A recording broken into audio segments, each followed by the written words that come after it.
O te whātalo whātu i lea tunu le nei tai au fau, wha mālo fo lau. O lea waunanga ma le tautua mata si fonga le na mua o tātou lia le stofi, luas fulfitu o le masi no yuni lua fe luas fulfa. Ai alo mai loa le tātou sanu ngā loto le tai o nei, tai tai le sunga i le whaafengenga, Reverend Oliver Tiai, mai le karesia whaapotonga ke usiano Sāmoa lo wahat. E usi mai loa le whaafonga.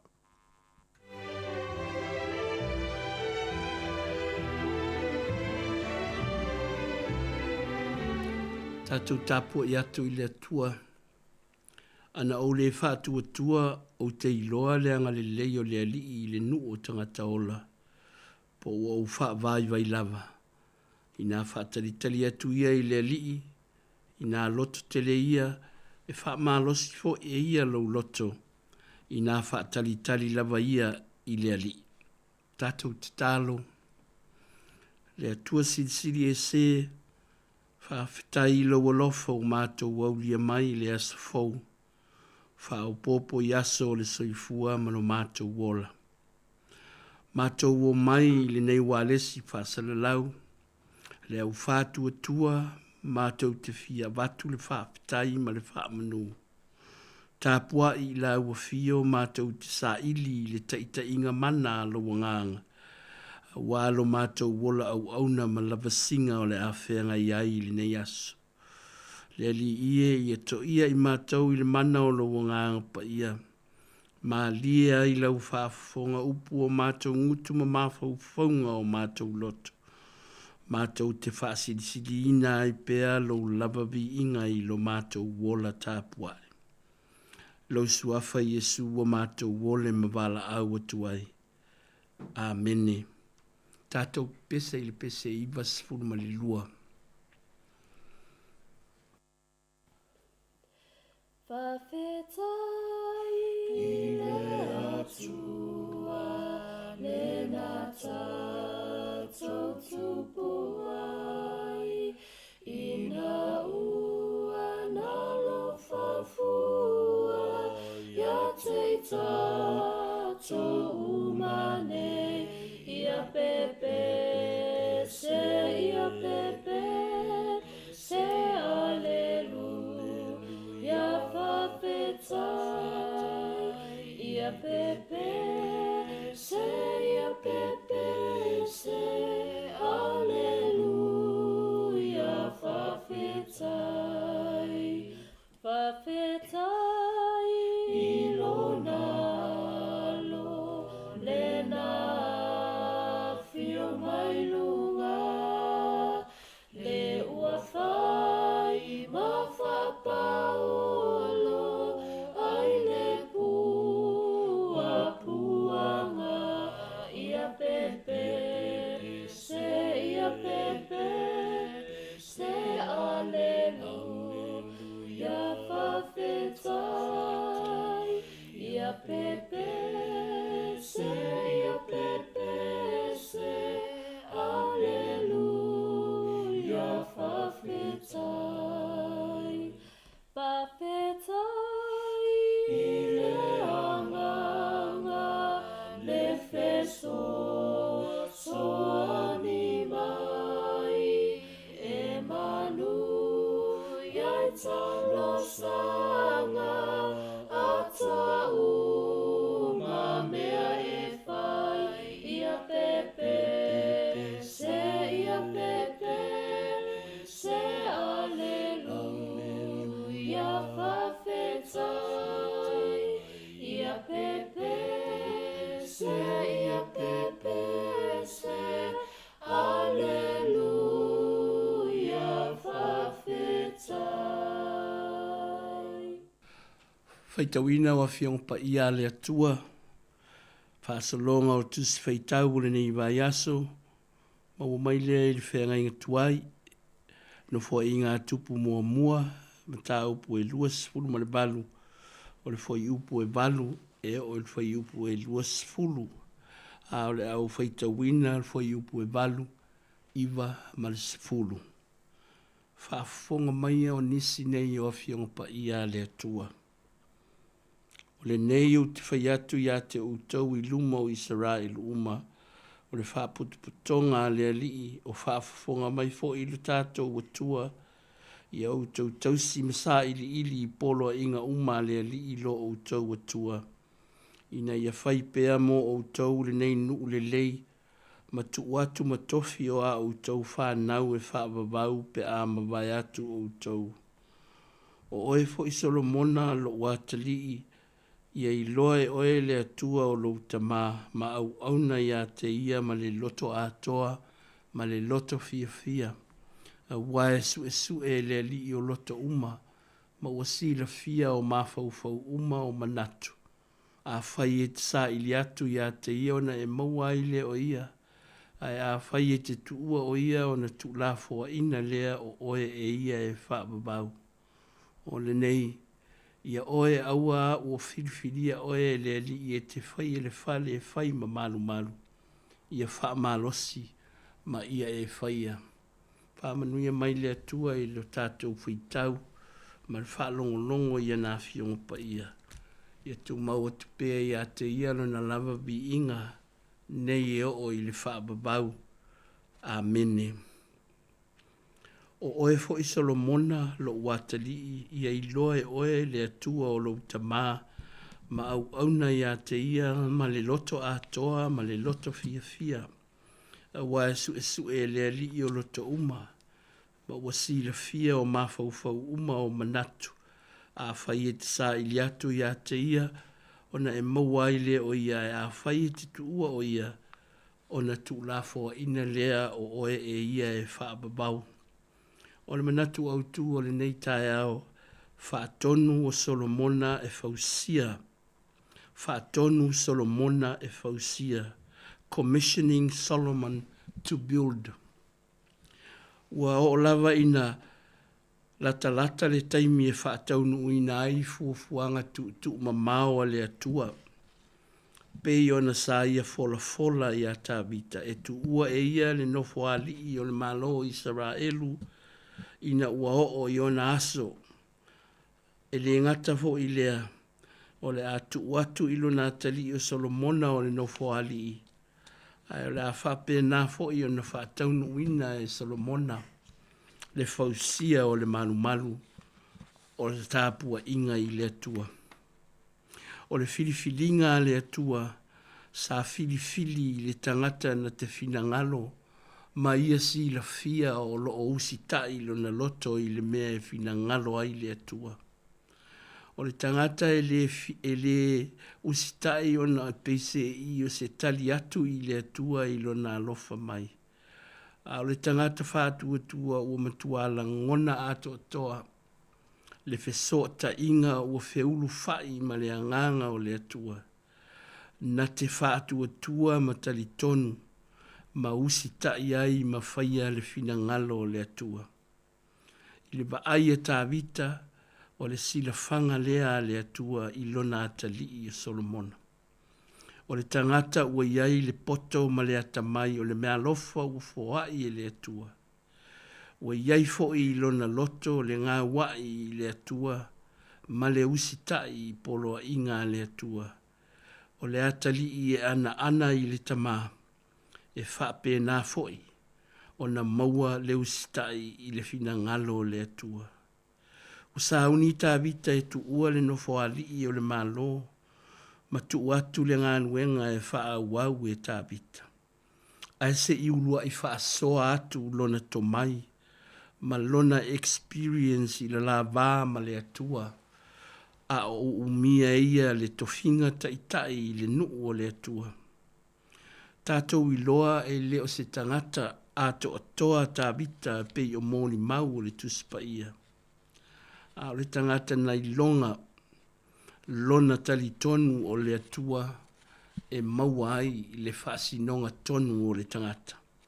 Pe a sa ili iai i taimi uma o lona ola. Mua wāpua i tā vita i le nuu uma. Ia lātou matua ana matau sisi polo inga le atua. O na whaatu mawina lea o Israelu e whai ma o lātou tofi. E whai fo i matofi e whaababau o tū pulanga whai mai o le nu. Pe a whai e tū mau i lātou ma ana i polo inga le atua. Na liliwa ne fo i leo tabita ilo na atali i Solomona wa sanga wha ma losi ia te ia. Ina ia ana i le atua. Ia na i loa le alofa o le atua o lona tama. Pei fo i o na alofa ia tabita e wha pe na o na alofa le atua ia te ia. Pe a whai e tau sisi i polo inga. Masa ili i le atua mo whai maona ta iala. Ia tu mau i polo inga. Ia whai le fina ngalo le atua. O na wha pea fo i lea o na tu mau mai o le taita inga le atua. E manu ia ai lana nofo a inga. Ia pipi ilo na loto i le atua ma mauti noa. O lona lava filifilinga ma le filifilinga le atua mo ona tangata. E le ngata ua filifilia o ia e taita i le no. A o ia foi na te fausia le malu ta puai i le atua. Fa malosi atu ia Solomona. A wasa le manatu foi ta bita o ia e filifilia e faau. E fai matupu o Israelu. A o fitalainga le atua ia Samuelu le taimina filifilia ai a vea matupu o Israelu. E le vaai le ali i pei o le vaai e tangata. A wae vaai tangata i le tino. A e vaai le ali i le loto. E whape nā fo i le sila le atua ia Solomona.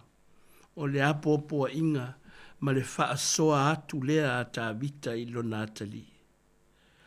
Ia na i loa e filifilia o ia e le atua. O na o iai se taleni se anga vaa e filifilia ai o ia i le ngā luenga le atua. Fo iupo e sifuru maratasi e o fo iupo e lua sifuru. O loo wha matala ai le ata a toa o le malu na saunia e tā vita mo Solomona. Fai mai tā vita i a Solomona. O le ata a toa o mea na ia maua mai le anganga. O le nā foi ua fōlasia mai lava i wha paolonga e o i le mea e muai taulanga. A toa foi ma le mea e te wai le ato la aua le atua. O mea umaia na whaaria mai le tusi mai le ao le alii. Na ia te au o la tā vita lea. O ngā luenga uma o i le nei whaatusa. O le ngā luenga e te muli ai Solomona. Ina ia manuia ma whau le fale. E whai ai le fina ngalo le atua i ona tangata. Toi upu wha malosi e tā vita i a Solomona. Ia wha malosi ma loto tele. Ma ia whaia le nei mea aua le fefe. Aua le matau, a wā o le alii le atua, o loo atua e ia te oe o ia, na te le tu ua oe, na te le la foa i fo ia te oe, se ia whaai uina le whainga o le ngā luenga uma, o le fale o le alii. E usoe, o le tala fo i lea e a oa o mai ia i tātou, o louso i fua vala a wina, malo tātou, wola vala a wina e le atua. E vala a wina i tātou i le filifilinga whaito tasi e le atua. O iai anga waa i a te oe, ma i tātou uma, e whaatau nuai i le fina ngalo le atua. A le apopo inga le tamā i lona atali. Ia tu mau, ia ana, ma ia sa ili i le atua. Te manatu foi o le apopo inga whaata mā lea a tā vita mo i tātou. Wala wina i tātou e taitai a inga, e taitai nu, taitai le kālesia.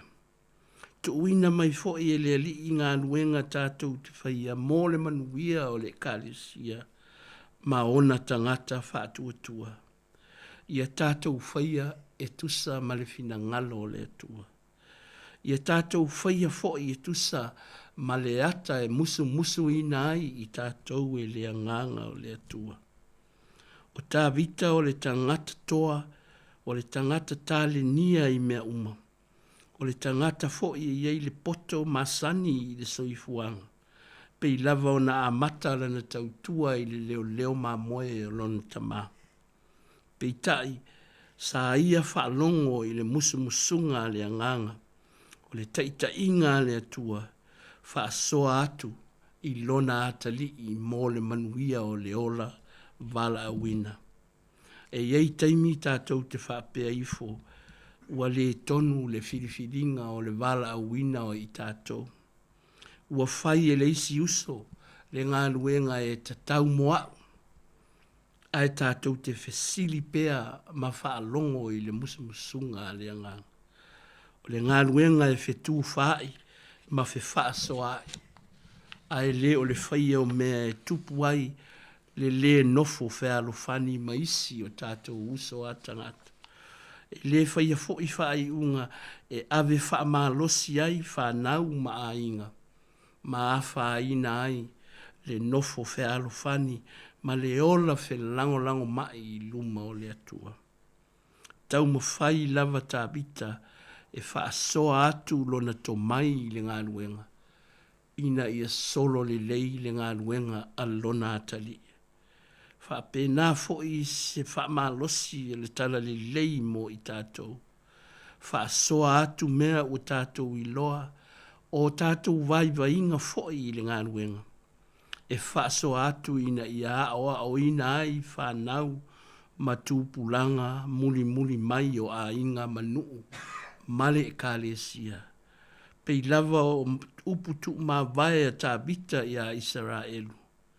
E a vea le nei nuu matofi e whaavavau o a au tau whanau.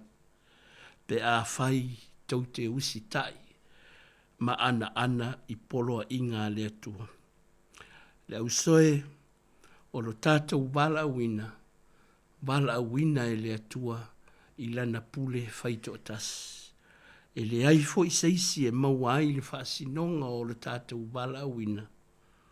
Wa na o le anganga o le atua tātou te whesili. Na te wha ato atoa ina ma wha malosia lo tātou wola wala awina.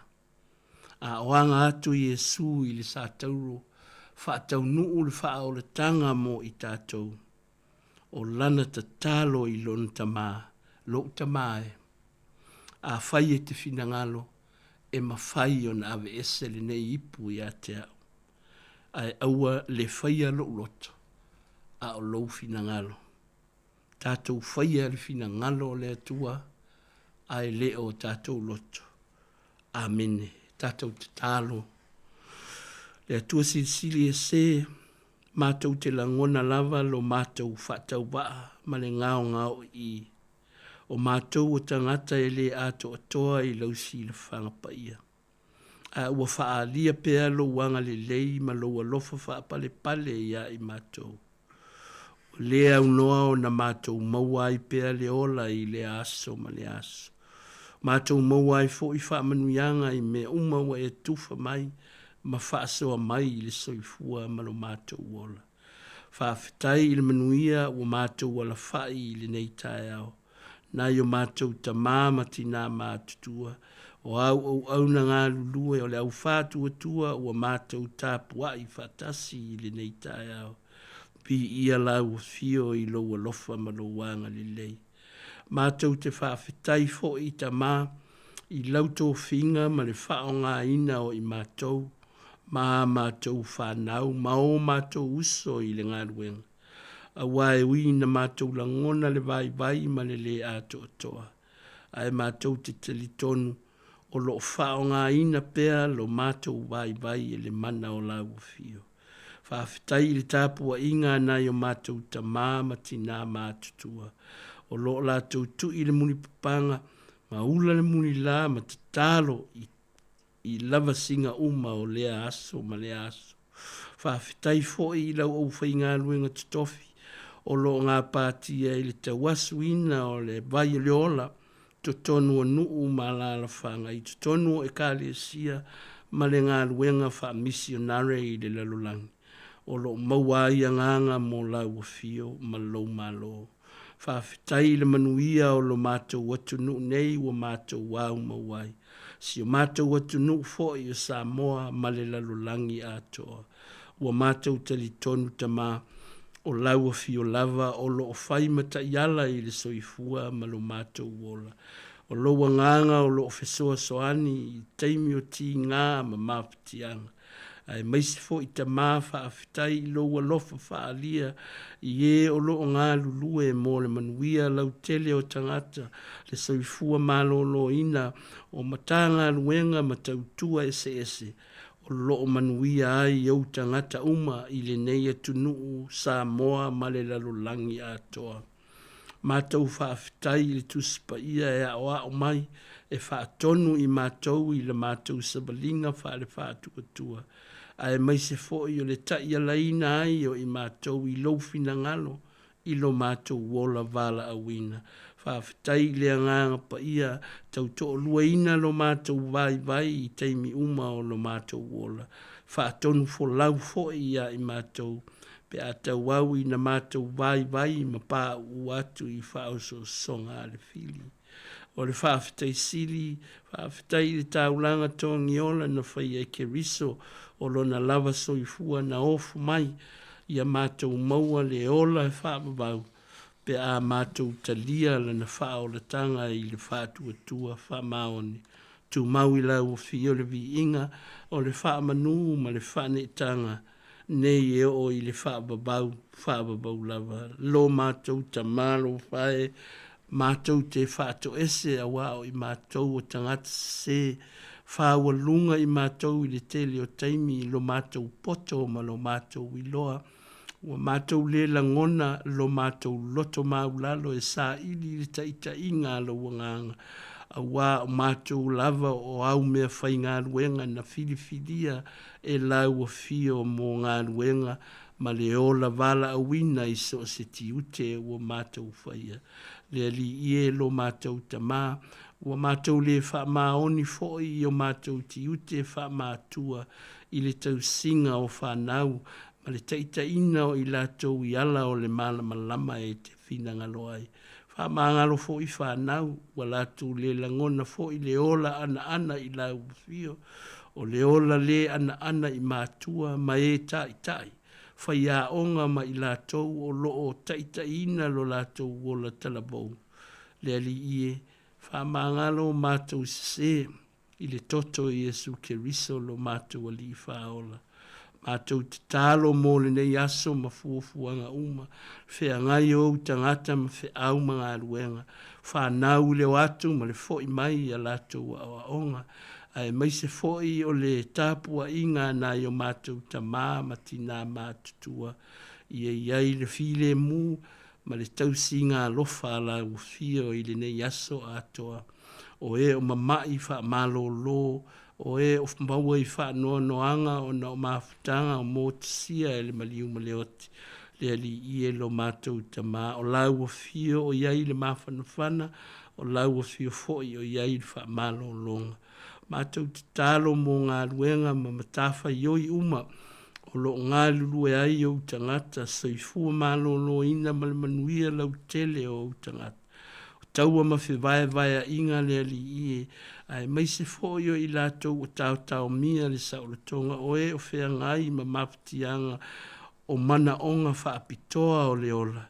Mātou te tālo ta mā, ia iai le mana o la ua fio i ngā ruenga uma, ua whaia mō le manuia lau tele o tangata. Wha manuia lo mātou atu nuu nei, le whai ngā mālo maona tangata. Wha manuia le tāpua inga si o mātou tunu o Sāmoa o lana whai ngā mālo maona tangata. Wha pēr le lalolangi atoa, wha while mū taua. Ia whai a foi e tai o mālo o fuafuanga le lei uma, whetū wha iai puna oa ma matawha ioi o tā leni maanga waa ese a wale manuia lau tele o tangata uma, o atunu uma e o lava i atunu vai ma le mātitiba ina ia mātou tauwhai maua le manuia vi ia oe lo mātou tamā. Pa manuia lau au whai ngā ruenga tutofi, tonu e kāle sia uma, whatawhai taulanga mana ngā ruenga wha missionary, ia maua nganga mō lau o fio malo. Leli ie, wha manuia le ofisa wha sala lau nei, ia mana lana tautua o si ufonga malo lātou soifua au auna, Whapea foi I lātou o lo whaia le ngā luenga whāsala lau o le teknolosi o whāsala launga. Batu ai le manuia o lau o fio I au tangata whaalongolongo ma a wai I tāpua inga I lea tae ao ma lea tae ao. O nisi ia o mātou te tālo tamā ai te sila fia o mātou loto taitua tasi. Mātou te avatu whatasi o mātou mana o ngā uma e ala ia Iesu lo mātou ali. Whaia pēr lau fina ngalo ai le o lo mātou whatau anau. O lo mātou te tālo lea e ala ia Iesu lo mātou ali whaola. Ia I lunga o I mātou uma malau whanau I le nei le lulangi. Le manuia ma le file e mua lau o fio le atua le tamā. Le lofa tu no Iesu ke riso lo mātou ali whaola. Ma futa mai pēr lo wanganga mai mātou umalava nei e o I le whaavavau lava. Amene.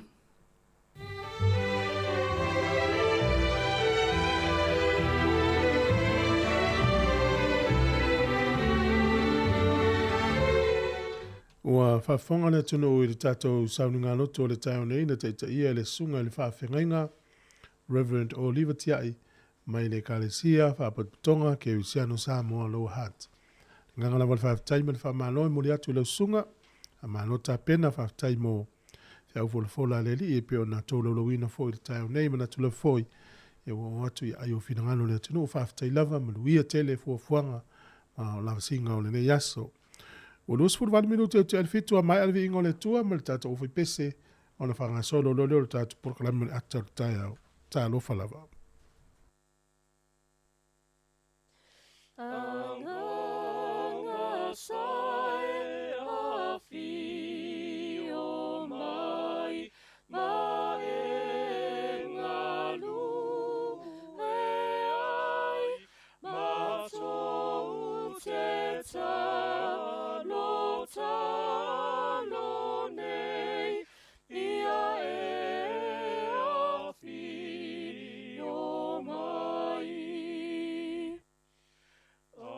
anganga sae uana oe e tonga fiti ai o mātou loto ma se ia e a fi o mai ia e whatupu mea fō tine ia mea tuai ia whamama wina I mato ia e a fi o mai le maliu lava o Iesu le maliu e lolai ia e alo whaia I mato ia e a fi o mai ia e a fi o mai.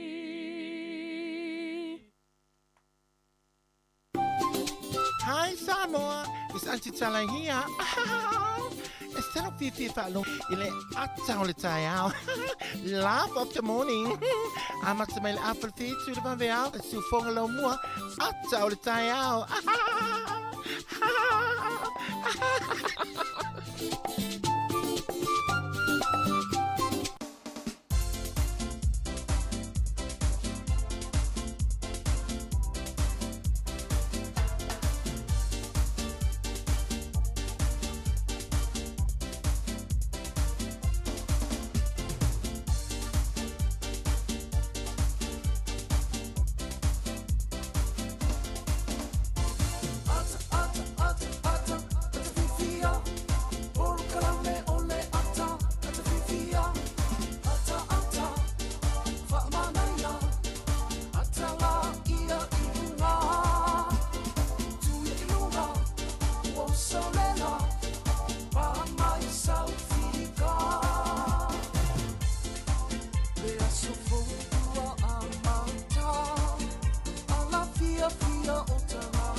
Lofa ta lava le tātou tanu pele le nei tai ao, ma le fo mai fo I whanunga le via le lofa le tua, o tātou toi mafuta foi.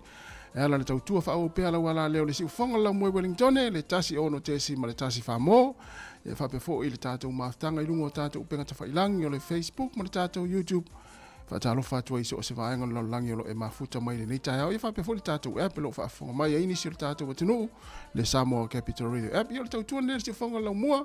O le tātou pokalame le ata le tai au, whatalofa atu, ia malo fo I le ala usi fo I ngā luenga, ia I la tō fo I wairunga le wala nei taimi, ia mei se fo I tonu ainga o mai mua mai aim whaafonga mai ai, ia nisi o nei mātua, ia I le tātou wala leo, malo se fo moria Sāmoa, malo le langi mao leo tātou ia I le aso luas fun marifitu, ia o le aso tofi le nei, le aso luas fun marifitu o le masino iuni, o le tātou fōlaunga le lua fe lua se fulu mani wha, ia, malo le se fōmulia, talofa fwe, malo alfa malo si ni tai au.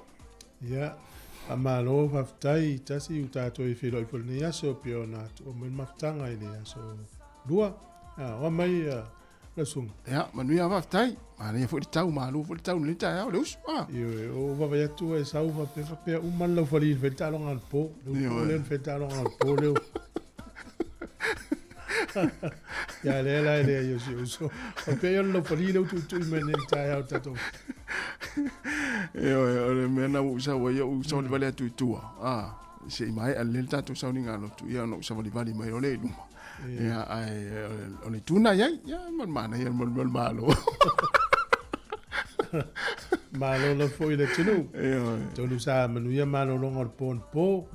Ya mes foi ni sanga lu le o mana va mal nita ya malo so fu malo lo spo ngalo tute ya o na foi to tele foi tato e mesini usila nei le o usu fia foi ngalo nga wa ya la to manatu to e pau ne o le aso foi ngalo nga ne foi va yaso yo e sa o le wa ta ya le so malo lo moi malo lo ya o ngal fa nau ya mato tele lo foi ngalo ai le va ni singalo nga e fa o pe I fol tato li tio ya lu lava ele manolo ya o nga lunga nei ele manolo e afi fo I mapampensini ya o fale falawa o nisi o nga lunga e afi fale talavai nisi taimi fale mai ele lo ka fale mai e fa pena foi fale pui e lo kala fale pui ya tati ele wale sa e no voanga pe lo kapele ya smano ya le va fo mo ina to sai to no le fo no voanga ya te lo ibe pe lo ka te mi o so malo lo ya e ya lo na tu le tai lo ka ina ya mo ta wa na ini o fa nga lu nga va ya le wa i tonu ya ane ma le to telefone le mai mo mai sai tonu la lo te lo le ala so pe lo ka pele ai alo foi ya mis foi la to e o lo fata waina le lanu foi lea anmona mumu malosi na ne ya lanu mumu malosi lanu maroon na to lo fata waina ne ya so ya sa malo wa pe yo le fata walis le ma ave se le ponsa lo fa moto e no te yo no le pe lanu bona mai le aso e no to a le aso ala ngalo pe ya so le fua ia le nei fo ya so le lanu yo le tatou studio ma tu atu o ta ua. Wala no moana fa solo atu. Te no pa ma fua. Ya monia. Ya le la le tau ne yaso ia ai fatalo fatu tatou te no. Ya I le suayo sunga I fa fenga wa ona le tua o tai kale sia le ngata ilea. O fai la ngo le tala le so se fatu fai tau langa ya I sua fa ma lo tatou li fa le su kriso. Fatalo fatuai, fatalo fai na yo tatou matua, o mafuta mai tonu ainga I le ala leo, le tasi ono tesi ma le tasi Sāmoa, I whape foi I a lungo o tonu foi o maoto o tangata matua, mo tangase ngase, o le ala fase no fuanga I a olo mafuta mai aina yo tatou tua a matua, fatalo fatu pokalame le si fonga lau mua, I a ma le tatou tua nene yaso, I a mese le ata le tai au, o I lato foi o I lungo la wala, ai mese I lato na amata mai ngā luenga le vaveo na li la, ia fatalo fatu malo le usu malo fa malosi fa pe foi la tou ia sanga lu le pona po ia malo la on sai ia manatu wa mo foi o tou le vai le tino ia al fa manatu masani la vai le taimi teanga ia ile mai ayo nga luenga fa mo pe lo saunga le mu tele fa la vai dunga da wala ia mafu mai ona vai la fa nga la malanga ia tau lava ona tau la ila vai lu mala wala ia ona e saunga le mu le ainga ia o lato fo ia wa mafuta mai dungo tatou penga tfailangi mana tua ia share tatou Facebook subscribe le YouTube Ia na velo le o ma pa anga si fonga la mua I tatu proklame le aso ma le aso. Ia le la tatu mafuta fo I ma le tatu proklame le ato le tai ao, tatu fai ngā luenga fia ma tatu tala no fia le tai ao amata. Ia tatu fia I fia. Ua fo nei a vea nisi vaenga le soifuanga nei tamai vaenga I titi lava. Ia e whali tonu ilo waso. Ia e manuia lava le amatanga o ngā luenga le aso. Le la tatu le pese lea ma le kolise malo fau. Ia ona amata I leo le tatu proklame, talofa lava.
Atala whātua le ne atunu u le nei tai au fau ia o si mai al whaafonga le tātou tala o le tau pe o na whailoa.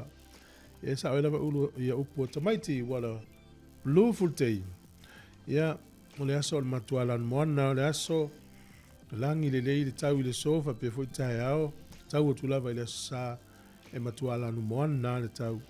La songo fua le vaso fau o la mata ilon tau wa ia le lanu maroon le so vasole ina timu e foi male va il matala kapiti mano tu fa no imta na kim tu alan mo na tau le so langi le wing o le tau fa pe foi tau po mama bra wai rapa mo spe ina timu ni so taimi va il matala ni so taimi wai rapa o le malulu le e tu malulu ma pro to esel tasi tau po o lu lo i wai rapa tasi lo i kapiti ia manisi no lo i tolu mal fa au kilani le som tu alan moana fo ya kilani o le vai le moto i saute i le aso nei o kala estete fa malu ni so taimi va ia lava le mato le ni so taimi langi le lei fa solo ato le tau le moto i saute o le malu lu le elo i le o anga i lunga i le ono e ma fanas o le iva anga i sultolu O le hau te lenga o le atunu nei aso.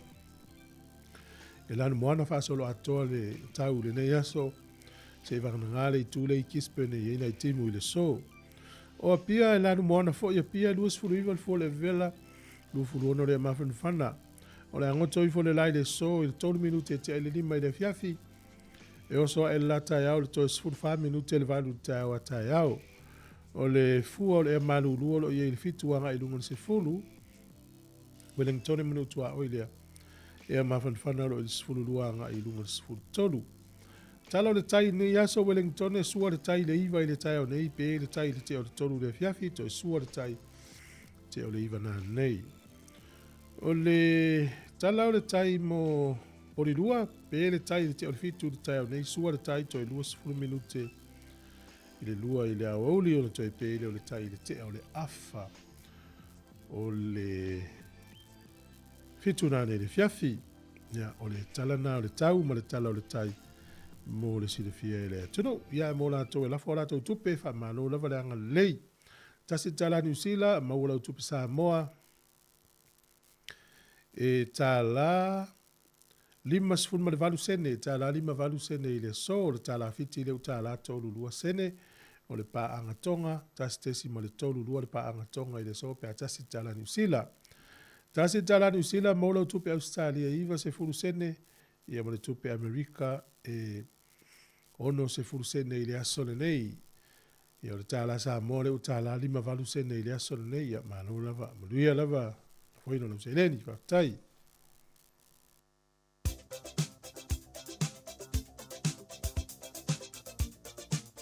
O whamlianga o soifua, o sa whanau, whamna tot pere tātou i meri masani, e whase e maia tātou as whanau, at samoacapitalradio.co.nz. Ia mani a tere o tau a soifua, ia o tau na soifua mai le nei aso, lua sifuru mare fitu, ia le masino yuni, ia whamni atu tau a soifua, natu la telefoni tau mea lofa mo le nei aso. Ia whamni a tere lava le atu ia te tau ia ma mo pele malosi, fo i pele malosi a warwhianga ia i whiau mga luenga. Ai, so ena lau tuspa ia pe a whapea te fia te whaitau tuspa ia, tātou whaitau whatasi, i le Jeremia, lona mata upo e lua se fulu male iwa, alona fai upo se fulu male tolu, e whaate ailo le fia an po. Jeremia lua se fulu male iwa, fai upo e lua se fulu male tolu. E sa ili mai o tau i a te au. Tau te maua foi, pe a o tau sa ili mai i a te au. Ma o tau loto a toa. E sa ili mai o tau i a te au. Tau te maua foi, pe a o tau sa ili mai i a te au. Ma o tau loto alofa. Manuia tele o tau a soifua, an pese savare kiriso, whamni atua i o tau a soifua.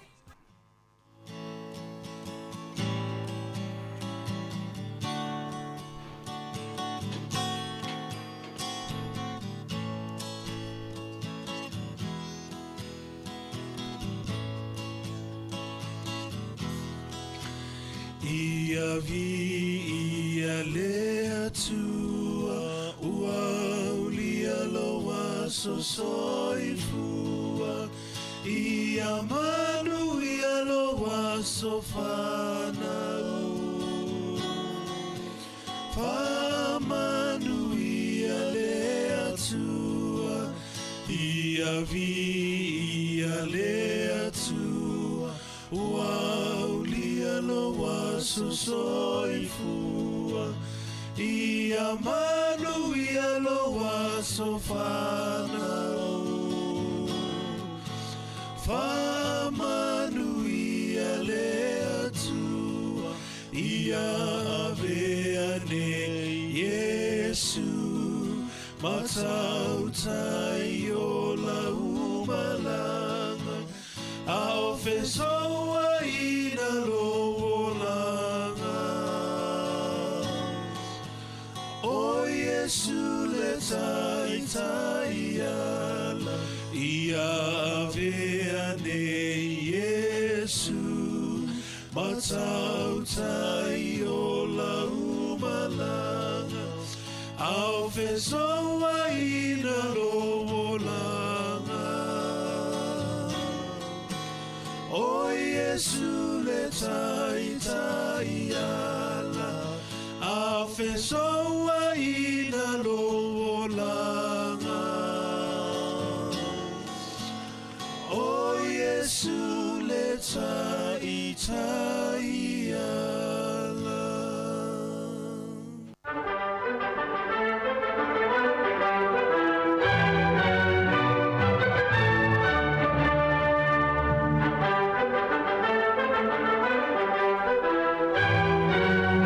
Tala fatu le tunu malo soifua o le solua sufitu o uni o tala foi o mena tupu i tausanga mawai.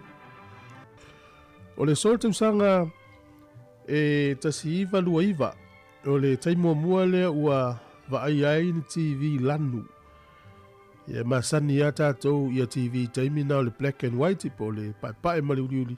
Taimua mua le o vaai ai ni TV lanu to tonu la o le nuu lea o New York City na mua vaai ai. Nusila fatoa mai mo ni TV lanu ile fasu fata usanga mulmuriane o matua mamawa alva o le solta usanga tasiva lima sfulu fatoa wina to elo Amerika na fita e tau ile tau alen fai Korea ina was fa ia malo si Korea matu Korea isauti e malatua lango tele Lucia Korea matu ia sauro Amerika lango Korea isauti ia le la fatoa o ila to fita ile aso le tau na e fa mai le Palestine Amerika le taimil na ala na mafua na e pui le ono to tu la i mai o se tau alo na tolu o langi o le aso le nei le tausanga e tasiva fitus furu male ono o se tangata mai le nuu le o Sudan sa whainga luenga i se fale ngau se i oloa ia na maistama ai lima so mulmuli ane maliu a te ua maua mulmuli o le ngase le o le ipola o le virus o le ipola na maliu o na winga o wha maunga ia le World Health Organization o le mataupu mua le ua maliu istanga tala mai ne o le ipola tausanga tasiva fitu ono i le aso le nei o le li mai Sudan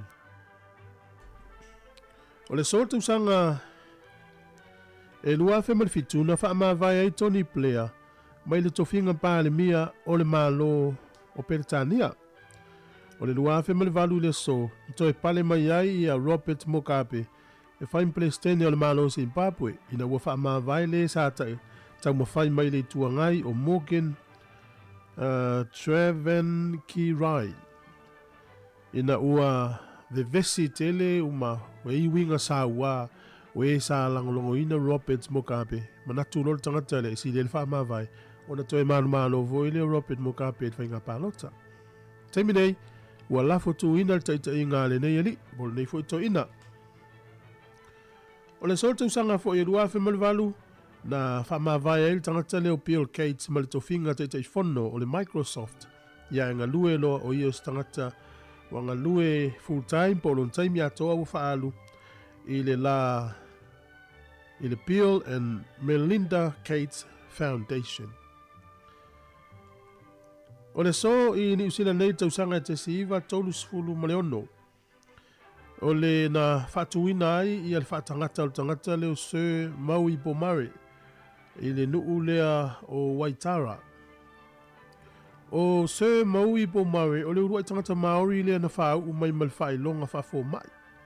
Ma sa vea fo i ma minister ka peneta e nau tele tangata nei ia saonga le mu le soifua malolo ino tangata uma mai se lava tangata Maori. Ona toi fo ia tuai nei le asol nei tausanga te siiva lima sfulfa na tatala i taftafane o Moscow le nuu e tau Opniski i tutonu o Rusia le fale mua na ola i le nuclear power po le malusi ana whaang nuclear e lua afe a inga na ola i ola tau fale le tise. Tausanga nei tausanga te siiva lima wha i le asol nei. Se ia omal tausanga te siiva lima iwa na avea lole ma no fuanga i whai Yesu esuenga. O na tapunia i lole i le lua afe. O le sol tausanga te siiva ono sufitu. Na fausia i le tangata leo John Shepherd Baron. O leo rua i masini tala tupe le tau le ATM. I to tonu o le tu i Enfield, North London i Peritania. Fatoa wha o ngā i lo le taimi nei na ua te tala i le tangata na o ia na fausia. Ia leo tātou e le taimi nei, pe loka al tupe e tala alau tupe le masini tala tupe. Al tausanga ta siva ono fitu na urua i a matan wha o ngā i. O le asol tausanga umalava e wha manato e pe le tānia le aso nei ta o le National Veterans Day. Mana tua i o lātou tangata na alu lātou taimi e taua i taua. Tausanga uma e wha manato i le aso le nei. Te maua le whapoponga o tātou tala te masani whaftai lava.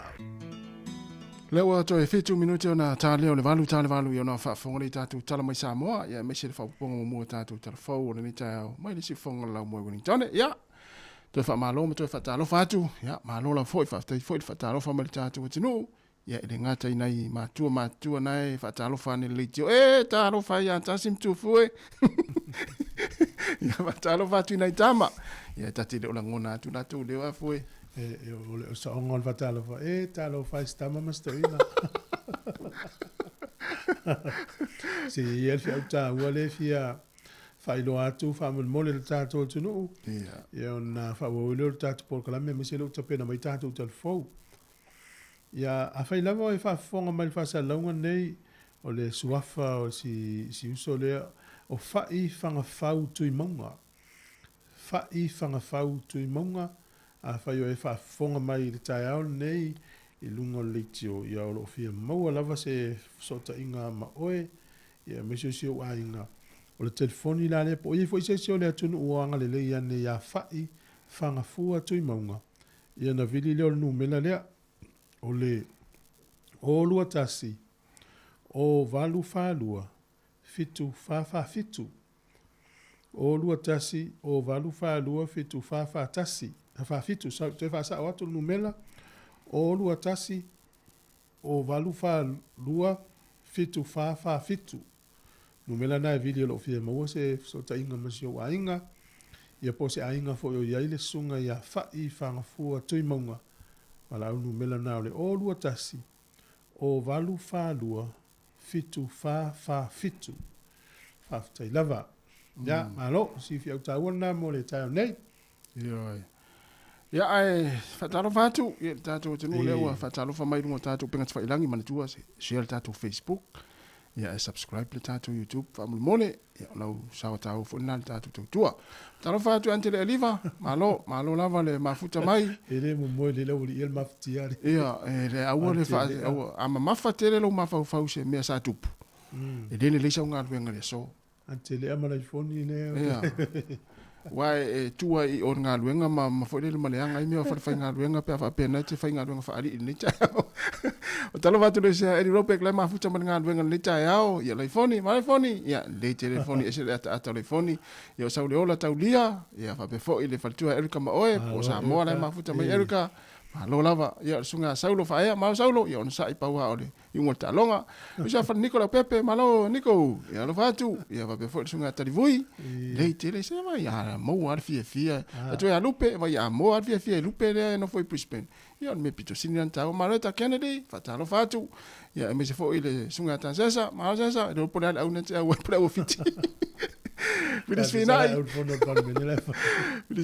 whatalo whatu, ia vanga le matamata mai runga li tātou YouTube. Leu sa video mo tole wha, wātiamu, ia ona sai paua o unga ta longa, e o whikau ia isila, malo le mafuta mai, ia o Ethel Leota Whitaker, ia whatalo whatu, ia tala lipo tasi, ia le whatua ia tala salu, malo lava tala, ia wape fo ile sunga Aaron Sila, ia malo.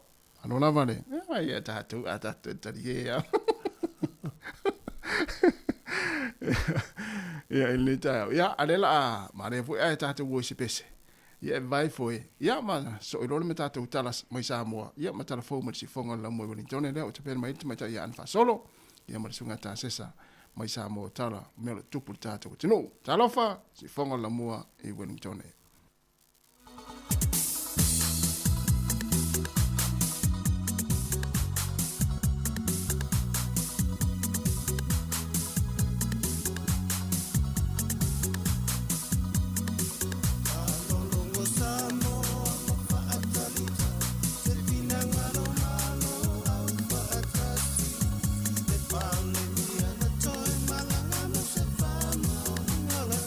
Talo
Fatala fatu le tātua tunuu ili nei fo ia so tofi, ai o le whaopoponga o tala fōi melo te tupu le tātua tunuu i Sāmoa, o si mai ele whafonga.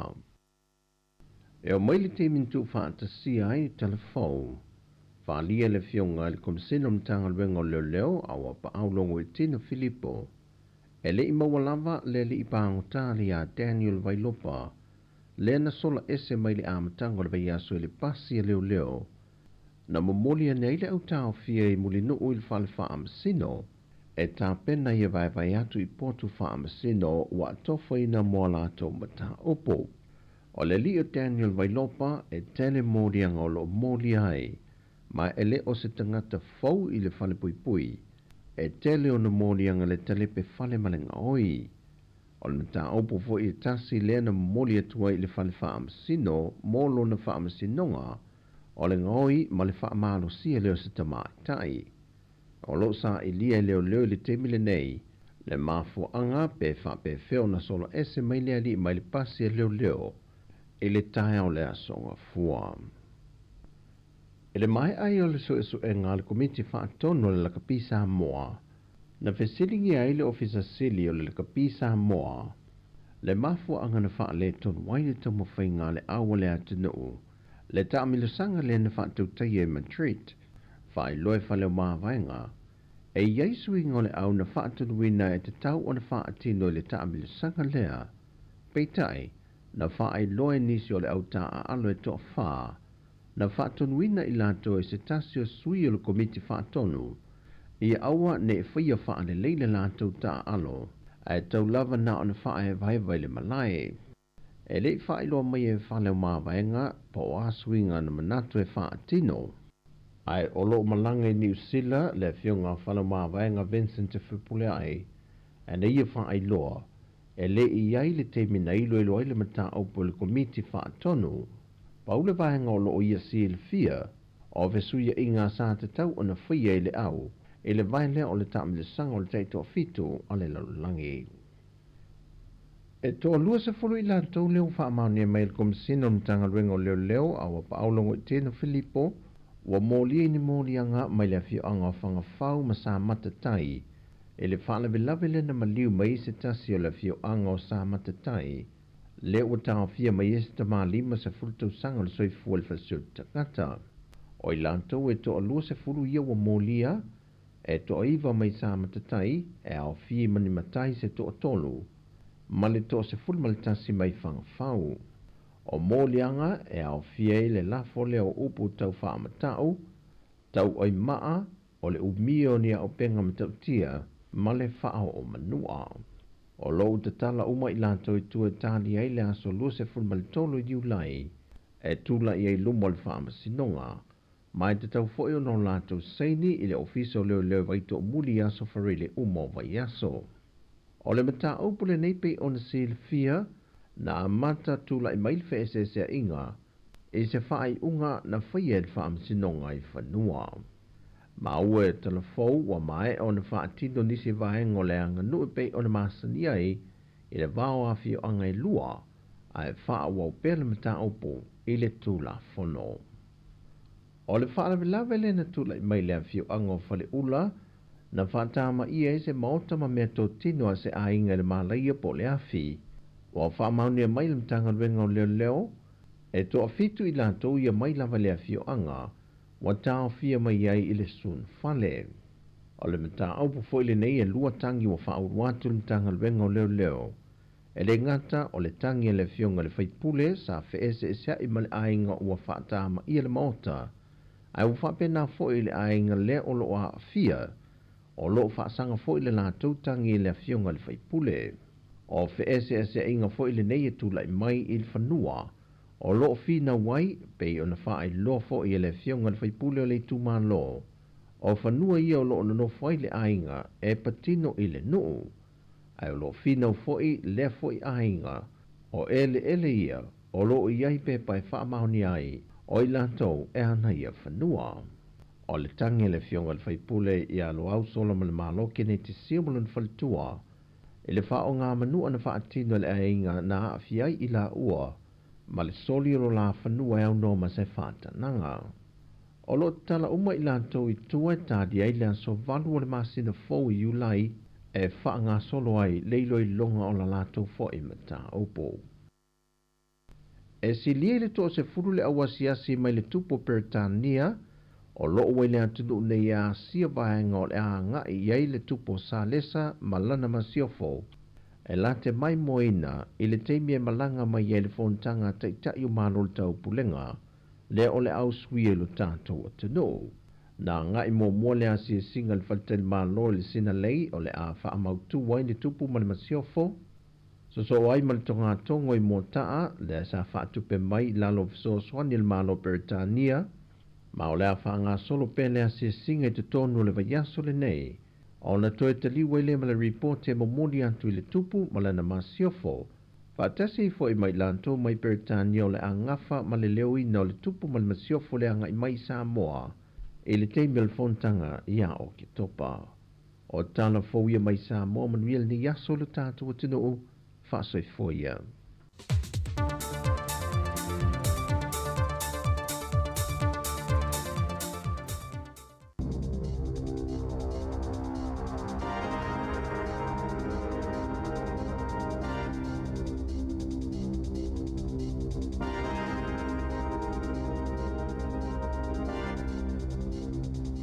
E toi whaatalo whaato se isi lea whapupongo tala fau mai le sifufongo le lau mua I Wellington e mo le nei tai ao le aso luas frufito Iuni lua fe lua whaa.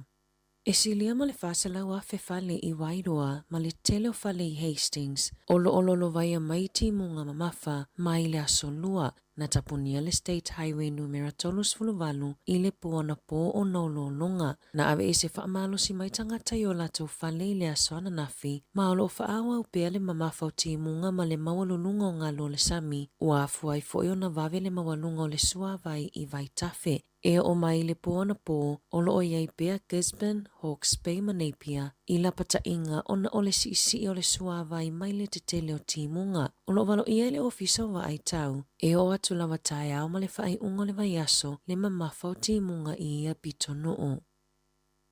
O le aso e wala au inaili unga o le whaamasinonga mo le na avea mawhaipule ale Green Colorist Caraman I mo lianga o le ngauina o lava mai I whale o loa. E whaatolu tausanga le matua o Caraman ma e whaamolianga o le ngaoi le na mafuai o na malolo mai I ona tofinga I le palemene. Na whaalia I le loia I a Elijah McClintock I whaamaumaunga o awhianga I le soifua maloloina o le mafaufau o Caraman mai ini whaafitau lia o talavou na mafuai o na ia whaia ianga ioinga. Na ioina e Caraman o na mulianga o le ngaoina o le whaitau wafe tāla o lava I le whaamasinonga whaitu maloi au kilani ia mati. Na ianga o ia lava e tusa maleono se lau I walima tāla lona tau a whai mai le Wellington Creative Works Store I le aso luas fululua o ke topa lua fe lua tolu. Ma se ofu e tusa lona tau ma le tolu se lau valuiva tāla mai le Standard Issue I Newmarket I le aso luas fululua te sema. Na molia fo yo iei molianga e lua ngoi mai le fale o loa o le Scottish Boutique I Ponton B e lima afe fitu se lau fitu tolu tāla le tau a whai o loa I le aso lua tasi o te sema whaapea le lua afe ma le ono sfulu tāla le tau o loa po o lava na ianga o ia I le aso lava e tasi.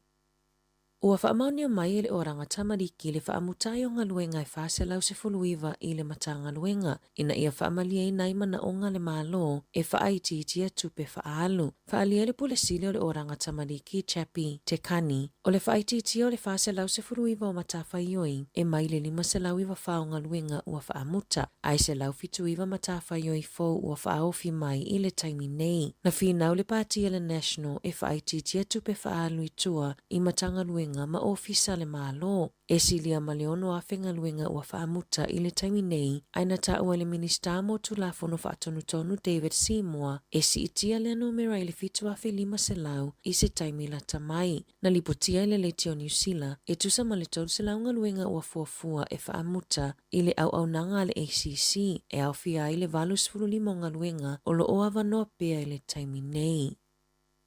Ua tautino I le minista o whaamasinonga Paul Goldsmith o le a whaawai se tula fono tau whaauwhi e whaamoe e pāsia ai le i o le whai unga o le tausanga e tau whia i tangata i tau muli pe turilo aina tangata i se awala i le saunga li mu. Natalia Goldsmith se talosanga na tuina atu e le whaala potopotonga e nafa ma le saunga li mu o le itu pao tamaitai matamaiti. Whapea le whaala potopotonga e te atu i sawanga mana sainia e le silia ma le lua se fuluafe o tangata. Na tuina atu le talosanga i le minista i le asona nafi, maoana nafi fo isa lauina i li unga le whaamasino ngā lea li o Antonio Glenn Castellano o se li i ua lau i loa i New Zealand i ana soli tula fono. O le talosanga o lo o mia le whaatula fono ina, o le whaasao na tau muli pe tuli loa ina tangata po le whaaperitania ina o le stalker. E au fiai ma o onga mo tangata whainganuenga lautele, ai mai se tangata whainganuenga i au nanga mo le puipuinga. Na lipoti ele le ti o New Zealand, ua tuai o na whaia se tula fono whaapea i New Zealand, pe a whaatusa i isia tunu e ai Amerika, Ausitalia, Engelani, Welese, ma le Unia Europa, le ua whaasoli tula fono ai le tau pule, ma le tuli loina o tangata ai mai se le itu pao tamaitai, ma ua talo sanga inai mo le saunga le mu, ia ave i ai le whaamua le malo.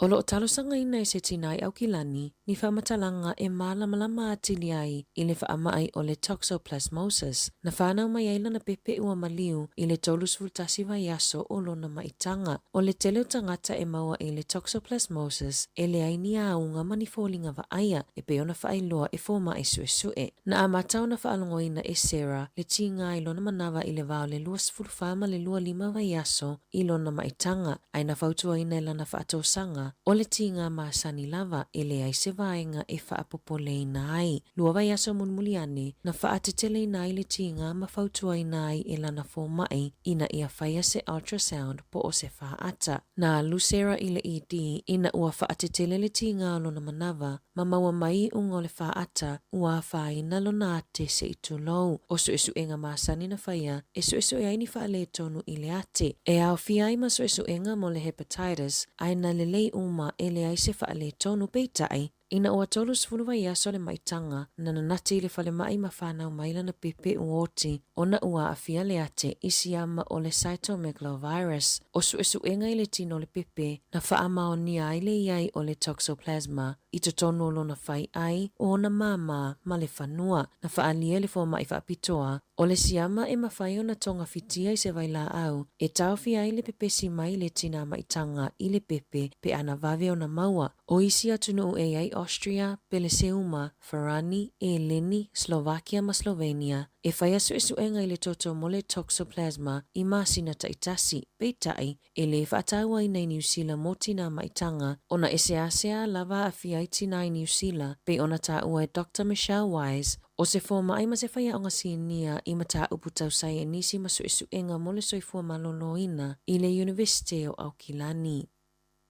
O ana na fina lawi nai le ungo le whaamasinonga le tina ia Lauren Dickerson, ne ana ia whaao o le oti lana whanau teine to otolu i a se te mo le luafe luatasi. Sa le ai se pisa i tutono le potu whaamasino, ina ua lawina le unga e nofo sala i le whale pui mo le se fulu walu tausanga. E a matatulilo na whaasalanga i le whale tausi ai tangata e ia ia afianga i mawhauwhau, o nana maua i suenga e maua Dickerson i a afianga o le soifua malolo ina o le mawhauwhau, na mafua iona ia whaao o le oti lana whanau la iti. O Dickerson malona a inga ile ilewa na o mai New Zealand mai Afrika i saute, ai tula i mai le whaalawelawe i le 5 aso talo na tu ua whale na whaanofo ese ai i tu unga o le COVID-19 i le aso se fuluono se te malua whelua tasi. E ono tausanga o Leanne, ma le masanga teine ta i lua tausanga le matutua ia Carla Mamea na mali liu i lea whaalawelawe.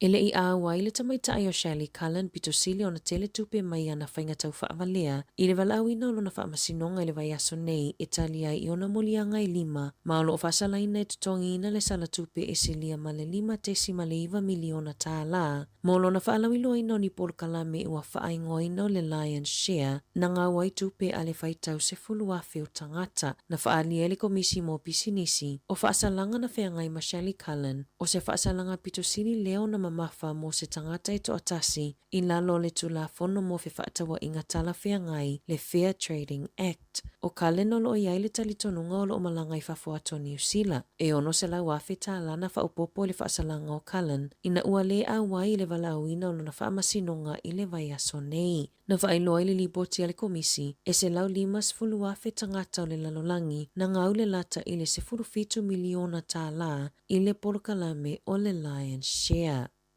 I taalonga, na manumalo le awale Blues a New South Wales I le lata alonga ma le awale Maroons a Queenselani, toluvalu I le 10 I le taalonga lona lua le State of Origin, na whaia I le malai taalo I melepone I le poana po, o se taalonga mata ina I le tala whaasolopito o le State of Origin, I le sosoai o le ono sikoa a New South Wales, I te tono o le fase 10 minute mua o le taalonga, o le aso 10 Iulai o le ato e whetau iai au e lua mo le taalonga lona tolu, po o le sailinga siamupini mo le State of Origin. Tala fōia mai le sifofonga le laumua mo le nevaenga o le taiao.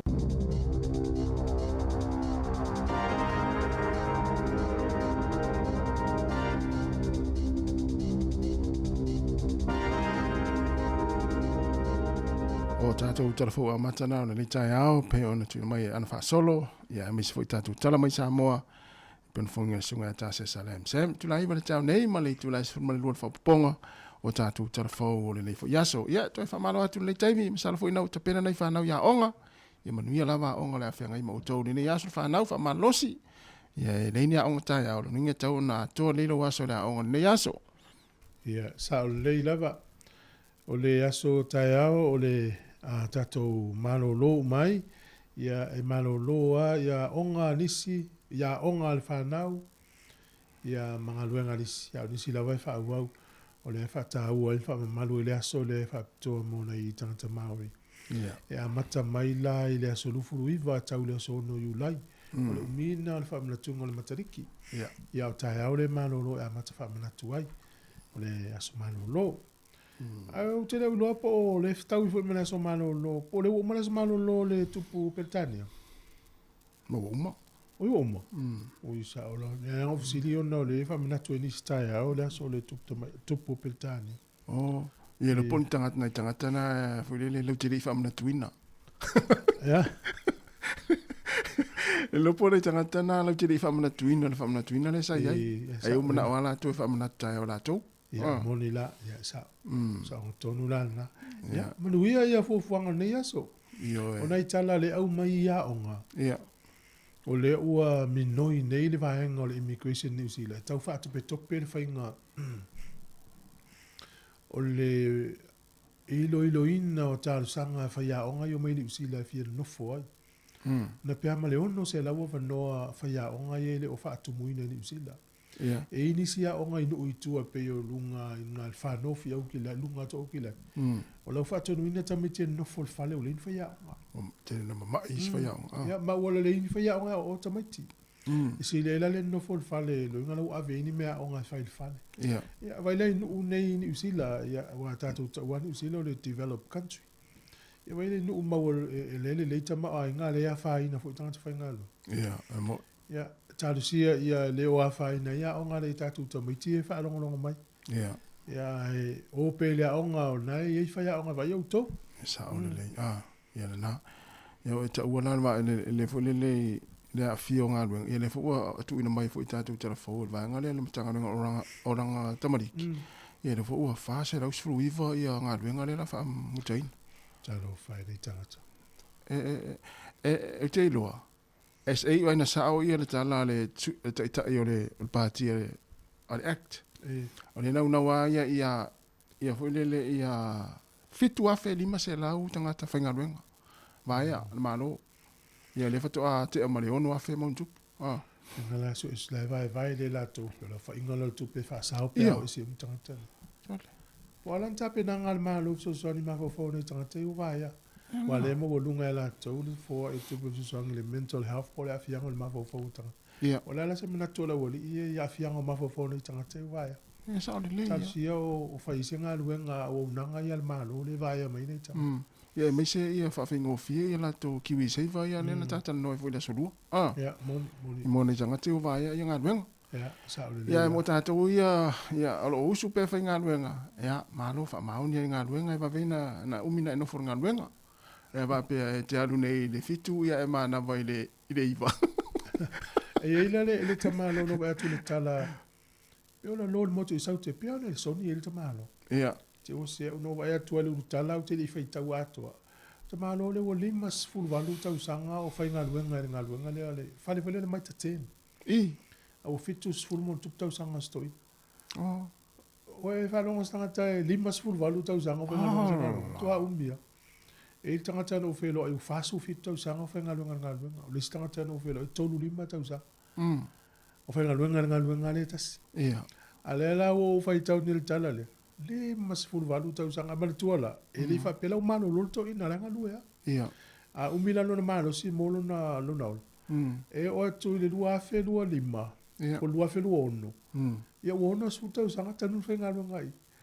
Loinga fai ngaluenga to ina le to as furumon tupu tau sanga. Na se vai le umi. Ia, o le atu nga tangata. Ia. E ia u ma fa maunga o me maua ia. Tua malama le. E watu le au fou. Ia e fesili al tamale. Tangata le. O te rofo ia to a tele fo tatu watinu ua mātua se tulo. Ia po tai fase futa o sanga tai lima se whainga ruenga. Ia maane fo ia whapea ua. O lo umina na whainga ruenga na unga ruenga. Ova mare fast food. Ai mwia vili mai peo le. Tatu tatanoa. Todos food, fast food. Vini ma tu sa pele fam talala nga luenga o fisi. O le hale mafu anga wanga e umia nga luenga. Fai ngo fia na u fale ile fo nga luenga. Ia. Mo. Lale umile wa nga lue. Al matua u limas furvalu le steimpo. Ne steimpo po. Tu se le fa toa e to tolo te mine a fenga luenga lo te malo le nga luenga. Le ayu te i whana una se tulo. La mela tangi c'est joli. Ntai mina o te whana, so tu fu ya. Yo le a tau foi ali e tu runga tau sanga ali. Ia ni tai ali. Ia ma, vini mai pe ma. Sa so votala i me wa laki la tala lo pensionere. E si fiau ta wole se fa mole la tu no se te fa fo mai lava. O si yalo ne o tato tu no le fia maua o nei Wellington le ia. O le sunga ia fanga fau tu i maunga. Ia po fai fanga fau tu i maunga. A we fa fonga mai o lo fia maua se feilo inga masio a inga. I nei Wellington o le telefoni e maua ai ia sio a inga pe a fa peo o e fa longolong mai o le olua tasi o valufa lua fitu fa fitu. O lua tasi o valufa lua fitu fa fitu. Ia pa fa fonga mai le sunga ia fai fanga fau tu i maunga. O se si fo yona Silvia i nei Wellington ia fa tai lava. Nalo? Ia, talo fatu. Ia, na o talatu tatu leina. Ia, te wala umai ai pe lale umi sa ila unga luenga. Ia fa pen sfuta usanga ia le te wharenga luenga ia. Na foi mana ia. Alvanga le todos fulu, fast fulu, limas fulu, onos fulu tau sanga whainga luenga. O ka se mana ia. O fasu ia pule ina le mafuta mai Sāmoa. Oi. Tamale le se kia TV free a Sāmoa. Oi. Awat pule. Ia, malo, tai mafuta mai. Ia, iwa malai tai. Ia, tina amatua ia Rachel. Sunga ia okalangolango al pule whalau papa le mastone. Ia, he uka natua. E whatua Natalie Pelepe Samino. Tai tale lava, ia whapefo ia Marutafa. Tai, ia whatua Silulu, Bolton. Ia Tarafau Pesfoti. Ia pali leo, whatai, mafuta mai, Teresa Poutoa, ia Aaron Sila. Ia, mane, to tele ia e mai mua mai, ma whaafonga wali tātou pokalami le atar tai au. Ia, whaiwhia ngā luenga. Mon. Fo i tiu te mwhaiva oro i tono, whai teimine i tono ainga. Ia ma whai pole ale malulu tai au, tau na sui fo i ale. Se ti al to ina malo matua. I le ta tonu le malu le tonu, pe atal no tu le avo, kamal whangwai. I, sao so. I le ta tonu. Ala na le ta tonu. Ona ele masani hai. O la masa salola tau pe o le vave o launu o tangata ilo a ele tal tonu. Ia ele isi so tanga le vai mo a voka mo le launu o tangata. Ia le nana, ele isi so tanga. Na pawal so tanga. Na pawal so tanga ia e fulele le tangata le po le ulu. Ia le avoka. Ia na moele so fu malo loina. O so tanga na ia ai malo la futa.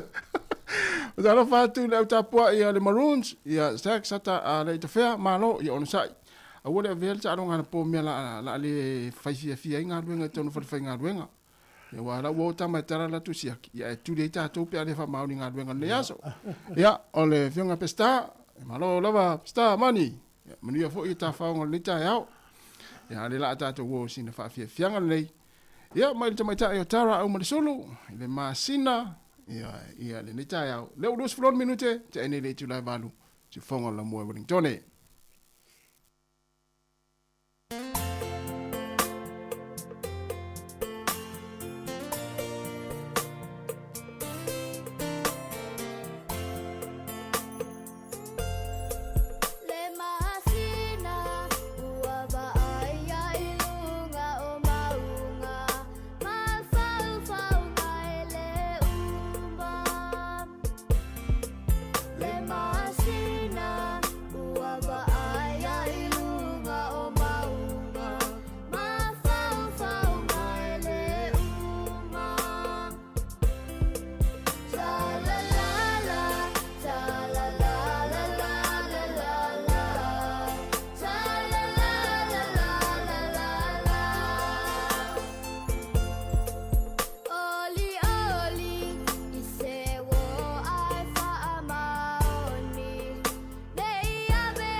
So fomali o tamata ya tara o marisulu ya mana pesele masina ina ua afternoon le tula valu ai mo lo malta to pala talo fal valau talo fa malo se fua ya malo fo lengi mai lo sung tai lava se malingal bengol ne ya so ai malo fo o tai fa tai le unanga au ilia na telo fi la fiani si wo Walor so ifuanga fo I tono ngalwenga ang. Yes, saudele. Mo. E stein la mato e kalesia wa. Fiku se fulu fiku ke usanga. O lo ngalue pe I tono falma I Wellington e termine. Ala le umi so sile fia tanu na whainga luenga. Ala se umi O le 50 iwa. Kolo. Sole. 50 iwa tausan.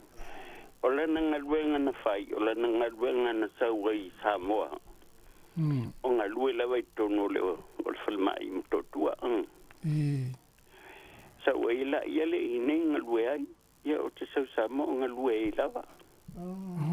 Te ia o mai ala le taimine na mafua na o wili atu. Tau na o wili atu se i whalau i lolo na ingoa. Ia. A tono le ale a whaina. Ia le a whaina. Sei tū le lei. O silaina sione leo na ingoa. Silaina sione. Silaina sione. Masalo te lua le sila fia le sa fasal lau mai fo i nai le fofonga o lau mua le tangata lawa le le umi o na ngalue ai. Lo o mai la te mine. Ta se iwa no lima na mata. Lo o le masina ni ave whamalolo ai malana ngaluenga. Ia e wala no wile kuno ia fuile sa sosa ni te mio ki ngā mua tautonga sa whengai ma o ai e tutono o whale tipi se turo watu whafonga ngale tunu mara lau lo sunga. Ia pela menana le no wile ona ta sile te ngata ua lau i loa i tono o whale mai Wellington. Fai fui mami tamtanga il matou e kalesia e mai sere sunga i whawhenga ia tau tianga ma le whantua. Mana ia tau sanga, mana ia le umi. Ala ma losi asi lo matua, sitina. Iyo, ma losi, ele ia soda inga taluna. Nga lue mai Sāmoa se ia o mea i New Zealand. Ia. Ia o le whaui umi loa ino, o le whafua loa ino fu ilea o lona soi fuaang. Ia. Mana ia tele. Pe fala vela vele tu pauta mai so fu na istina, la so silfia.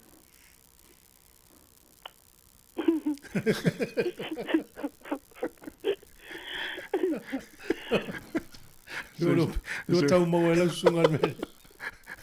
Iwa kale ia Soi. Salo na ole ngwana tasien silafia. Esa ola. Malo. Ya, tele ya so. Ya. Tele lava. Tu fu tas. Tai, mani fu ne yaso. Ya, fa pena fu o lu. So fu. Fantastic.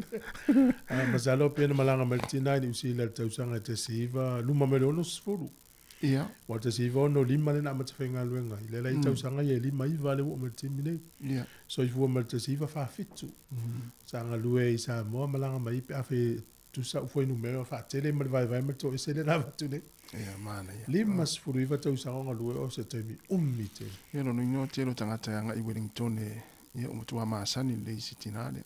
O si leina sio ia fatalo fa si leina pe fa formai. Ia. E foi sia so mana i foi lo. Sa por lue nei. Sta totale lungo ia. Mana ia. Ia lo tala pel tata leina. Te bala o mai ai. Ia. O tino fai mana i voi fai lo mai o. Te fu ne fai nga luenga ai. Moni le. E nei fi au ta ua tau longo le ia i tata ofisa. Ia le foi fa fonga mai ia i le.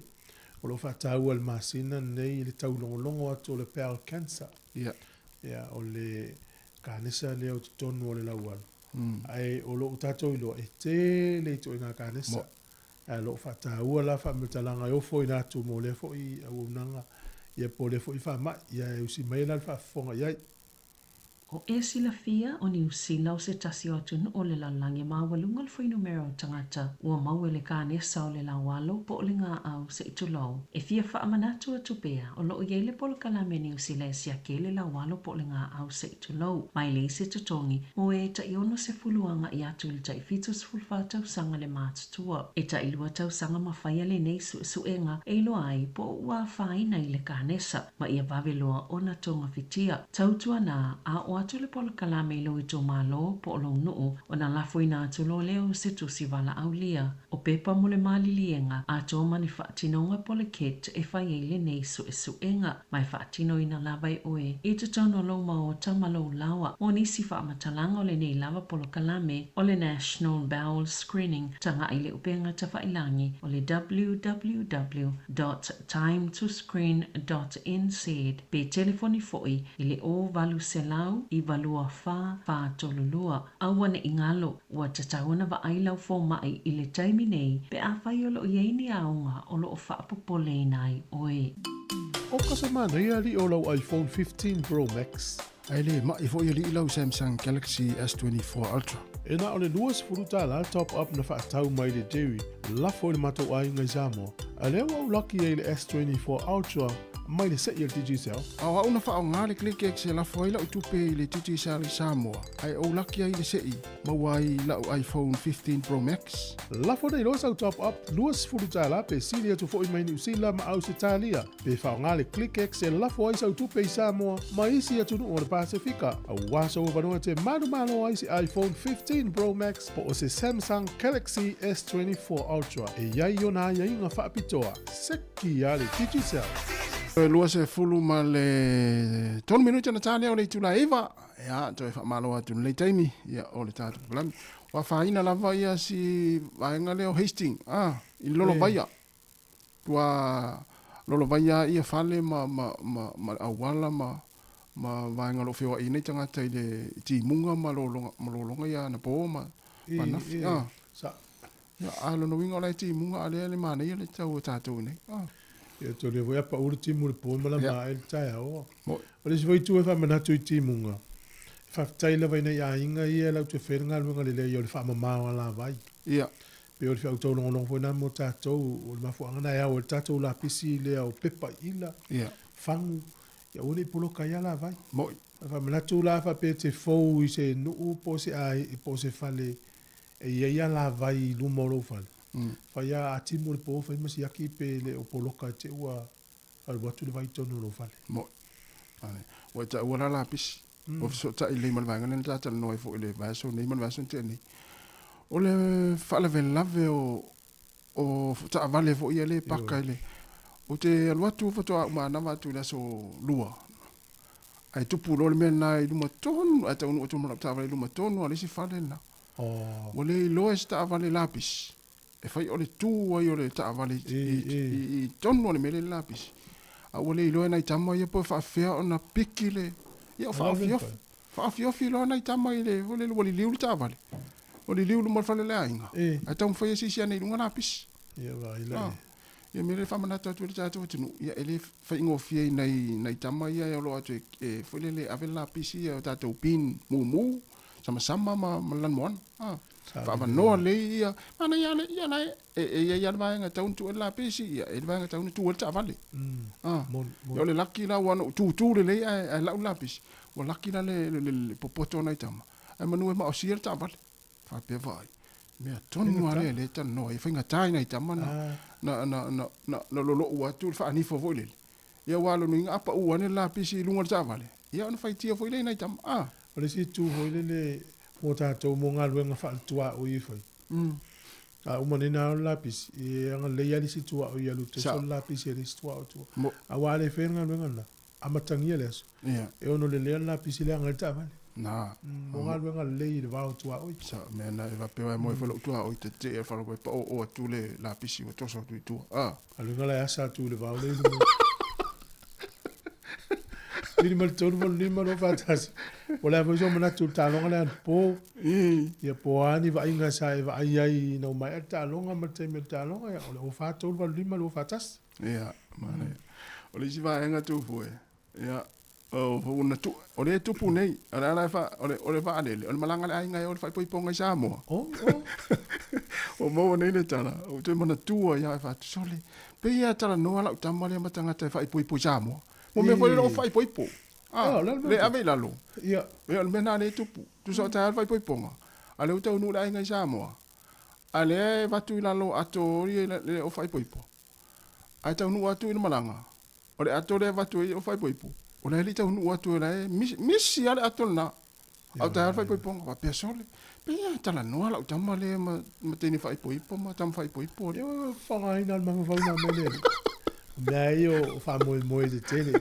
E te tauana e mo ave i lunga i le ato le ave i lunga. O le sina me le tau ai malai wa ale le ma company wa ale. E la wa e nofo i lo nofo la sao. Ale ngā solo mali pases. Mo le wa e tu i ato pa ua tanga teo me mana tōru. O pepe wa whiana sao ma i ato pa ula popo ane i lunga. Ia. E mo ia i o mama e ia i o file ia o fai poi na pea ave i lunga. Ne lo tau ave i lana. Tau ave i lana. Ia me la le tupu. Ia le la wa fai nai no. Ia. Tal sia i o la to tau nu atu le va ala va tu le ato le va tu lo fai poi. Ia o me fa pene fai to lo umana tongi umame o fai. Ai mo ile le. So. O ata na fi mo va pa so mana tu ala tamo tu fu o fai poi pole ma se na vina vina. Ia la o te ma fa me ia o no o le vo tape pena ma o ia. Oh, me va pia. Tatele, wa tatele mna tu ina ta ita me ia pia o e você fai sa utala me tu. Ona na fi. On vai aso nen pasa la uma ia ile i o pertania na tuli vai leo se i lusfru lima tausa. O le tasi o la utau fa valea. Al fainga la no fai le ile. Ia. O fa folinga o ia o le leo. Oh oui. Ia e tolu se lau mo tupu afe ta la tu pena ngau e tangata el te le ile. Sol. E au fi ai ma tangata au ki lani e tos furvan le vao le limono le iva sfur tau sanga le matua. Ia Rana mena fai. anu lo kai leo. Oh. O le ri o pertania le ri. Ia ale la na tuli vai na mau e tonu le tau langa o ki lani ia. Tuli e leo. O na o le skaili le ri ile. O le walu pe ia se leo. O short. Ia o le tangata la se fulu walu tangata au ki lani na fai nai. Ile va limono le iva sfur tau sanga le matua. O le tele o la tau i o le valu sfur tau sanga. Tau fa valea. Tau fa valea. Ia, o le manai foi e fai lo atu nei vanga ia se tangata ia fea lo mauta. E le lea na fisi lino IT. A e le tonu a ua le fai uru fale lo fale. Ia. Wei ia IT, a e mawhai whana tanga pu ele ata la IT. A e masaru sa lo ati ria, ia nei whai le ion sa ito sau stay misi o melmata o ainga. Ia. A me se nei matua le ano fōna o la tau le fale. Ia. Tu ia tangata le fale, a e whiwa me luatu tonu o ia sau mai whea. E sili le IT, a e masaru sa lo ai le IT, po ele ata a le ai. Whai e maria sau le fia fi malawa maita maiti. Na, mana ia. Au ane e watua tonu o le fale. Ia. Ia, po la foi vili atu e whaamna atu foi, ia e le ma whai ona vili atu lau bank. Ia ma tā pāu wha maumaunga. Ia lau emaili, ia lau password. E le mwhai e le taitai le stu la fonu wha pena lau bank. Te o vili atu, sili atu ia te. Ia me se aso ia te le tupe, aso tofi, aso whareile ma. E te le intangata wha pena e vili telefoni ainga. E vai le le al pertania tangata, e lufu lima tau sanga, e le matua, talafo. Lai mon malo si alu whainga alu nga so, e me tupe ma. Ale la wanga wene tangata ine New Zealand. Iti tia tolu se la wafeta la New Zealand na nga wele li ale tota. Ia, me sili na maua. Maua, no maua leo. Na to foi la wasi si atu. Moi. Luatu atu e na to matua na ona tolu fale a luatu tangata e tu yatu. Ia, le ala vale au ala la tfa pe o ia sau mai fea tanga luenga malo po fela. Fai ai malia to sau de fia. Ya lo na wata la fale ata no fa malama. Ia. Ka sue de fam lama vai ya. Sau ito sau na ne fia fise malava mai tamait. A fsila foi ma fa matalanga, a ora ve fa matalanga to wainga. Mo, a wone ave ai. Na fa na tu na mo na to ma tu le fale. Ya ma tu fo le fale. Mo tu ala vata penda i me fa pe. Mo. Ya. To es full minute na tale o le tu la eiva. Fa fianga mai le mtangi mai sai. Lo va tu ya Ricky, ma lo ni ngal mo le aso. Ya, Abdullah, Sataraka, Tai Fish, ma lo lama ma futa mai Ansel Mana. Tai ni fo ia nga bengo le yaso ia Anora Lutelu alo fa tai tele lama ma samai tai ia le la watu fa fianga le ma mtangi mai sai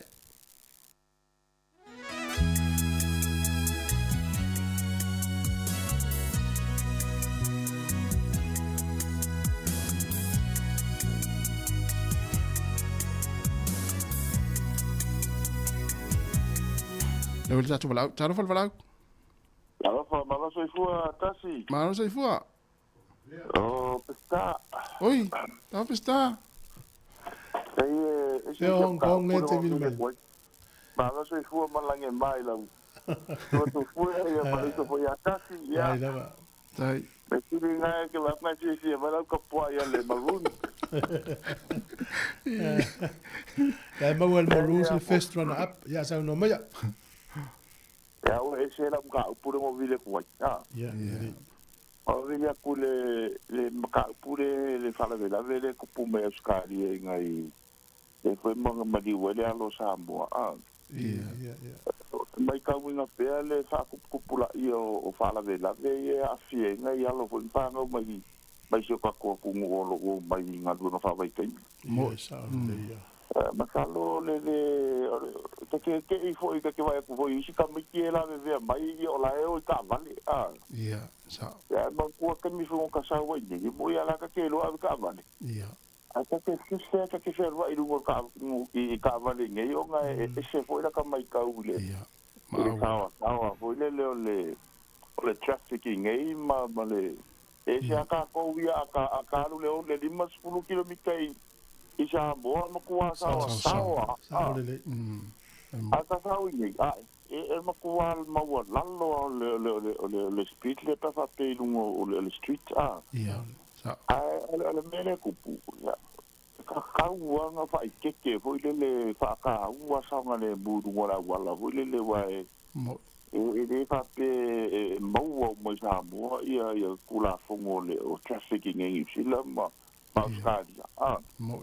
Ya ka ke alo fa foi la fa muri me ya inga ma fa au foi ma kai ko du ya re ku po fa la vela ve e la longa i foi le fa ngo ma le ya ke alo fa foi nga ya inga ro fa muri mai ma ya inga ya a fie ngi fa la vela ve fa pe Ia.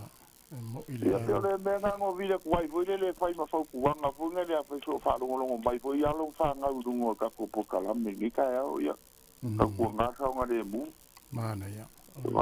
Este ale ia Sāmoa ese ngai ku ngai si me vai lo fonga umi ska mai ki ia ke ia pe ia o la le ven ia poi fa fin ka ia pe se ma lo vale fa na tu pesta ma mia ka ia o ku foi ma Tai.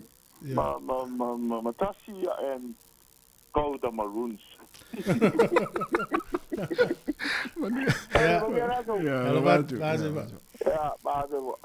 Sa o le ta pule le fona fa so te na fia ma mi mana. Ia. Na te foi na Yusuf to fa fine lo mai ngalo fa vai taimi e te tonu le to tele o to lo mai mo fa fo mai. O sa o le mu la vai fa mo mo. Ia. Ya. Ma lo se fo nu ya ta lo fa.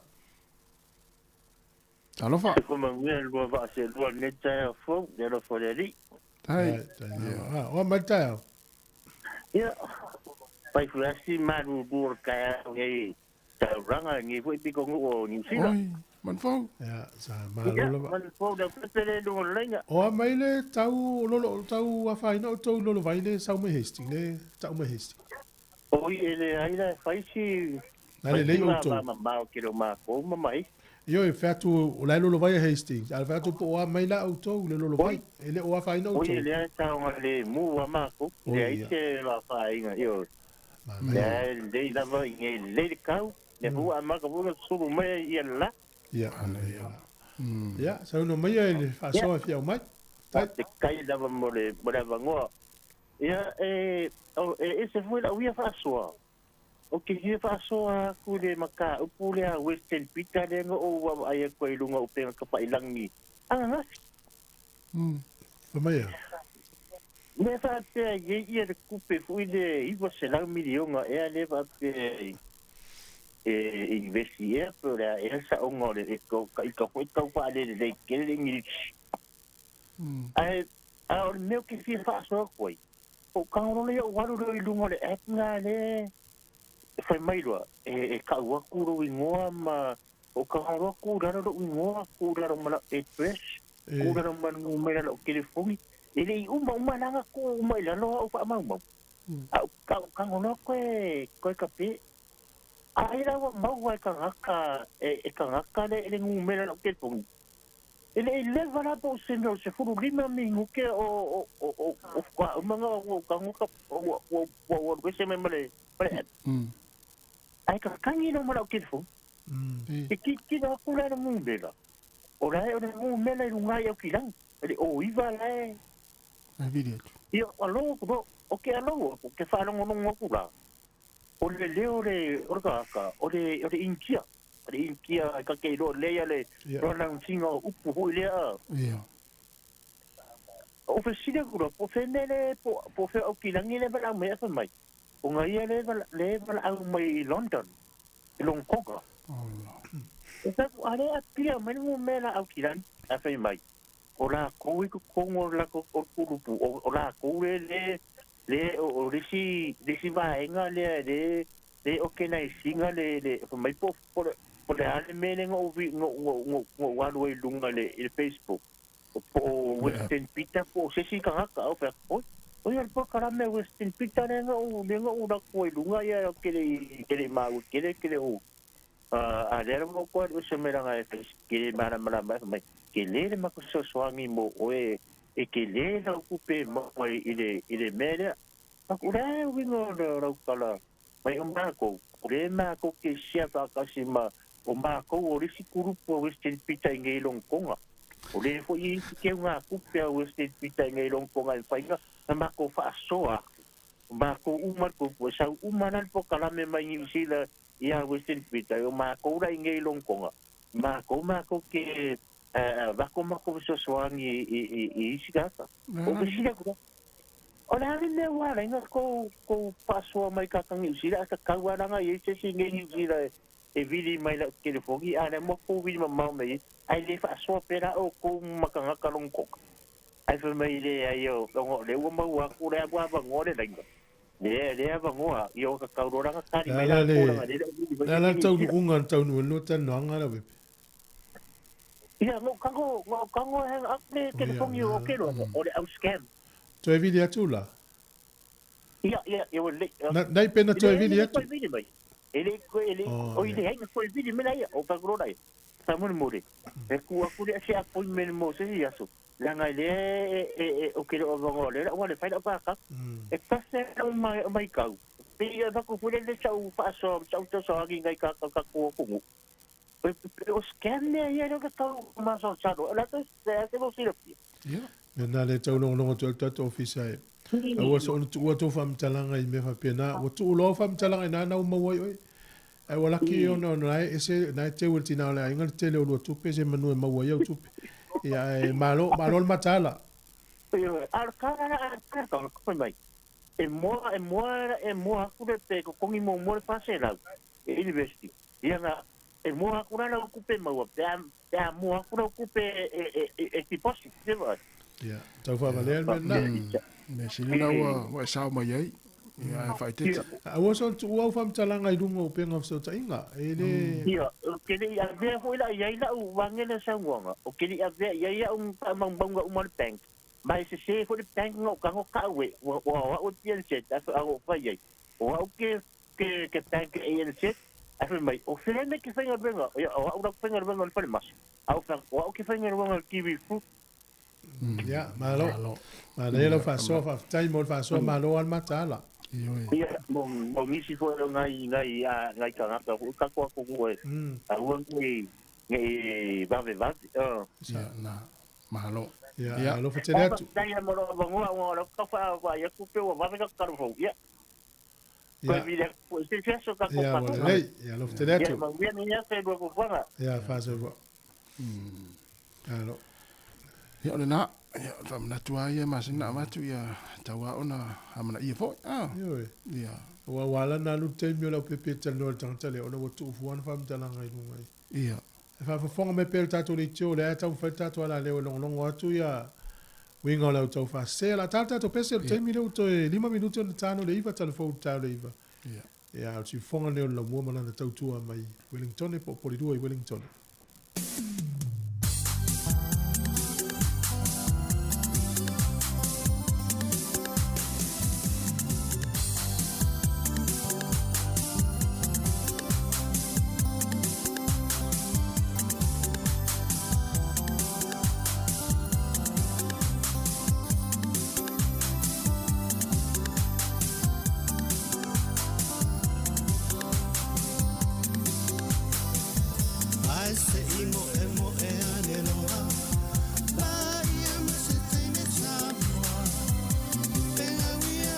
le o le statu wala le tong fai mai tano fal wala.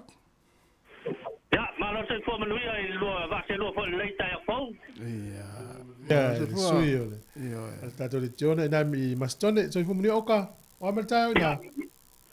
Ya va fo le fa sili fo i lo su fo le tai a manui me o me lo fo me le o tato ta pa sili le lagi. E tele ni nga tato tangata i nga luenga fa vai temi i nai mastone. Ya, ha mo le fa sili tu fo o ele o nei mastone o ile no le sola va mastone o lo ia le vinde io lo fa pena nga lo ia na uso fo mai Sāmoa ai pe o va male to lo sfur mon tupu ia ila to lo nga lo nei tar sia o fa fo mai na to fa te fta ngo fi ta vale le o mas ile o sa lava fa la ve tupu ia ya sa no mai la sunga se va nga na vi mai e fa so ai ia fa tai mo fa so fo le tai ao ile tato por kala me mata ngo fie le yo le tu la fo ile inga ruenga pe yo no pa longo fo i si tamare na o ba ma le limas fo mo tu tau sanga o tono na nga ruenga o au na se ful fa i o tau sanga ile fa le no papa ia ai pe tai no bala o mo ile singa ruenga o anu le ia o fa inga ruenga ile o no masina ia ai pe tai ia wa le se fa lo machine le nei wa no wa weselo ia no follow mal machine nei to no fa lo papa le fa tipi se lo papa ai te wo te bala wa tu le polo fa lo papa pe ma fa ya no to fo mai inga wa le ala wo to fo mai to no fa le company do papa ia le wo ye te le nei ole na si ila no to ai se furu fa te usanga o yai to no company wo na si ila no tongi na ina to fo ia e pe o le tūlanga nā sa o ki nau mai ai ale si ia lo tongi o te le toi fo i mai tono le pana lo papa nei o pe na la sunga na to mai o masini o no masini foi si le foi stu ai o masini fo o mai nei io o le masini le son tu ai sei si ia o le pe o le tūlanga nā sa te vala o tu ai ia wa uma foi insinia no mai ele ia nai ia e pe tai toi vala o tu la va ale si ia pe o te le te foi ia po na le le mana ia foi le ole o minga ruenga esa ia le ia to inga masin foi na la tua ile o mi ki fa ola ia me sia ki so au ia na tano fono fala e va aima o le masini la na masini fo masini tuaila le mo mi oka ia so umma le aso bua halu al manos le la vai sta no per fana le ole ate no fono foto no fisa mo va tu papo Kalau ngai lo pele au se limo se si tonu ki el masini fu to mo mio u mi te le tingi lima le pa malo foi arga lu nei foi tai au le va foi nei tai me va to foi ai mai se lava na uso io lo ton fo nei tu malo nga va fa vai tai ni io no fa la bella via tu po mai foi la foi tu le oi tonu Australia ia e la ngona foi aulanga o na fino umalanga to i lo hat no la tu i asi foi i si o anko lo i fale mai ia ai o vai foi le pisi no wala wala e o tu ai si ta vale ma va foi fa fonga le tato ma tipi ia tate fai ma di io ai va tu foi fa utuanga na uso foi o lo mai Sāmoa ia fai ma di e sa o ele moanga na le sita malo na foto o mai nei ta ai fai lo le tala toina na wale vai nei ya ma tala toina vai o to foia a o so noso ia e va to foia de fotuanga ina uso ia ele o ia tuata va fai nga ia tato ia fa penan foi tato nga ruenga malo mo fotuanga oka ia ona na wa sa amata masini ia na wa tono do ofisa no fa sanga te malo mo le computer Ioi, no lo masine fai sina la po masini. Ya la tate no fai tonu i baba vai tu foi fa foi ile mana ya mai fa foi le lo fa malanga le ole tu. Mana ya fenga lo mana ya fenga lo con kala tfolia atimu sa tonu lo fis. Al mele na te vai va atimu na. Tu ai lo sunga foi ne ya toma po foi ya me te tu ai no tato no. Ya se tala po tu dai tono mastone. Ya so fo me mnuya. Oka le fu ai fa nga o pe tanga to inisi por le futu por le centimeter millimeter ya man tu foi i fa lo papa so to ya fua mo to masani ya Ioi, ai, na le wala au mea le tama, e fia, na lo wala au atua tama po se oka le la tau, le la tipi. Na lo wala atua tama, tipi le mea rea, tipi le, wha futu po le 5 futu, ioi, ia ona I tama tipi, e ai. Tu se te wala ho, ia na tu alu ale o tu tipi. Ala pa te le atu oka. Ia, manuia po le nei aso, ia, manuia le tua. Ia se voi o le so, va se voi. Vale, Tu se le masini foule o mim no fono. Masini tuai e mo me oka. Ia. O mal malo si. Moru so le vai swa ula ni. La tu non vale mo e vai le so. Ia fa fo mai tala mai Sāmoa.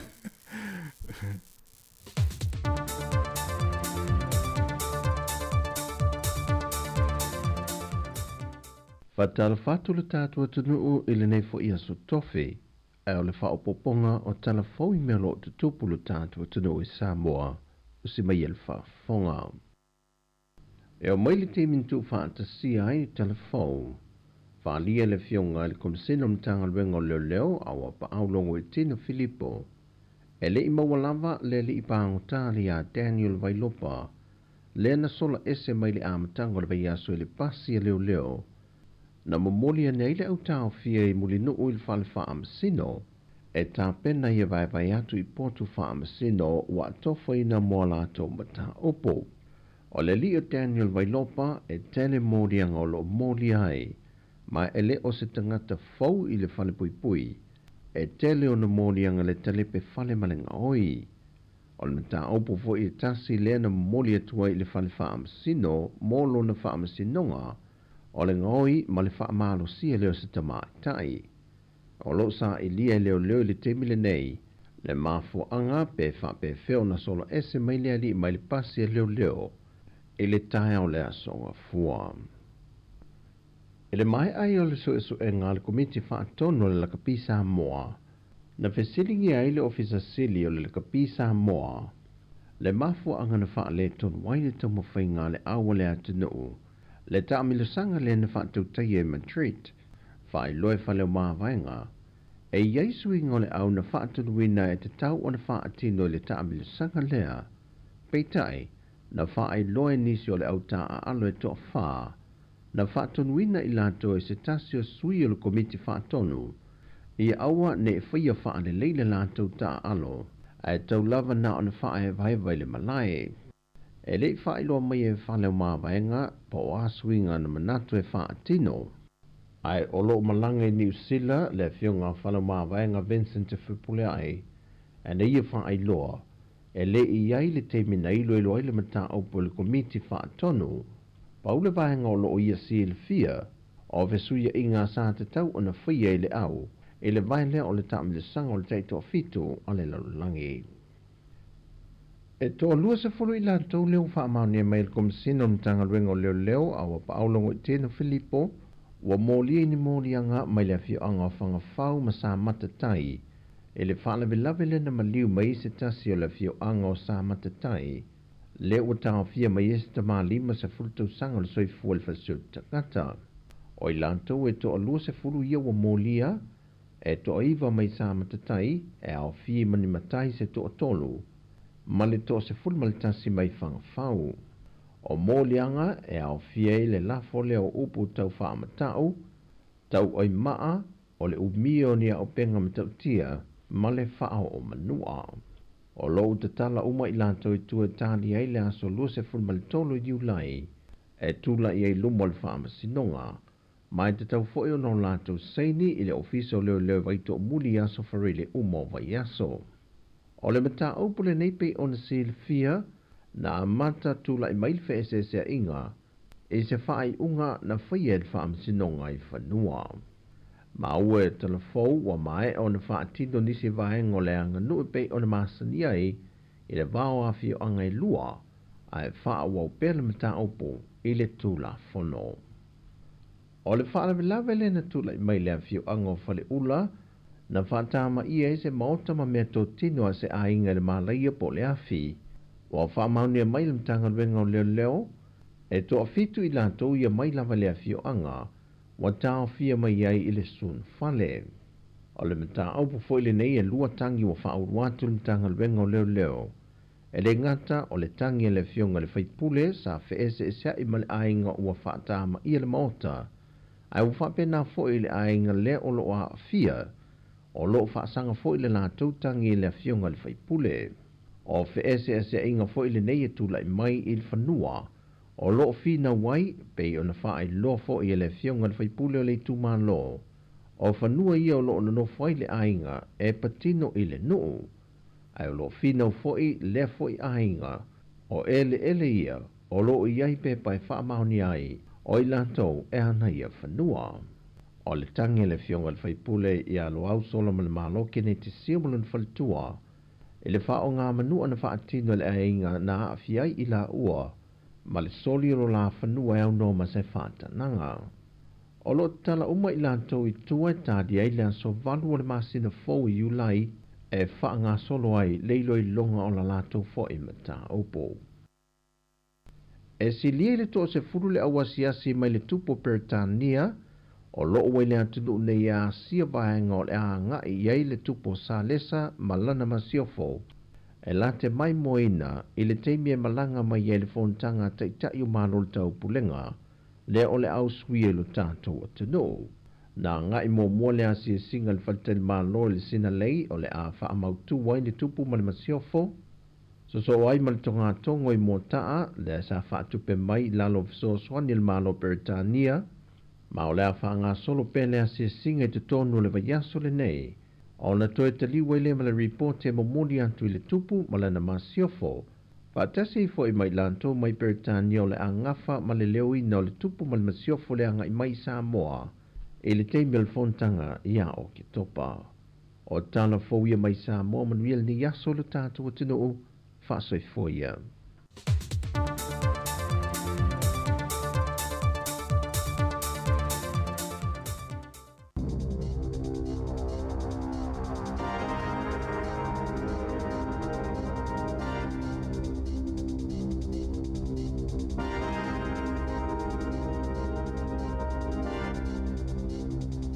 E toi whātalo whāto se isi lea whapupongo tala fōu mai le sifufongo le lau mua i Wellington mo le nei tai ao le aso luas frufito iuni lua fe lua whā.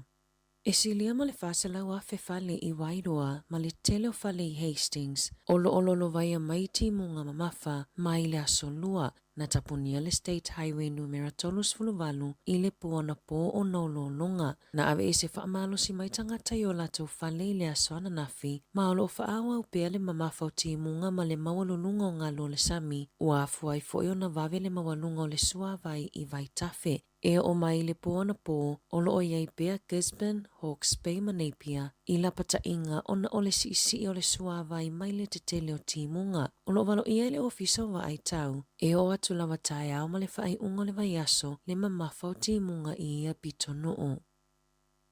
O le aso e wala au inaili unga o le whamasinonga mo le na avea mawhaipule ale Green Colorist Caraman i mo lianga o le ngaoina o lava mai i fale o loa. E whātolu tau sanga le matua o Caraman, ma e whāmuli angole ngaoi, lena mafuai o na malolo mai i ona tofinga i le palemene. Na whaalia i le loia i a Elijah McClintock i whaamaumaunga o awhianga i le soifua malolo ina le mafaufau o Caraman, mai ini whaafitau lia o talavou, na mafuai o na ia whaia i anga ioinga. Na io ina e Caraman o na mulianga o le ngaoina o le whaitau wafe tāla o lava i le whaamasinonga whaitu malo i au kilani a mati. Na ianga o ia lava e tu sa maleono se lau i walima tāla lona tau a whai mai le Wellington Creative Works Store i le aso luas fululua o ke topa lua fe lua tolu. Ma se ofu e tu sa lona tau ma le tolu sa lau valuiva tāla mai le Standard Issue i Newmarket i le aso luas fululua te sema. Na molia fo i o iei molianga e lua ni ngaoi mai le fale o loa o le Scottish Boutique i Ponsonby e lima afe fitu sa lau fitu tolu tāla le tau a whai o loa i le aso lua tasi o te sema whaapea le lua afe ma le ono sfulu tāla le tau o loa po o lava na ianga o ia i le aso lava e tasi. Ua whaamaonia mai le oranga tamariki le whaamutai o ngā luenga e whaase lau se fuluiwa i le matanga luenga. Ina ia whaamalia i naimana o ngā le mālo e whaaiti tia tupe whaalu. Whaalia le pule sili o le oranga tamariki chapi te kani. O le whaaiti tia o le whaase lau se fuluiwa o matawhaioi e mai le 5 se lau iwa whao ngā luenga ua whaamuta. Ai se lau fitu iwa matawhaioi fau ua whaofi mai i le taimi nei. Na whinau le pātia le national e whaaiti tia tupe whaalu i tua i matanga luenga ma ofisa le malo. E silia ma le ono a whenga luenga ua whaamuta i le taimi nei, aina ta ua le minista mo tulafono whaatonu David Sāmoa e si itia le numera i le fitu a 5 se lau i se taimi la tamai. Na lipotia i le leiti o New Zealand e tusa ma le tolu se launga luenga ua fuafua e whaamuta i le au nanga le ACC e au fia i le valus fululimo ngā luenga o lo oa vanoa pia i le taimi nei. Ua tautino i le minista o whaamasinonga Paul Goldsmith o le a whaavaise tu la whono tau whaauwhi e whaamoemoe e pāsia ai le ia o le whaiunga o le tausanga e tauwhi ai tangata e tau mulimuli pe turi loaina tangata i se awala i le saunga limu. Natalia Goldsmith se talosanga na tuina atu e le whaalapotopotonga e nafa ma le saunga limu o le tu pao tamaitai matamaiti. Whapea le whaalapotopotonga e te te atu i sawanga mana sainia e le silia ma le lua se fuluafe o tangata. Na tuina atu le talosanga i le minista i le asona nafi, maoana nafi fo isa lauina i li ungo le whaamasinonga le ali o Antonio Glenn Castellano o se ali i ua lau i loa i New Zealand i ana soli tu la fono. O le talosanga o lo omo o mia le whaatu la fono ina o le whaasao na tau mulimuli pe tuli loa ina tangata po le whaapiritania ina o le stalker. E au fia ai maa o onga mo tangata whainganuenga lau tele, ai mai se tangata whainganuenga i au nanga mo le puipuinga. Na lipoti ele le tio New Zealand, ua tuai o na whaia se tu la fono whaapea i New Zealand, pe a whaatusa i isi atunu o ai Amerika, Ausitalia, Engelani, Welese, ma le Unia Europa, le ua whaasoli tu la fono ai le tau pule pule, ma le tuli loi no tangata ai mai se le tu pao tamaitai, ma ua talo sanga inai mo le saunga le mu, ia ave ia ile whaamua mua le malo.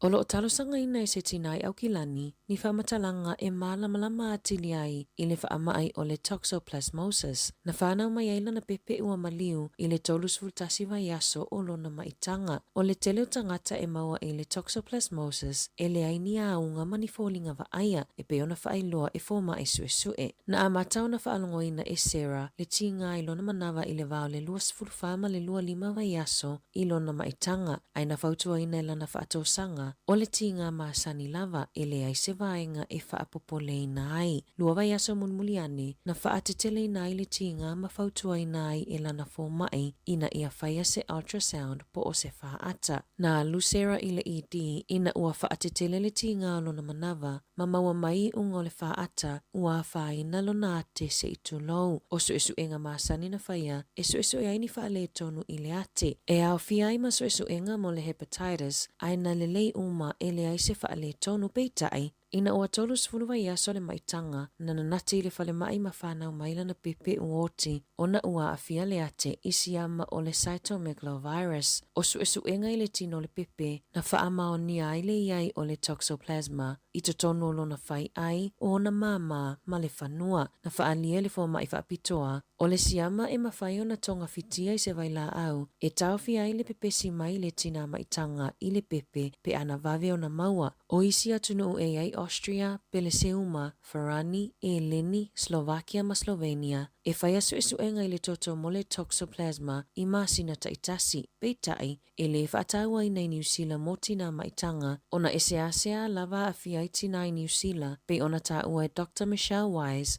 o se fōma ai ma se whaia o ngā sinia i mata uputau sai e nisi ma su enga mo le soifua maloloina i le University o Aukilani.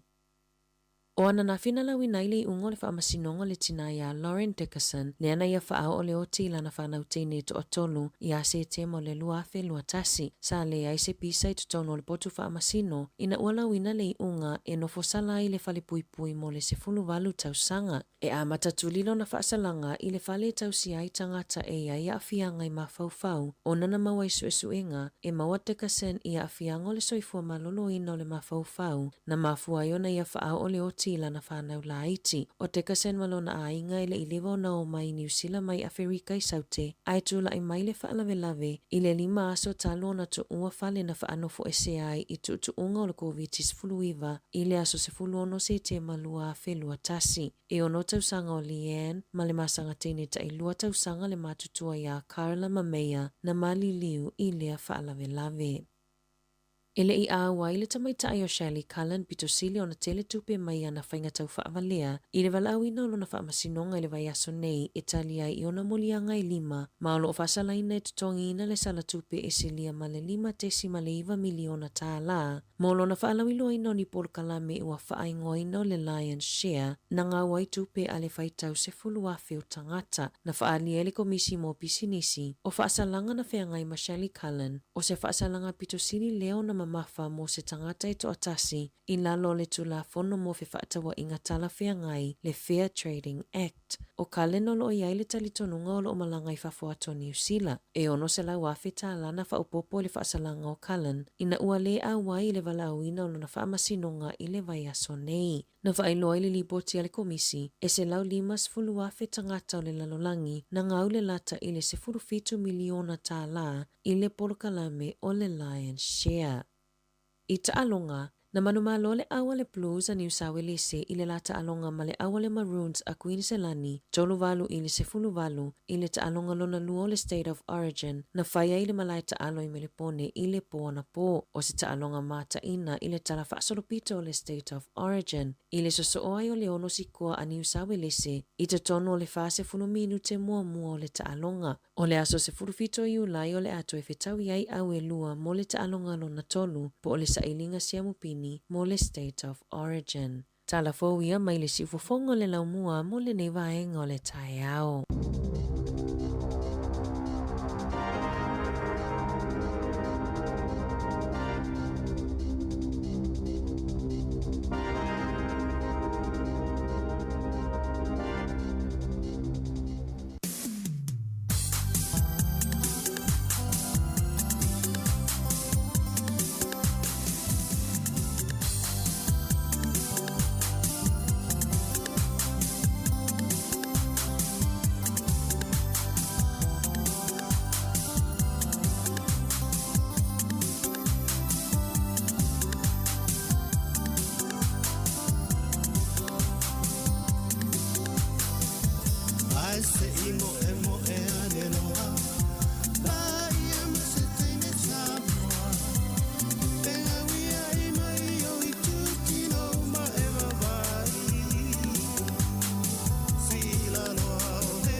Tainila ole taualuna Ua taua wina sisi vauma Maimanu e valauru mairunga Tala tala o selo matua Papa o masa sama isono tua Wale ole leo Tapia pale ali pua Tupula ngai ai mana Tau tia tia ngawane sua Siva mai papa To angani si e a o E sini la valo pa amasa Pia pia ngau amasa ni ai Te ono mea Mea i se pai tio mai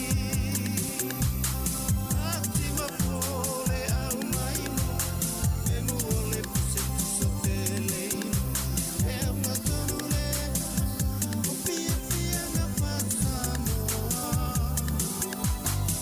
E pule la vao e iti au tanga E pato sinai o tangata Ai e manatu Ono o iai e matutua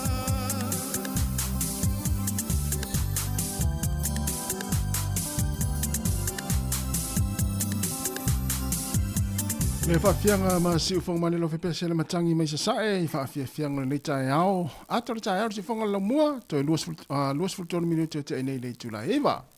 Alo lava le tautua ngā runga mitu te ono ngā luei le tunu. Nā wei tala pere tātou leina tātou whaasoa la le umina ngā luei lau ngā luenga. Ma nei fwoi tala ngā ngā luenga le si vaenga le tātou whaanongo i nei. Mo. Alo lava le tautua i uto ngā luenga. O le kia mene o ngā luenga le whamao. Ciao. Su ea tangata e umi ngā luenga o tangata whamao ni whamoi moi. Poe mau ole to mai ana e hawa o atu ale to mai le i le pito i lalo i le aunanga i lalo. E te o atu i lunga te maana mla male leia i me i tupu i lalo. Mo ilele. Ia, pe o le telefona i whanau i Uma University in Whainonga. I tā ua la vale i ole to mai fwile le experience mo ngā luenga e maua ngā luenga. E so soani fo i whanau i Uma i ngā luenga tausus ngā luenga o le tā ua lava o e stasi o le i sa ma whaasoa fo i o ia e maulunga fo i stasi o maunanga le malu. Pe mai o le ala ngā luenga te whaitau whai wha mau lau CV po talanga o lo soi fonga lue. Pe te ngā lue whaavaitai mi part-time i se au nanga fo i whale ainga. Tu si ilalo. E whawai umai e o iau ngā luenga i whai fua le kalesia ma le community tangata lau tele. Pe te alu fo i afso soani lau ta mamalo ti nār kilingi tu lau ngangana. A mau umai lalo. I tono lau CV. O mea umana ai ngā luenga. E mai sea meo ngā luenga whai fua. So soani wha mamala pisi o le tau e kalesia. Seki no fo le hol ma whasa. Wha mau mai lalo mea nā i tala angalo langa lue. E wawa ai anga luenga pe o iau tangata la le whainanga lue fua e. E le o nau se tau i voi le le whapela langa lue fua e ngalu. E so soani e tau au mai po o i tonu a o e le tang sangatu. Anei nei whamnatu e tā ua mo le anga ilu mole. Misa nei whanau. Le pe le tau le tampo le na whanoi ele mai. Ele vai tu pule le tu mo TV le ma mo le tu TV.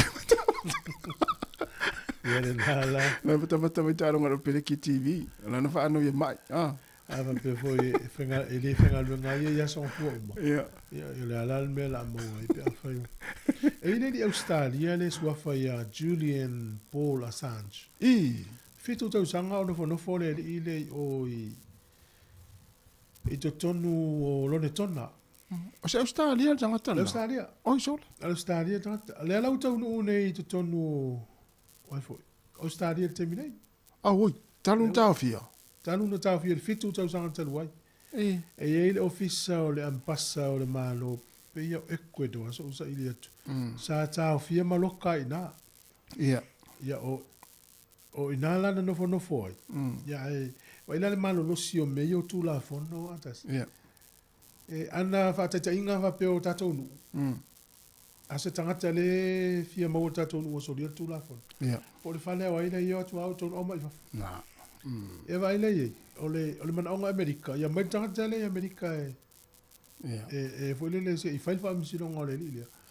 O no le tele o fa matalanga fa tau I tau sa o Amerika Afghanistan. O Iraq. Na fa sala la le li. O ia fa vai le penga na tau le WikiLeaks. Wen fain tatu tala no tau le tatu wal au le tom fai mai. Ya mana ya mala tau tala no ya. Atala fatu maloso I fo mau le tai fo. Morning, boys. How are you? It's Pono here. Tala fa no o lo manuia va tai o mai oi. Oh, very good. Thank you. Whaftai lawa le pokalama mana ia. O feles o yo le te wala mai wai katu. Wai katu. Ioi. O ia mal o mai wai katu. O leo sulu mai le la sa maruru foi. O fasa o sorry se se o ma fo fa pe o tona malo le pu. Ale tau fa. O ko grandson nga ka alo blue. O ai la se o alo le. Tau tan papali. O le le o le alo o ia no na tama. O lo grandfather, o lo brother. Sa o la. Fela no o le le o no grandfather. O sa pali mangiangi sa ai. Oh, tu solo na grandfather or the brother na we. Sa o la. Yeah. Anyway. Sa o la na. O ela te no fo e katona au le blues Caído. Esa no mai fon. Entonces ya, entonces me ha como quiera que fia ka algo Mo la. Ola pokalama le tala no ile inga luego. Ia le. Amata mai ona New Zealand pe amata mai Sāmoa. Ia so se po fia la vana amata ngalue ai o le se. Ia, ole tausanga e tasiva ono fasa o fainga luenga le falolo koki ia pia. O fainga luenga I lunga le tata telefoni ia. O kani e o vau suro ka usanga sole. Ma, no ia tausanga o lo soifua fono. Ia feo lolo Anyway, o fainga luenga ia koki. Ai fa mai lo uso le lang kamale a fonga de mingi skafu fa mai. So, langa me ke alfa ka lo ala kinga inga fa onga oi. Ya o lo mo lo no ofisa wa onga I malifa. Ya o lo la ia fa mai lo ma to pule na o le sem no fa si lo mo ko e fonga le manga ongi kenge penga luenga ko diso Sāmoa le si typist la le si ava mo mau le makaka SS technical la la onga ngai la me makal ko nginga e o pakuro uso mai ara ko diso Sāmoa le ngai e ka mai ia walu lo nga o penga luenga I mo le ko ka sanga ia le si la uso matua ia o sa New Zealand mai ko nga sa New Zealand pa pe ma papa mai koi pe ngai la wa ai ara wa ya o sa lo le tau sanga e tasivo no o sa foi fanga luenga I au kilani I le ofisa o halau papa ya o malo fanga luenga I na le ono masina o nai o teila I na Wellington ma to ola fa atasi mai sa mai o ke ala kuila lo nga o fanga luenga I malako so my cousin we all worked at the New Zealand Post Office Savings Banking ke duole lolang ke duola aiki inga ofisa inga Kalango Railway ele mamau so we worked mafanga luenga nga for 6 years na umalo lea to mo foile se wa no ofisa wa onga lava ina Wellington ma ko fanga luenga ma Valku mo desio toreka ya umalo foi o alu lesi mkaka oi television license mo ai polo wa ngo le sa ko inga pala inga le pole le ma ke asia si po ai inga ko la singe TV sorry o ma ko la singa ya so kamalo pala ni fa mai ya wa o mo ya wa ai Sāmoa nga ka ke e ko si ai nga le nga le se la ko le se kupe con la ko la singe ai se yo se si va ya mai o ia wale o lo se fifsi le to la le winga la sene TV se fa matala mai fa mo TV licensing office o kaminga o la mga umbia la singe o ye sau TV e mga umbia nga le skala ye la singe a wa le sau la singe ia e fa sala o ya so no TV o fa le mo fu termine matamata le ni le se no sa no. Ya. TV ki tono fale le matamata. Ya TV la. Sala se ne ya sona. Ya mga umianga ila ra senge wa aku ya pongale supervisor si kawang ka umaile o ise fa mai rengia ko TV alai ro umara ngalai o fa ka TV fa lo. Yeah, those days. Yeah. E fiala le fa fiala no le sene e to fiala tu petong il tausang. Le kon masinga ngale ro suka la e masinga. To tele ale na to tu. Aya. Ia nga fatia. So e ma li foi la me ia sorry. Ia fa wo pela usau no. Ele ngalo ia un alola ia ngao ko alu foi la ia office a nga ma ko pekau ia matoreka. Ia un malo sisi mai ro ngai wai kaso. O vala mal fia tausanga o fenga fia to tausanga i lo si fia na fenga luenga. O va mal lima skulu pe ono. Le ono pai Sāmoa, Colisio Sāmoa, Education Department. Te yo mai ai le oi, e o tawala ia fenga luenga ngai wai kaso mak fenga luenga le fana mai wai kaso le fiesta mak fenga luenga mai sia o ma ko e va ia le pokunga fai ka o konga. Ia umalola ia o fa pe o siri longa malolo I ma le tau sanga lo soi fu ma le lo soi fu nga lue te le va nga la e ai so ma lo fu ava ia tu pulanga fa pe o ma na ia langa lue ma lo sia na sanga sa tawan so anga sanga venga ta ma wenga venga au ese wa son le ma o le fa ngo pie ai se awa se amo fit fide wai kato te no foi o langa sa indeia ia na yo sei wo la na yo sei o ma lusi o ke langa si file o Australia mai anti sa nge ka ko ngo foi le nge la kala ka o kilangi ia o sta dola ia o ma lusi o ke o Australia la o foi ngado foi le Australia fai mai. We have a very close family. But my auntie shift over here because my daughter used to live in Sydney. Ngā kasiara se o kama. O ka, hei, koe fo mai fo anga ia New Zealand. Ia e sa o ale o koe fo mai New Zealand. Malo. Ia malo. Malo ia tiri. Ai lava fo. Malo fo kalama. E se ro pia whaanonga tui. I le leki o Sāmoa a Wellington. Tai mo fa soa ya alo fa tele atu ya manuia le aso fu fuanga mania fo le aso fa so I fua look forward to the All Blacks ai sa o ba so fo ya fa so fua ba se fu tau sa ngore tina ya fono ma nei e le mo stato wala o le tampai mai ya taro fa wala ma lo so fua pa ka lo na fa ro ta sima le la mo se fo manuia so ha mal moto sa na kua le leia ka o ma ko ni nan mo na tol tawa le o le la le su o o na ko bo de flo ka di nga sile e tonga o se afori vai e la ku eu kilang ai ki dei de va e no sil I ka ya o le mo ka nga ya ai nga lo ku va ala ka fu ma ka lo ngole o ka wo ma le leia le lo va angias o no kwa leia leso ele ese kala ka ese me are ida ko na luenga o le ma ko ka o le la fo de o video ko o fi o sur mala na le we le fi video man ma lo ni ko ba ka taila mo o ka lo ma ke le ka lo nga po ke ri do ya tasi po ile e ia ma ana wa nganga la kumonga tisi dang wa na fi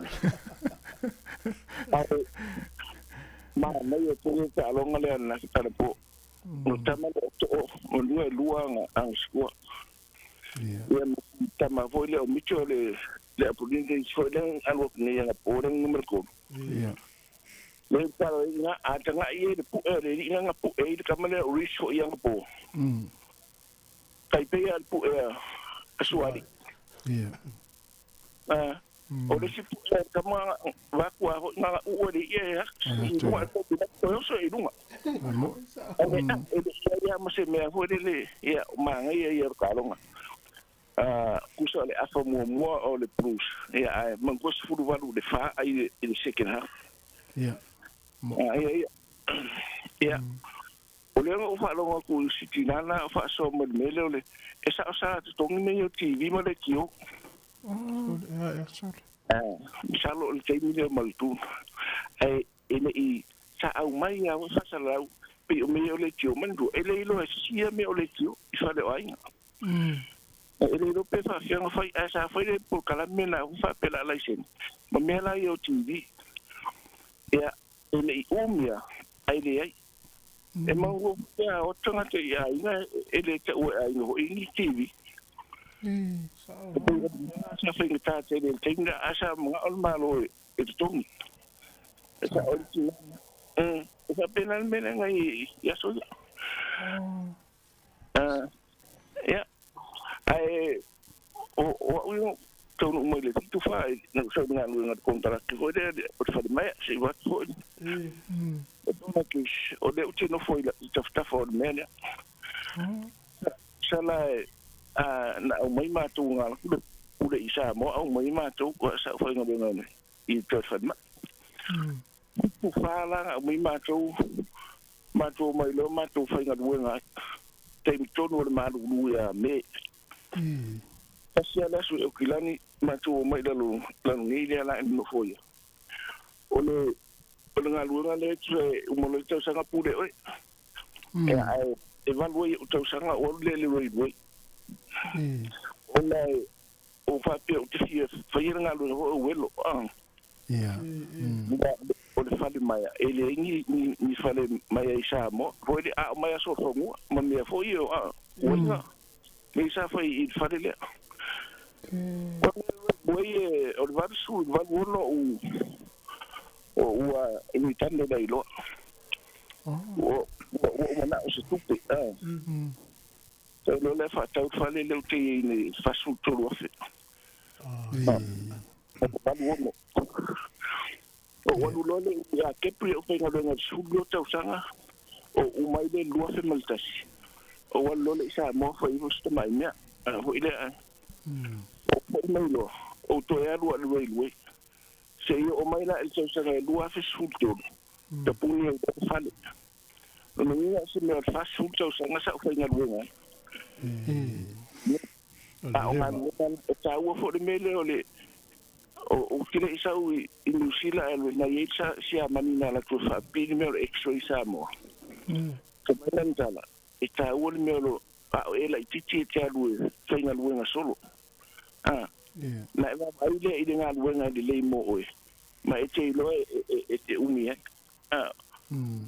nga sa o fa le mai o fa pe ele mo se fa le mai sa mo o pe auto sa mo a le de wel ya o le ni fa le ma wo de welo o lu tele fa su kala ya o ina le sa o sa fa fo si umi ya o lu sa mo to sa fa nga lu ya o le wina la le me ho le fa si umi o nga lu New Zealand o lo wina man tu o isi ya o le umi no mai e malolo sa mo a le ala u pension si tau fa nga mai tu ti mano yo sona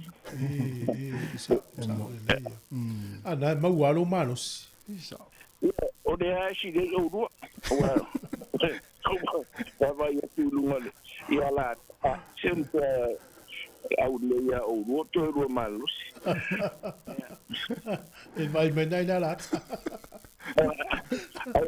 el tato o de tiki e o plet o le awale e tasi ale tama ho ile o le tama na ya auto le prop ele tawa nei la ta ho ile le ta ai te milian na ta va ai tai tai le o Basilio tos Basilio tos ai se to la o Sāmoa Tonga okay ya awa e paule tama le pe lak e kire no so tutu tu sa tau fa pe ai piso tutu ai o le mo o tamale se titi o le la titi wala ya ai si la fier mele ana fa pe fo yo ni Sāmoa fa pe fo fa o piki ngale au ina o piki ye wala ina palangi o le mana o le coach o le tamale sa te le vadu de o mana o mi el semine o le tele ta lo so tu le la ko forward e mantua o le mele o le prop e fa mo i loka mantua la o tamale o puro kuma le si loka nai ntua malo losia o tulanga na sa lo i o prop e te fa mo i tangata e unga i ko tua o le le na o tamale o so tutu mantua fo i o le si tangata extra pe a fa pe e le skala oh ya de polo sa mayas mo ai ko o i ha pe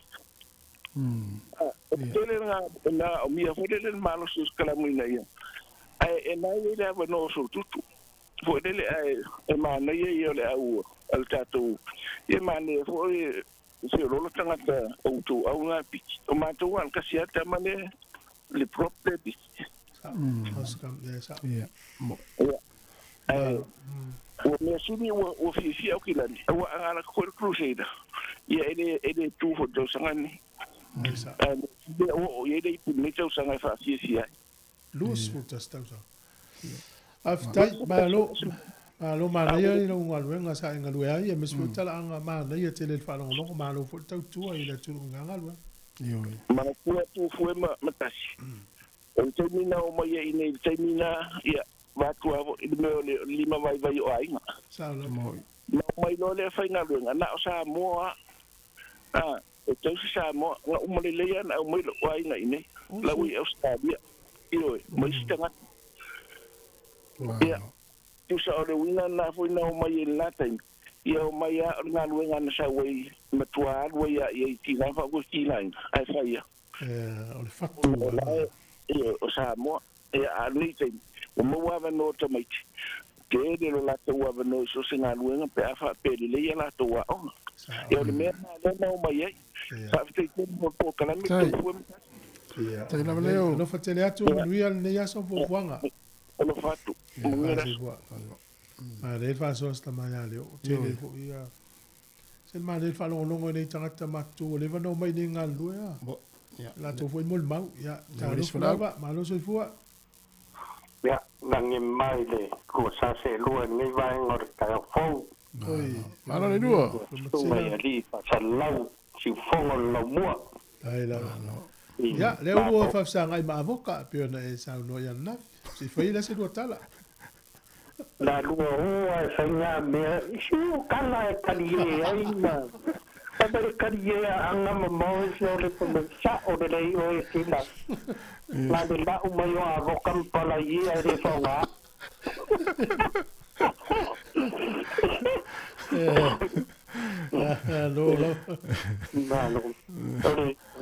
wa no ko fisilia ko ia nga ia pule ale ai no re avoka wai orkele ai si kan ki tango ki pi fala po foi le fa si fala o le sinima ai fa si avoka le sinima ora una ia ta o kemi wa ya au ke de lola ya wa ke fa ro ya o fa pa kai fala ya ro vino me atas tu sale ya ya se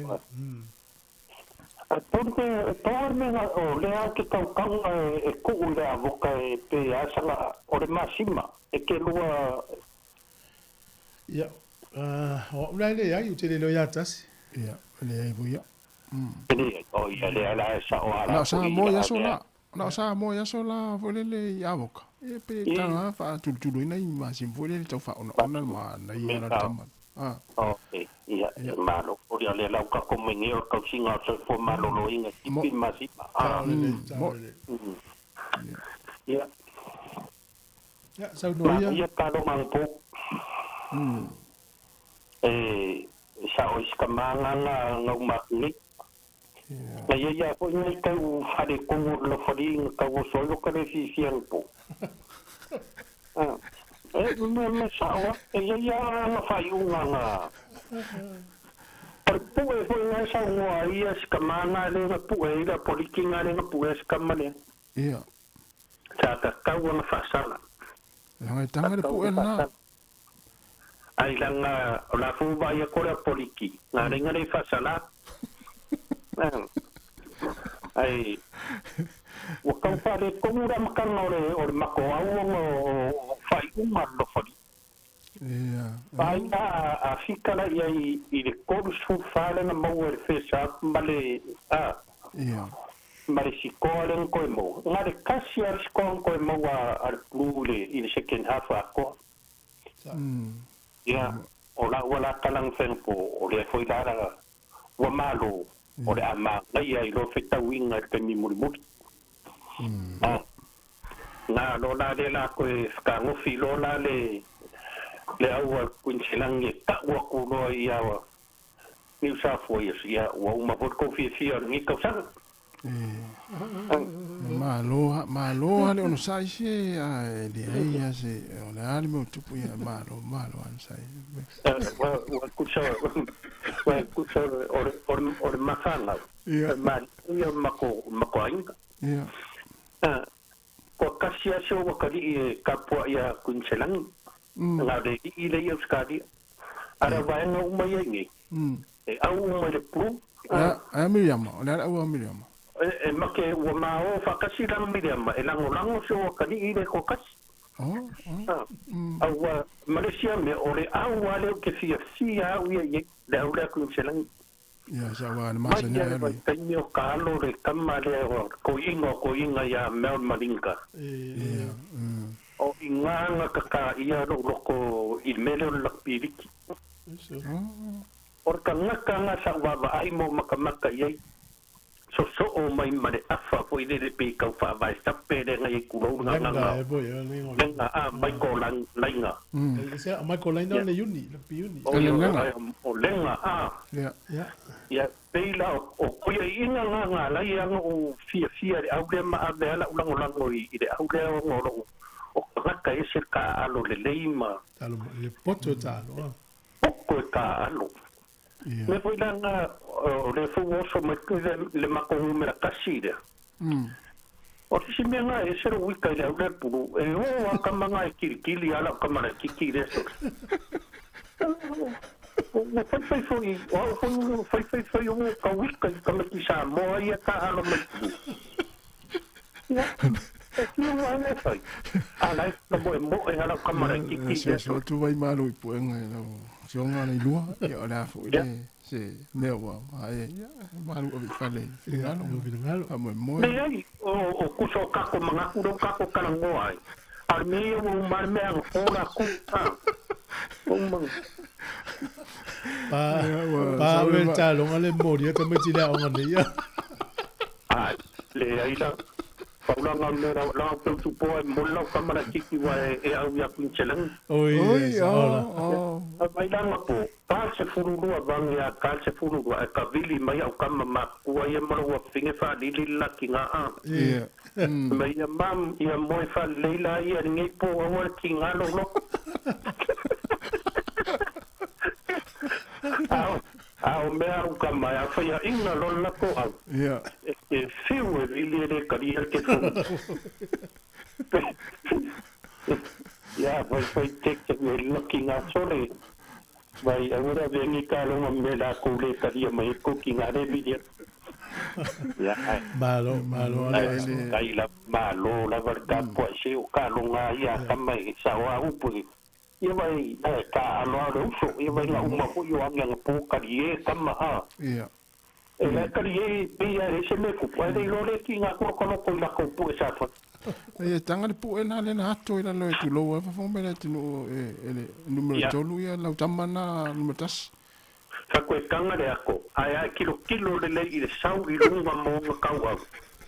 Me ko nga le fa sa la ka me sa mo ka lo mo. E so ko vai malu pu nga lupe.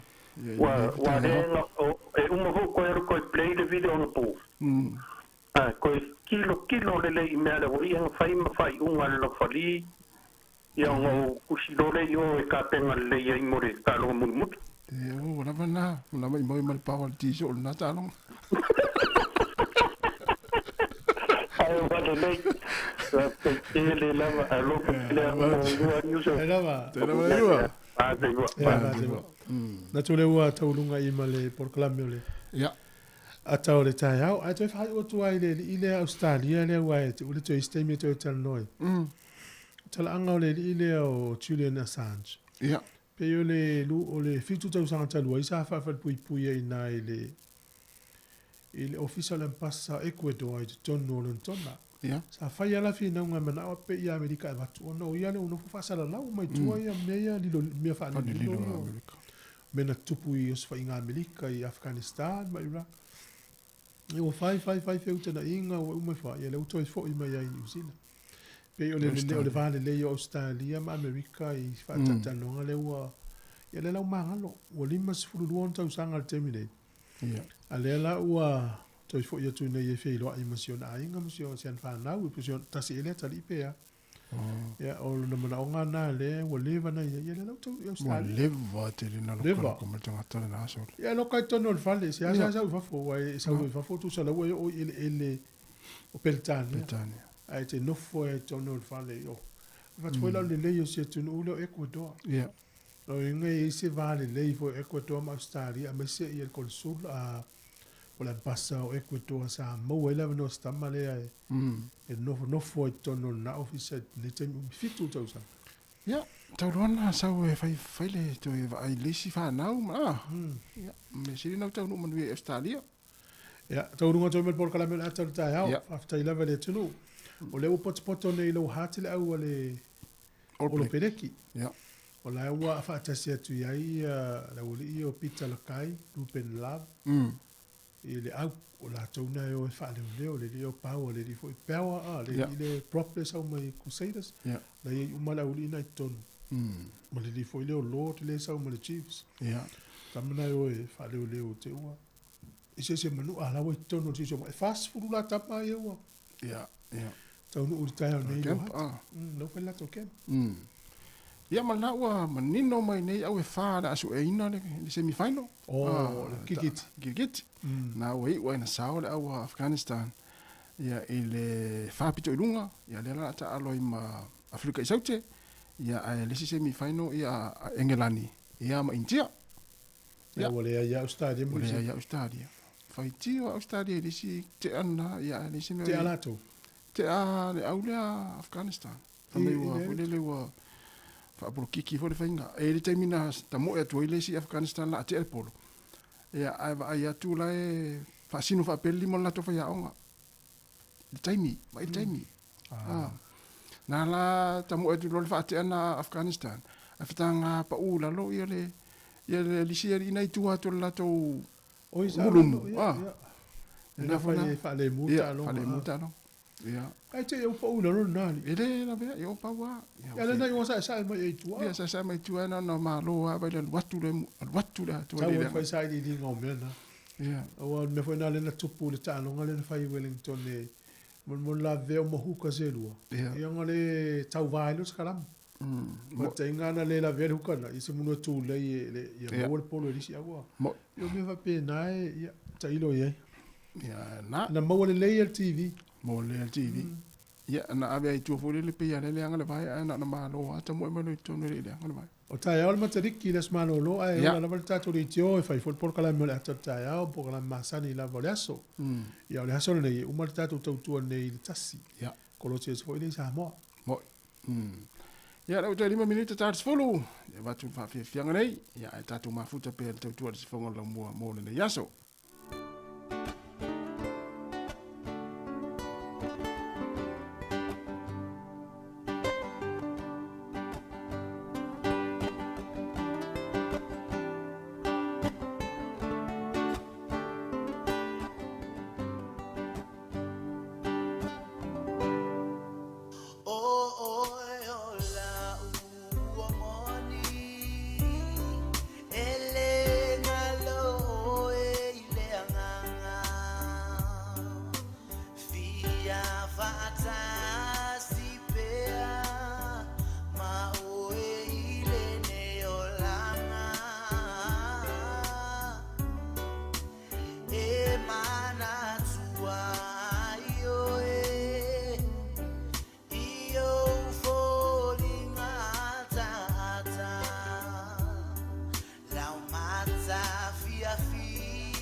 O le whaasisilanga tāua, e whaamana tuatu i le mamalo le tātou au whaafonga, e iaila wa ia te tau i lalo le tulafono o le Broadcasting Act tasiiwa valuiwa, e whai e sau whaasea po o se whai tionga i mata upu, tau i whaasalalau i lunga le Sāmoa Capital Radio. O lo au ili lalo le upenga o sota inga le pūlenga o whaasalaunga, po le Broadcasting Standards Authority, bsa.gov.nz.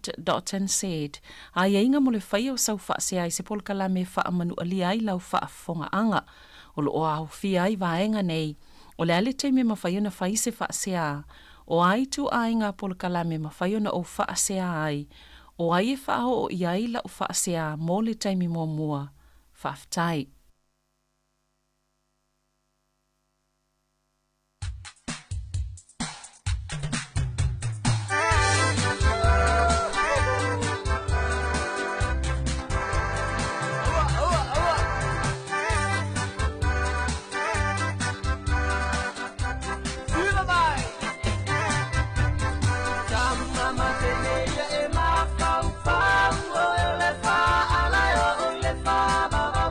Na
Vivinga le fianga sale no longa mai le au pese le la oso ina o se fulfitu minuta te nei le tu la se fulu le tau tua fa o pe ala wala le o le si fonga le la mo Wellington le tasi ono te si ma le tasi fa mo ia fa pe fo ile mai mo nga ilungo pe ngata failangi le Facebook mo le YouTube nei te mi le tai ao se ipa ia le tu la e se fulu ma le tasi ia o le pokalame o le lalangi o so nei le tu la se fulu ma le tasi ia se ipa ia le tu la se fulu ma le lua fa pongo telefou le tu la se fulu ma le lua ia musika o le auli tātasi mai al tātu tautua i le lau monei Wellington ia e tuin sao tātu whaasalaunga i lunga o penga tawhailangi i le sunga a tāsesa mai lalavaya i le tūla e tasi anga i le tūla e tolu ia wā le tautua ina o le tātu o tenuu ia i le fo iaso ia o le whaatati anga le tātu poklame ia o musika fo i ma whaafiafianga so i filoi le taimi ia se ipa i le tūla e sifumatasi ia mo le poklame o le lalangi o senei i le tūla e sifumatasi ia toi whaamalom toi whaatarofa atu le tātu o tenuu ia le tai me laso po le nei foi vai ngale tai ao a fe ngai foi fi au manga luenga e malo lava foi nga lue malo foi on sai ia i nga luenga foi tau fai u foi le nei foi vai aso ia wa i mato nei ni sila o le aso malo lo le aso tai ao ma nei ia vai atu i fa fa to le ofisa fa sala lau nei i po lua le susulu matanga o fio la ia o tau le foi ma fu fuanga manga luenga le tai ao ia me se foi tanga lava lava se tu lo e fa nga ye le la le mana ye la le fa mamango fo yo tanga la le tatu tino ia mo le fo yaso ia so ani fo la nga lue i te fo mai fo la fa nga luenga to e fai fo i tanga la le fe na nei ia e mana ye fa nga tatu ye le fa le vilil masini ia e fa nga ye le la le yaso le mana ye le tau ia i la mo nei Wellington se fo 5 minuta te nei le tu la se fo fa wa fa fia nga fa pese ia malola fo le mafuta mai le tatu tino ni matu i tono ainga lo fa long mai le tasi ono te si mai le tasi fa mo ia il nei tai mo le tai ao malo fo la wa fata vale i lunga la wala le fe fo i nga luenga i tavale afi malola vale fa malosi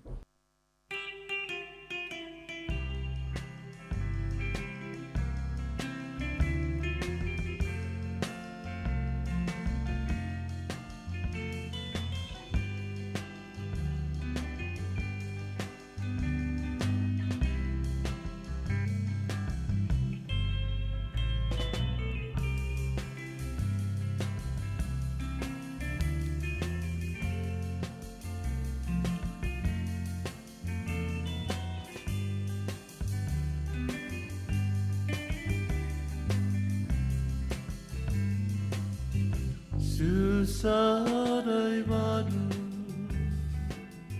lea somanatu la rosai mama neo ma fa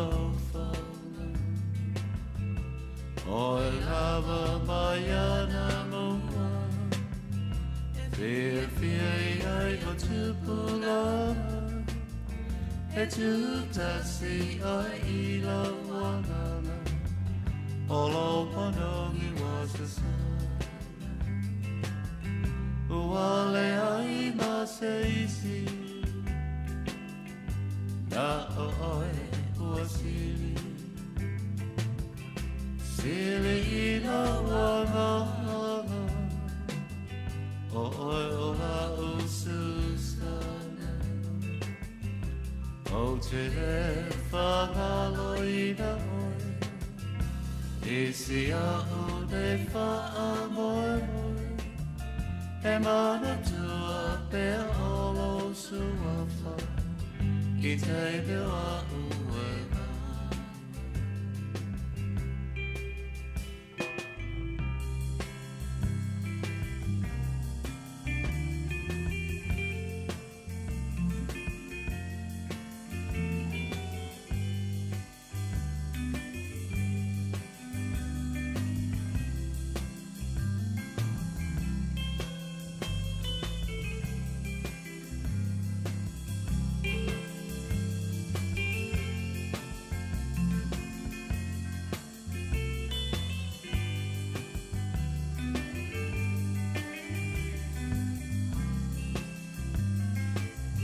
Tino le telefona o ese Sāmoana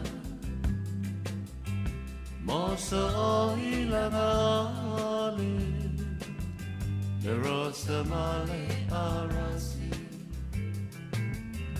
Forketi por fuota sana Male auteta atelia la fama Aku sili ai la wailo manatu Susanai Susanai badu Lea el somanatu La rosa maonga Neo ma fau Oi la mayana mua Fia ai o tupula E tu tasi oi ilo managa Olo manogi wasasa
Fo mai sunga ana se ko fale moe mala pese le rosa ina mulus for 2 minute te nei le se fulu fa fia fianga se fluid si fonga la mua tarts for tasi proclame le nano langio so nei le fianga la wano ati lawa ya ai toi fa malo atu le taimi fa talo fa fo ia ma fa mni atu fa nga malanga ila tole ata pena fo i fa nga malanga le fo yaso e mesio le neva yaso po le fa ingo fo le neva yaso ta pena fo ia wa ia fo tanga e kale sia i Sāmoa pe me tawatu le wa mata ona nga solo fo ia ia le fonotanga le kalesia me tutisi i lato konfernisi ma pe on masani ai ia i tausanga taitasi e to tele la ila to le wa taunu unisi Sāmoa ia le foi le wa ta pena nisi ia ua fo'i whainga malanga i Sāmoa, ia i sunga i tausimtanga nuenga, mwhaletua, ma au malanga, ia manuia lava whainga malanga, ia o le anga i o tau le nei fo'i aso, ia me se fo'i le whainga le nei vai aso, ia o le a fo'i se tapenanga fo'i le aso atai ao, ia so malo lo, ia po fele la anga i a inga, ia mātua mwhanau e whaatawhau ai mo le long weekend,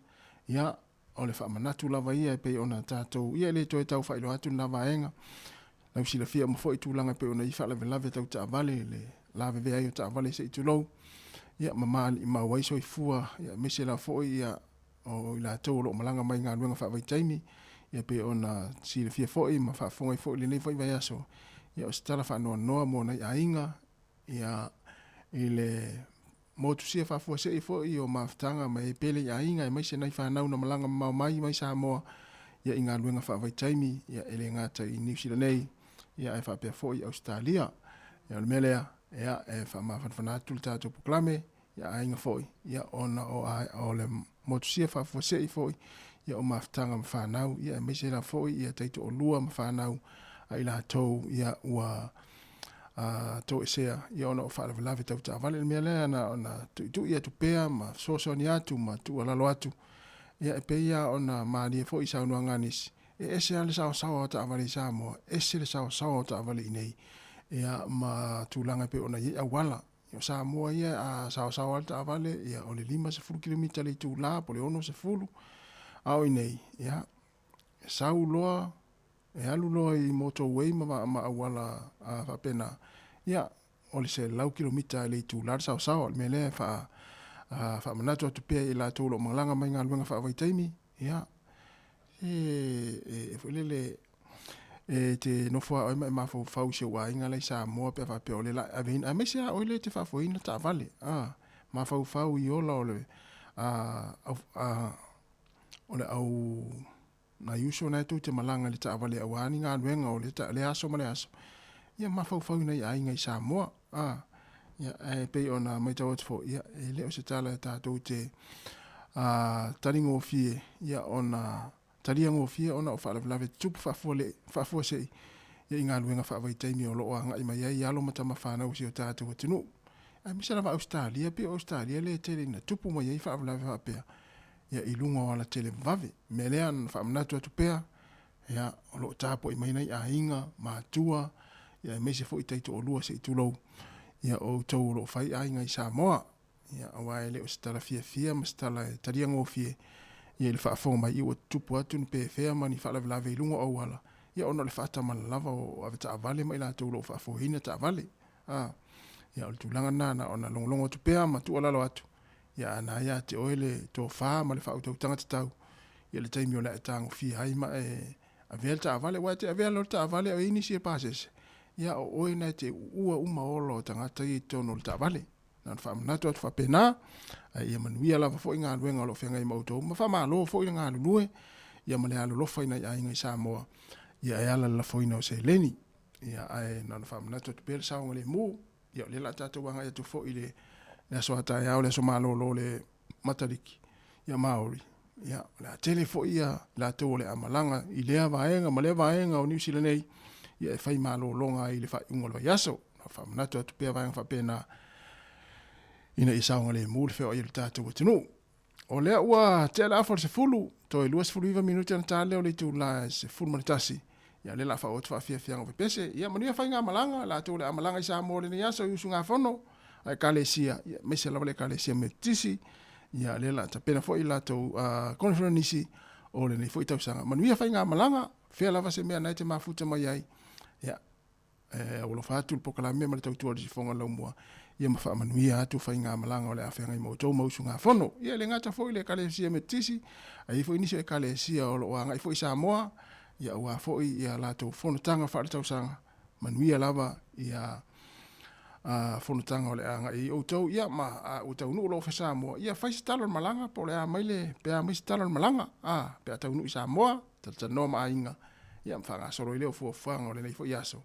Ia mo ila tau ia le malanga le sau ni ta pena malanga nei tai au ma le aso to na i ma le sa manuia whai ngā malanga o le awhenga i mautou. Aso au Felice Mikaele, ia whai si talo malanga.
Ia, le whawhiwhianga mo le whaipese a le matangi mai sa sae, ia ma le pese, ua whaingo ina, ia o le teine o Corina, ia Corina, o a mai o le nei tae au, ia maa lo lavra ngā lue Corina, ia whai wha o mapia ngā lue ngā le nei tae au, ia wha o le ua mo le tātou sota inga, ia mo le whiunga ia la upe pitele tala ilene, ia ua fo i tātou whaatanoanga o le nei tae au, ona o le sa whaia si pisi o le tātou leina i le te o le iwa, ia whaafitai o le ua maua o le sota inga, ia mo le whiunga ia la upepe, ia mai pēa o Australia, le salita malo, wano vai atano pōso le lai tū mai o le tū.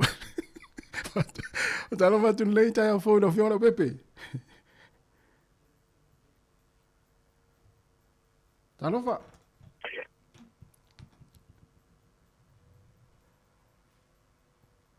Foi le nei tae au, e whawhiloa ia tu foi, i pā anga tātou pokalame whawhitai lawa ia tātou pā anga sa whāpeona walau mai. O le hāre mea wale whai e tātou whātalanoa. E le taimi māsak. Ia, o lea lau o to e su e atu ai o rua a mai awa matu foi. Pei e se mau tupu tātou le tio, awa wā matanta vili mai ia tātou a tātou sui foi o le plus o no palongolongo ia tātou pokalame i astopi teitas. Pone ane me o le pes tātou pokalame, ia na e o le mau atu whaisi pisi o tātou leita. Maro maftai. I maftai foi lo fionga ia o le ua whaiti whaasara launga whaala wai tele. Ia lea la ua moa mai mali nei taimi. Ia e whaatai tele launga leo fionga o pepe me siri nai maulo awanoa. Ia e whaamalulu atua i lau fionga. Ia, o pepe, e a mai. O anai te i Australia, po le ua e malanga mai. Ia, le ai, e whatoa malanga atu le fiafi. Se i umale lei foi ona whaasavali lei pule no sa. Ia, o le lana mai whaasavali nei Melbourne ona to tele foi na ta po ia le ale blues i Melbourne. Ia, le foi toi malo mai malesi blues ona po. E vai atu ai. Ia, o le temi nei a le blue lau te talo e le tali mai le li atu. Ia. Maro maftai. O lea la ua uloa nei. E le ai e te le a la le va lo sao i ele ngata le au kilani. Ai fa pe foi la le New South Wales foi le vave na uma me ta longa le plus version te nei e o sol vale le fa pe no na winga e le va nga le o pepe le so so ani le au New South Wales. I ta pe nanga ta longa na po. Ale ana no mai ta watu. Sole. Le na le o pepe le va nga le na so so ani le au le ale New South Wales mai le ta longa le plus le ana mana o mia o fu lo ia ina ta longa po io na vatu ale ta sanga fo ia le auta pu ia sim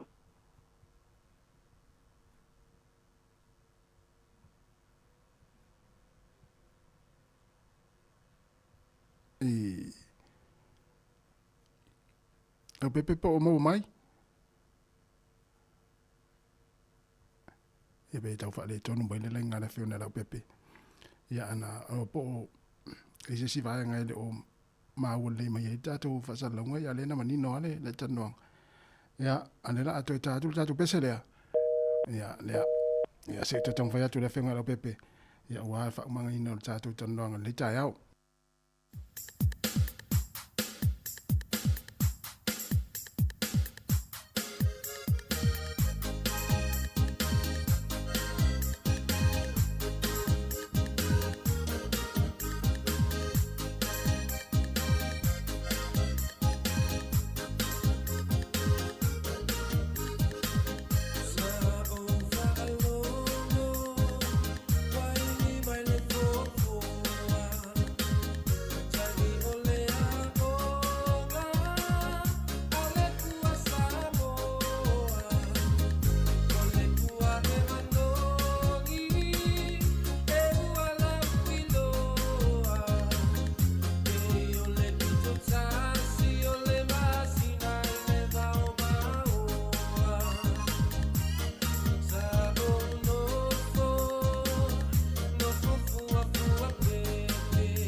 fianga mele ko pese le to pen ya mele fa fianga na le temi le ta o tu sfultasi minuti na tale o le tu la se ful maltasi ya e tatu klame le tu la se ful maltasi ya fa malu watu ya e tu sai male mosia mai o le mata noanga mele fianga le pepte le pepe tele tala ilene ya fa tonu le tatu ko ni telefone titi sa o ta ya o le la to mo wai le sota inga mele fianga le pepe ya ile so ta ya o no le fa le tonu mai ya le vai ona ile leina foi ia le tanoanga fo le ta ia o le fionga le pepe lai Australia no winga lai ia ini vanga fo le tau mana o mi ai mo ta longa lona tolu le va o le au New South Wales male plus ta longa lona tolu su enga champini ia le pedal mena le ala ona no fo umi le fionga le pepe ia isa i Australia ia ona malanga mai le fia na nei ia ai fua fo ia le umi no fo pe afa pe na o le tolu le fa ia so le permita ia wai le ia se fa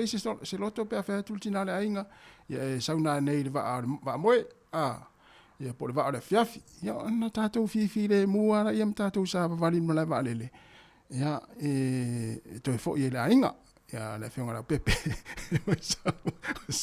so le tomano ari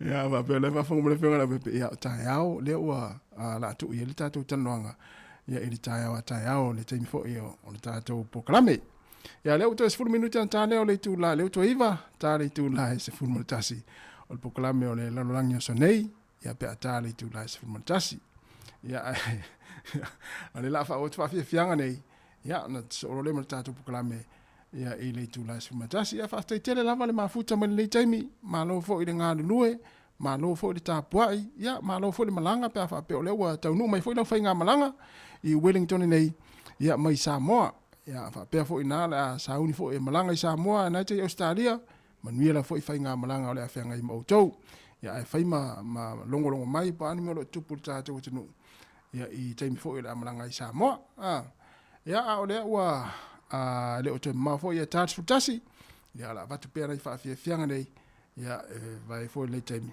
tats futasi o tatou proklame o le lalolangi o so nei si fonga le lau mua i Wellington fa fianga so isfiloi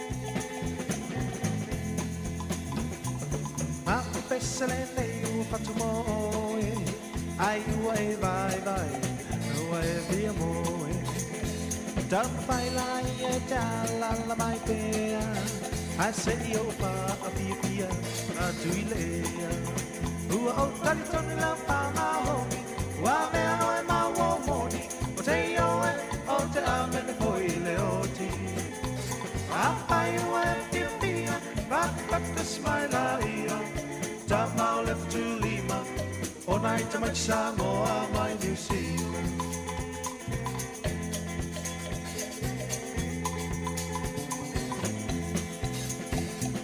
Naya Fatuna ese lava, te leoina, yama motangata. Apaila ue pia malama, esilia idea, tu maioleana.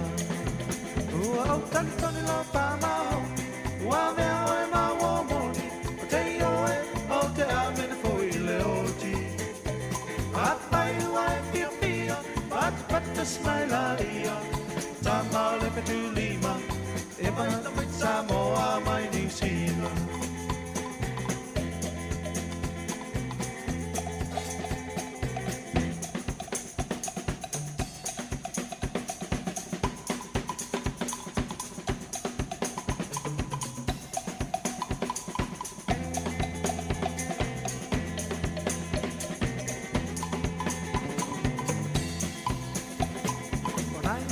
Fatuna ese lava, a te leo wina,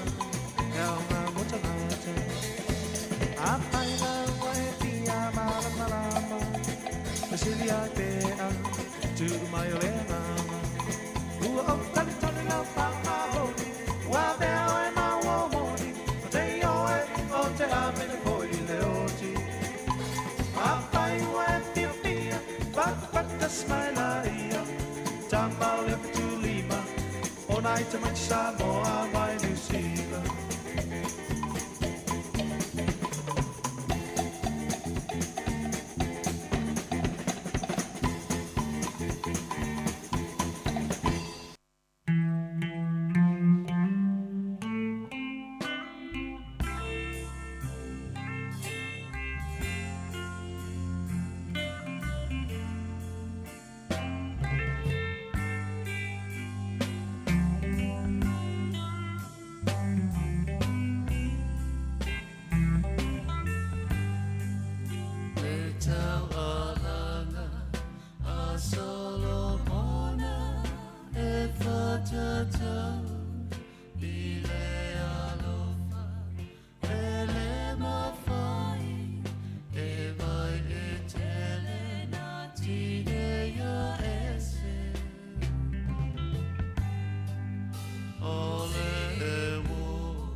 So Samoa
O te fia la fo nei te me fa felo ya tu la wo fiona la wano ma lo so fo mo le ta fo ta lo fa lava. Ia ma lo hoi le ma le so fo luia la sunga la wa tu fo ta lo fa lava.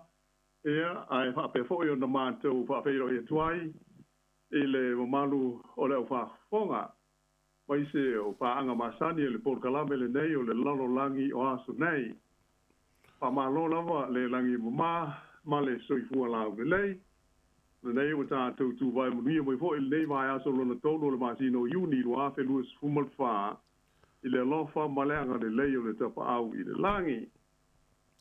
E mātou te pata lofa fa aptoa atu fo i lo tau maru uma ia o lo mau mai le tātou fa asa launga nei inisi e tunu i whawha atu o New Zealand.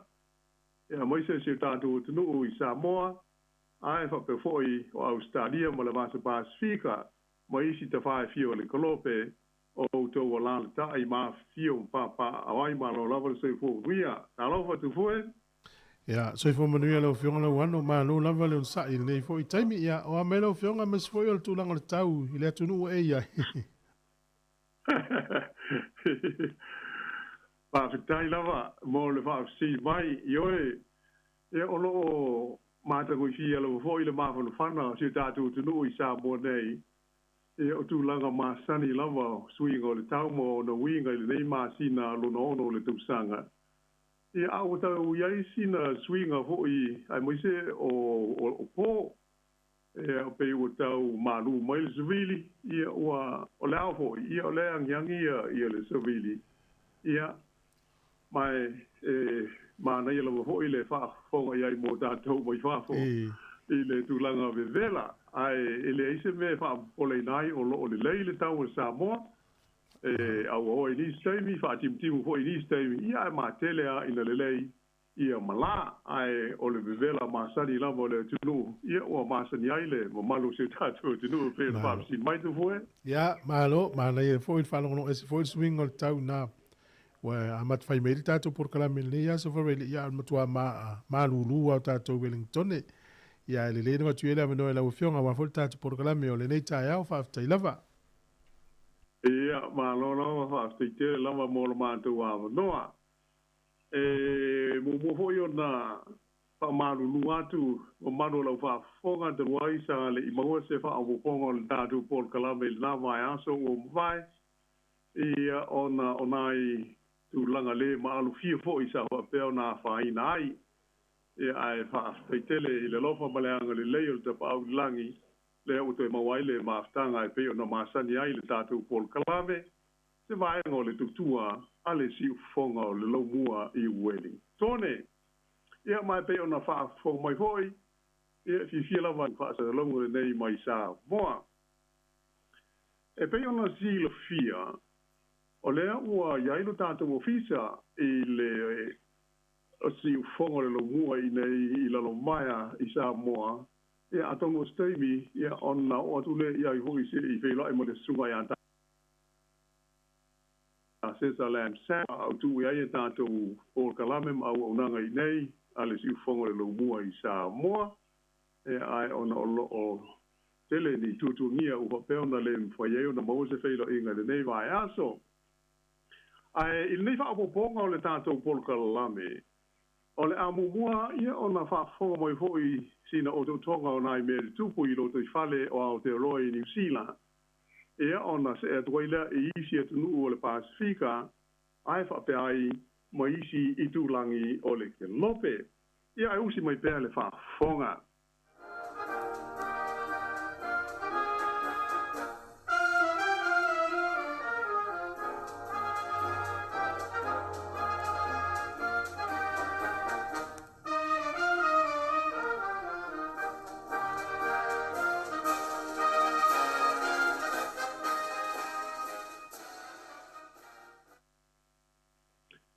sa amata fa le tonu ia le malanga alo ia pani le Palemio New Zealand ia Christopher Luxon ina ua ngau i Papua New Guinea ia le valele o le malo New Zealand sa malanga atu ai mai New Zealand ma fa peona fa malo si ai le Palemia fa wauna na fainga malanga i Tokyo i se valele la upasese mai i Papua New Guinea.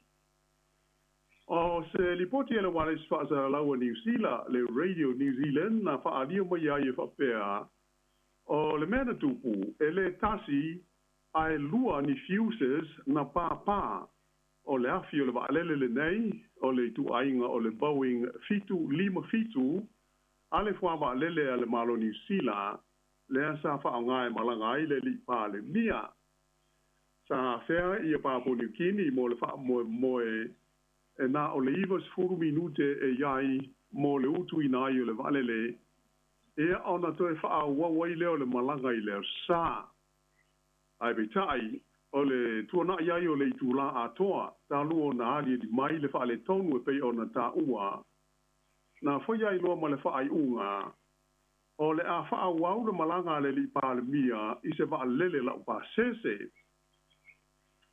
ia e to tele ia le au malanga e matele i le au foi businessi sa au fi ai le au malanga le nei le Palemia e sili atu i le tolu se fulu le au fa inga o sui o company e au fi ai ia le fala po tonga ale au foi fa to anga o New Zealand le Silver Fern Farms o pe le company le Sesbury o le company le Air New Zealand o le company o le Fonterra ai fa pe fo ile fa le tupe o le ANC ma le company o le Rocket Lab ai ele ngata ile o voi businessi ai sa fi ai fo ile nei o malanga to tele ia sui o fa sa lau o newspaper ma le tio ai fa pe mo televise a New Zealand na fa ilo mo yai ele min star fa to inga ia Todd McClay is it talnoanga ma le Radio New Zealand e fa pe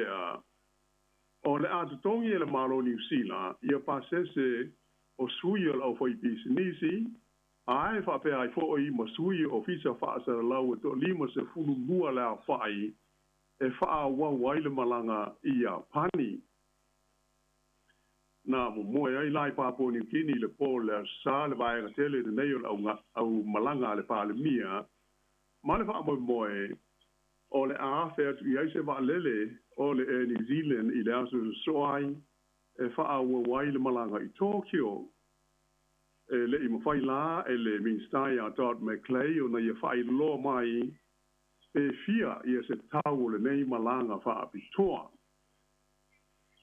Ai e le fau ia wha apita uli ma wha le tonu nei i wa lele ia o le malo o New Zealand o le amatanga fo i o le tusanga na wha peo na wha malo si ai Christopher Luxon e malanga i se wa lele la upasese i Melepone ina ua ngau le vaalele lava le nei o le malo ai le itu ua le malai vaalele i Wellingtone. Sa fuafua e feilo ai ai o ia i le nā taiwi manisi o tai o malo o atu nuu o Asia sau te sasae a o le i amatalia le fontanga whaapitoa i le mao au Sitalia ma malo o Asia sau te sasae po o le ASEAN e mai lua ni feilo inga na misi ai le Palemia ona ua tuai o na tau nu atu i Melepone E la le taimi sa whaari ai whala o tele, e le tamai tai mean star, o le pui puinga ale maloni sila, ia Judith Collins. E wape o se tūlanga le manuia tele, ma le wha maasia si tangata, le ngau soo o le waalele le nei o le malo. Ai sa whaari ai e le li pāle mia, o le wha le leia, ma le wha fōwina o waalele o le maloni sila, o se fuafuanga e matua tau ngata lava, e vai tau fia se lau piliona tā la e ono wha aruina ai. O ia wha le tonu na mafu ai o na tuu mai i luma e le minstaia Judith Collins i le masina le nei o Iuni, ia se sua suenga e lau li liwi nai le tūlanga o iai, ia le vaenga o le puipuinga ale malo New Zealand, le Defence Force New Zealand, le asa wha tūlanga mua whaato a whaia i le masina o se tema. Nā ta ua mai e le minsta, o se lipoti o le a mauai le suenga le nei, o le a whaalangolango i aise whaai unga i le lumanai o wa lele o le malo New Zealand o lo o iai le teimi nei. Ai, o se lipoti au pito le tamai le nei vai aso, wa tangia mai ai, le iai lea o le langolo sua a isi pati, ma isi vaenga wha au whai o malo, e le fuafuanga e sui ia wa lele nei fitu lima fitu o le malo o New Zealand e pei o na iai. E na ua whaia se whaalinga whala wa i tele le pāre mia ia Christopher Luxon i le tonu o Japani i le amtanga le vai aso nei e whapea. O se fuafuanga le nei e le te tau o na sanga wha tolo umi. Ua wha ilo mo foi e le tamai tai minstaia Judith Collins o wha fita auli o wha lele nei le malo New Zealand e fōringa mai o le awave o na maua i aise tonu mautu i le nei taimi wha tusa i nai tau sanga ua mawai atu nei. Wha alia e le tamai tai minsta ua mana o mia i le taimi nei o na whaia loa se wha ai unga mautu e sui ai wa lele nei o le tu ainga o le Boeing fitu lima fitu ale fua wa lele. Mai o se tūlanga ua manino mai, le io i ai o le li pa le mia ia Luxon e ui ina sa ia whailo mai mumua e le o le taimi le nei e le te wai o na whaaru se vai ngā tūpetele i se fuafuanga whapea. Ai, i se manatu whaalia o le teitai o le patia le Labour ia Chris Hipkins e na o siningia le Port Colombo le Morning Report a le Radio New Zealand sa ia ta ua manino ai lona lango ina leo le fuafuanga ina ia suia wa alele te tele nei o le Air Force. Sa ua foi Hipkins o le whaatonunga le pāle mia e le minsta le puipuinga ina ia sila tutoa i le nei mata aupu o se tūlanga o tāla whengai, ma ua te tau na whaia wawe iai se tonu mautu. Tā ua Hipkins e tūla i mai le Labour i le teita inga o le malo New Zealand, o loo fau ia wa lele nei fitu lima fitu o le malo. Ma ina ua uma o na whaafau, ma te sui e le Labour ia wa lele tuai sa iai o le tu ainga o le Orions, pa pēr ma Hercules i lo lātou taimi, o na tūlai mai ei lea, o waalele nei fitu lima fitu, ua vea ma waalele au pito mātutua, matuai, o le fua waalele a New Zealand. Nā ta ua foi e te tai o le Labour, ua uma foi o na ia whautua ina le li pāle mia ia Luxon, ina ia sila te toa ini au wala ma whaiai, o na tuu mai i luma le taimi e ta sui ai waalele nei o le malo, ona o se tūlanga e te tau lava o na whaia i ai se fuafuanga. Mai e tua i ai, i a Luxon, i lona manao lea e a vea le nei mata upu, ma mata upu wha polo kiki. Wha alia Hipkins, o le fola so o le pāle mia o ia na te le wha anga ina se wa lele o le malope a malanga. Ai e moane le ata ua malanga so o ai, o se tūlanga, o te le ai la whaina, o lona ia lava tūlanga tau le leia. Tā ua hoi Hipkins, o wa alele nei o le malo New Zealand, e tā ua tele e le ngata mō malanga a tā i tai o le malo. Ai whapea i fo i maisi ngā ruenga o ngā, e mana o mia ai mō ngā ruenga so swani wha aloto i whale, a toa matulanga whaale ma o ma lo. Ai peila ona o ta o mua. O leo o uma ona folasia Christopher Luxon a o iai I a pani le nei vai aso. E va pe o le suenga I mana onga o le vaenga o le puipuinga le malo New Zealand po le Defence New Zealand. O lo au iai ma se fuafuanga. Ina ia suia ia va lele nei o lo iai o le itu ainga o le Boeing 757 o le malo. Ai pe ia ona silofia e mafua o na lape la pea le mata upu le nei manatu malangona o le au polkiki. Ona, e le aise tangata e mana aise o na whaaru se vai ngā tupetele le tunu u I se waalele o lo ave I aile wha unga e whapea o le waalele o le pāle mia. Ai pita aisa wha I lo mai e le wha aululunga o le vai ngā autu whaatasi e New Zealand Ia Air Marshal Tony Davis e whapea o le mea moni lava e le na o le pāle mia e wha ngā I aile waalele le nei o le malo New Zealand. Sa wha mawhaina mai e le lita I tei au ia Tony Davis e te tau au na sila fia e le mamaru le tunu u ia le tūlanga pisi ma le tele o ngā lunga whai e a fia ai waalele nei o le malo o New Zealand. Na ia tā ua o le tolu masina lea na tua na ia tu nei e iwa se fulma le ono la whainga o ni malanga sa whaia e le waalele lea na whaale tonu I Papua New Guinea. Mai le nā o whainga e iwa se fuono o ta iaina I whaale tonu la iti ai na o le tasi ale malanga sa le ima whai o na whaia ona o se whaale tonu wha insinia. Ia e pisa ala tala ma manatu malangona I le nei mata upu ai o le ua whaai ui le malanga le li pāle mia ma le au malanga tote le I le atunu o Iapani. Ai pe ona whaai lo mai I le ofisa o le li pāle mia e tolu awa aenga au tu o le malanga lea I Iapani a Christopher Luxon I le nei vai aso. Mua o le fia whaale lea leo so tanga whaapis nisi I le va o New Zealand ma Iapani. Ai pa pe foi ona a tinae ma si tia lao whainga o kampani mai whafo a tōma whaala ko tonga tau tupe whaale mao malo e whaafai ngā luenga la tu se leni I te tonu o New Zealand.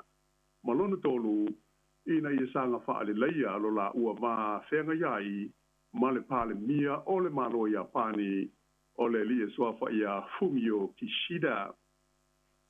Ia ai atonu se teimi, ia o le a whaido mo iai, le tau a toa le nei malanga. Ona o whaahita uli e mafua mai le ngawai ma le leanga o le waalele tele le malo I Papua New Guinea I le aso sa na te nei. Ia ai o le a mamai foi le nei vaenga o le tatu tala, ia ona toe wha wawa tua I lea pe a toe te liu mai.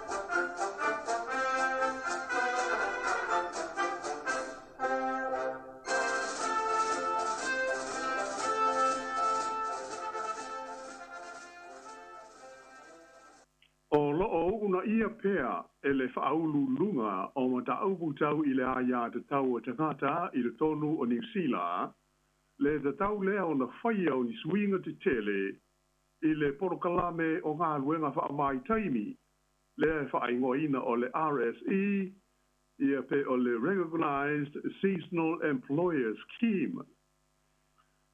I se taluranga a le wale spasara laua New Zealand, le Radio New Zealand, ma le sui komisina o ia te tau o tangata, le fionga sauno mali'i, Dr. Carolina Sumeo, na ia tawai, e ta tau ona fo ia mua ia ni whaafitauli o loo iai i le nei Paul Kalame, a o le i whaatino ina le fuafuanga ina ia whaalau tele ina atua i tua.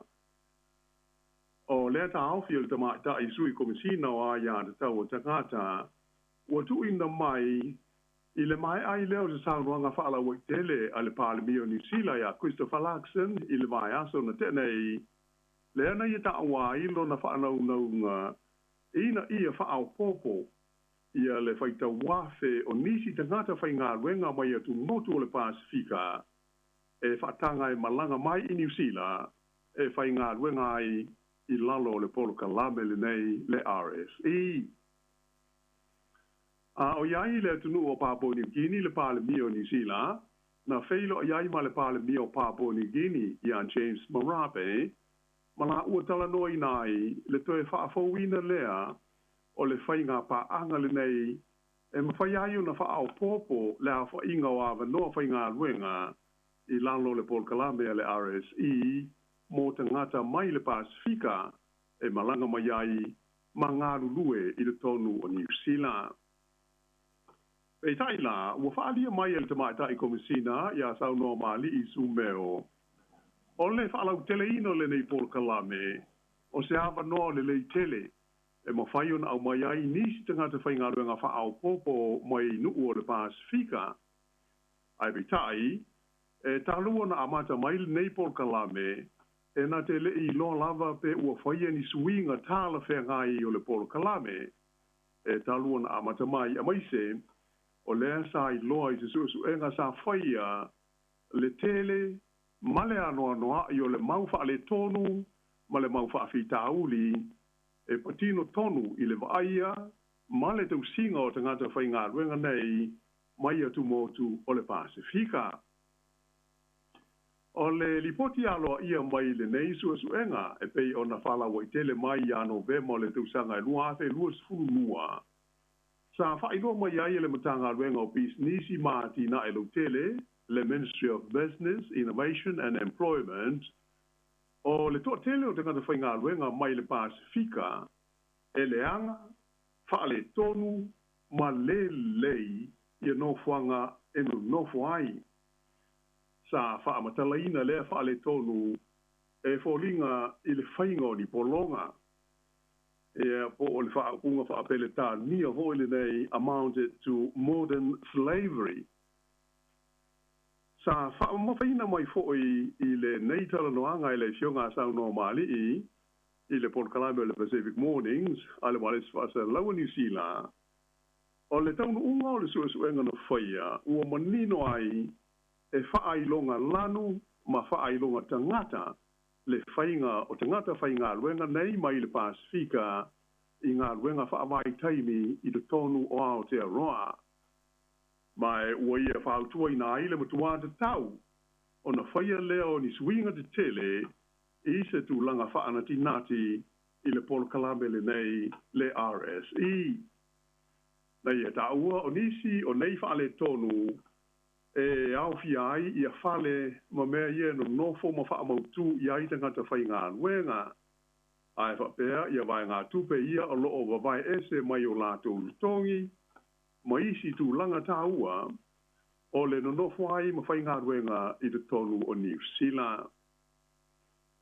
Nā tā ua fo ia sao no mali o whesota inga ma le au vai whaatoanga, ua manino mai ai o loo iai le whaanaunga o i lātou ia e a fia i le ati na ele nei ma le Polo Kalame o le RSE. Ina ia whaale leia tu langa ia o loo whaale tonu. O loo manino foi i lātou o loo iai whaafi tāuri nei. Ma e te tau na fo ia, ma whaale leia, ina ia tā la whea ngai ma ia inga, ai mai se o le tula whono ma tā upu tau i le aia te tau a tangata soi fua. Sa fola mai foi e te maita ai sui komisina mo le aia te tau o tangata ia sau no mali le whaamoe moe e awai ma afia i o lātou ofisa i se whonotanga tele whaata tau i le Port Kalame lava le nei le RSE le o le awhaia i le tu malo le Hawke's Bay i se taimi e le o mamao. O le pol kalame le nei o ngā luenga wha vai taimi le RSE i le tono New Zealand nei. O whai ngā luenga i te ngāta mai tu motu le Pasifika e au fiai i a Papua New Guinea, o Nauru, Tuvalu, Kiribati, Vanuatu, Solomona, Fiji, Tonga, whaapea ai ma Sāmoa. O le umi e o atu i le iwa ma Sina, ma e maua la wanoa e fo iai o la tu tulu i le taimi e umai i le fuata. O le tausanga po o le season le o lo whanga solo i le taimi le nei o ngā ruenga nei mo le tausanga luafe luas futolu lufu wha e se furu ma le iwa afe 5 lau. Le au wha inga o tangata mai le Pasifika o lo whainga ruenga i nei. O le tutongi au pito mawa lalo po o le minimum wage i New Zealand nei, e luas fultolu tā la se fulu 5 sene i le itu la. O lo na winga la, o le tutongi au pito mawa lalo whaatu la whanoina mo tangata whainga luenga i le polkalave le nei le RSE, e luas se fulu ma le 5 tā la, wha se fulu 5 sene i le itu la, pe a wha au popo i aile se fulu sene, i le luas fultolu tā la se fulu 5 sene, o le tutongi au pito ma walalo po o le minimum wage. O le lipoti o le suenga e pe o na Sāmoa i aile tama i ta i sui komisina o aia de tau o tangata ia Sāmoa mali o lo whape fo i o na whaatu lai mai ai i ani mataupu e a awhi aile aia de tau o tangata ato ai mani whaaltuanga e a awhi ai i a vanga tupe ia e ba mai ese mai i le tongi o tangata whai ngā ruenga e tusa o tūla whono o mea tau tongi i New Zealand nei. E ai mai se o le tongi tāla whea ngai mō whale o loo nofo ai e whaatusa i le tongi e maua ato ai ma le whaale leo au nanga tau le soi fua maro loina e maua e tangata whai ngā ruenga nei mai le Pasifika. O le nei ripoti sa ta pena ina ma tu inatu ele matanga ruenga o le ambi i le kapeneta i le tausanga o mawai ina o mai ale la tausa i linga mai sa fautua ina ai malosi le te tau lea o na whaale leia i o le tūlanga o whale no fwai tanga te whainga ruenga i a whaale leia i a whemalanga inga i a ma fautuanga mo le sila fia i mea tau whaamtalanga e la tau ia o mea uma e winga i le nofwai ma ngarurue ai i le tonu o New Zealand i lalo le polkala me le RSE ma i e whaia ni o lātou insiua mo mata upu tau le soifua maloloina i e maua fo ini te tongi mo ta i tai o vaianga te tasi ma whapeo na maua e te ngata whainga luenga uma le awanoa i le polkala me o le super anniweta po le super annuation. Na whadi ai le natu sanga i le Lisa Abema min staff e malanga inga i a Michael Wood o swinga o fufuina ina i a mauti no ai e le lei masanga whaale leia le wa ainga male tau singa o te kata whainga luenga uma e malanga mai le Pasifika mo ngā luenga whaamai taimi i lalo le polo kalame le nei e le maa lo le RSE. Sa i e whaamawhaina foi o se vaenga o nei swinga o le whaia leo ni polo kalame whaale o onga mo company uma la tau te au mai e tangata whainga luenga mai le Pasifika ina ia malama le lei ma manino i la tau i o la tau tiu te mamata whaioi i lalo o le nei polo kalame. O tau whainga nei ina ia whaale leia le tūlanga o le waainga ma le tau singa o tangata whainga luenga i lalo o le RSE ua tele ina si la fia i sia tunu o le lalolangi ona sa hauna ia malosi e le malo Sāmoa le nei mata upu ai mai se o whautuanga mai le ambi i le taimi o le whontanga tele mo le aia de tau o tangata le Universal Period Review of the United Nations Human Rights Council le sa whaia i Geneva i le masina o Aperila na tuana e tunei. Whailo mai ai e sa no mali i e na o sa mo lava le tunu ua ia la ngā le nei mata upu ma o la tu talu sangai nai le maloni sila ina ia whaatino whautuanga mai le suenga le nei le ambi e pei ona talanoina i le nei whaopoponga o le tātou polokalame. E manatu ia sauno mali i ua tāla whea ngai le leia le taimi le nei e whaatino ai ia suinga e pei ona whaautua ina e a whai o le mana o lea o le maloni sila ina ia sitia le a whai o tangata mai le Pasifika e au maia mō ngā ruenga nei whaamai taimi i lalo o le RSE. Na ia tā uai le ngata o le a whaale le iai i le nei pol kalame mō le anga i luma. Ae o le a mautino ai le lei o le wa inga ma le tau singa o tangata Pasifika ma mana iai o lata wai a te tau mai o le a manu iai ma le ati na ele nei a wale ta mau a inga lautele o New Zealand. O le taofi mau tu o le tamaita i sui komisina o a ia tau o tangata o New Zealand, sao no mali i Dr. Karanina Sumeo, e le tau na whaale lei o mua a whaale tonu e pei o na whaai lo mai i le sa ili linga ale ambi, a o le i whaau popoina, ma si tia, la wha inga o tangata mai le Pasifika, e au maia mo ngā ruenga wha mai taimi i le tonu o New Zealand i le luman ai. Ia ai usi pēr le wha whonga.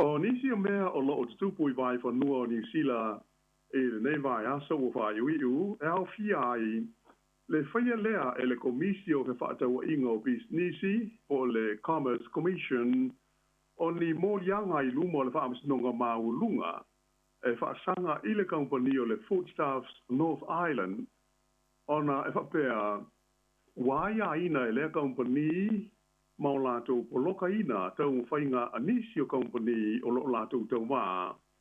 Mō le fia whaawai ina leo ni o lātou whale o loa supermarketi I le motu I mātu o New Zealand. O le company o le Foodstuffs se pei o na sila fia, o le company au tū lea e ona, ma pū lea supermarketi de tele e iai le pack and save ma le countdown, whapea ai fwoi ma le New World I le tonu o New Zealand. Pai lo mai ai le Commerce Commission o morianga o whaia nei e whaasanga I le Foodstuffs North Island e mafua ona o ni alatou ngā o inga e a fia ai mea tau ele mo whanua mo le wha moe moe e poloka ai ma tau fia nisi company mai le whaia o ni alatou whale o loa supermarketi e nisi o vaenga SS o le tunu. O le taimi nei e fōlinga mai o lo wha ngā solo tala noanga I le vāo I tū e lua o lo a fia e se tau whainga I fō ai le nei ma tā upu mai o le a fōina ai le whaamsnonga maulunga ni poro inga mani whautua ngā tāle whengai I se taimi o I luma. Ai, I se li poti dus tu sia mai le company le Foodstuffs na tā wai whapea o lo ngā lua whaatasi I la tau mai le komisio whaataua inga ma me tau bisnisi I le lātou suenga o lo wha ngā solo nei.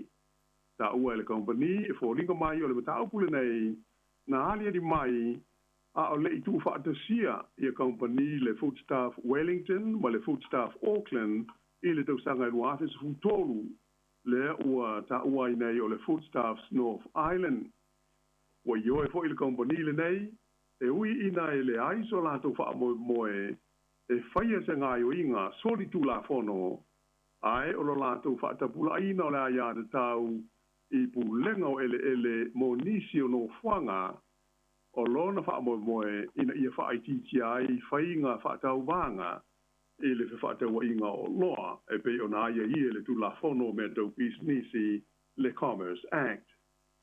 Pei tai o lātou whaamawhaina mai e le company e le I lawa se taimi o lātou tau mwhai ai whaamalusia Ia le nei tūlanga I no whuanga ia loa fia. I te iane o se whaalinga mai le te whono o le komisi i a Charles Small na i a whaali ai e ui o nei mata upu o tele tausanga taru o na hariri mai ai e onga tele maaranga tawai o na ave pea i luma o le whaamasnonga mo se whaai unga motu i lalo o le tula whono o mea tau pisinisi. Ta ua le te whono e lua se furu 5 piliona tā la le tawa whaai o nei vaenga o le ati nae o New Zealand. Mai a fia umai so o se tangata o le atunuu, mai o le teltununga o le komisi, o le whaia o puipuinga, ma tapulaa i mea tau ele ma whanua o lo a fia, o le wha moe au tūlawa ina ia tā o fiai, ma wha whainga tā o na tūla i mai ni whainga pisinisi wha tau wanga i te tonu o nuu ma ai mō whātaunga o loa ma tāu mawha mō le tausinga masani i a so uma. O na itulanga e pei o na whaaria te whono le komisi a John Small, na manino mai i zusuenga o maketi na whaafoe le komisi, wha umai le masino mati le tausanga nua a whe luas unuma le lua. Na ilo ai le nei zusuenga o le whaongaina o me nei e ta ua le ngana peretania o Land Covenants i whanua po o ni lisi e company de tele a fia i te whaatau inga o loa tu nuu sa wha mawhaina fo i small e ta hua le mata upule nei le Foodstaffs North Island e a vea ma whaatei inga o le a le solo muri lava le komisi o he whaatau inga malati nae o pisinisi i le tuli au pu o company i so o se hati nae i te tonu le tu nuu e la tau te whaonga ina puinga nei e ta ua o Land Covenants e tau fiai na ngā whaatau wanga mo i la tau i pisinisi e a fiai. Na ia ta o fo i o nei whainga e mauti no lava e a whaina te rea i le tangata whaatau. Ona o le a le ai se tau wanga e mawhaiu na maua e ni o loa tau ngō fie ma pa u le tau i le vā o pisinisi ma le au whai o loa. Ua whautua ina ai la le te whono o pisinisi uma ma kaupani ua uma ona le stala le whaonga ina o mea nei e te ua o Land Covenants ina ia sila tu toa i le tūlanga tāla whengai i male tūla whono o whewhatau inga. Ia ai usi mai pēr le whafonga.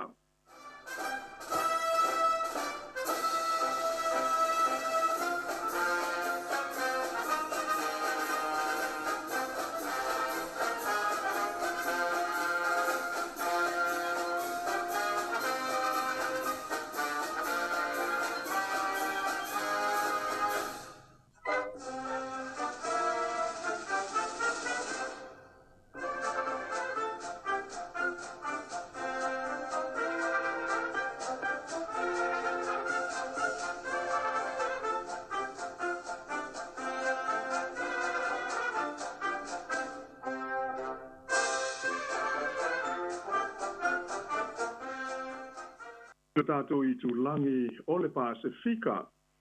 O leso lulu na te nei na li potia mo iai le tāwhia leo o le puipuinga i le tonu o New Caledonia.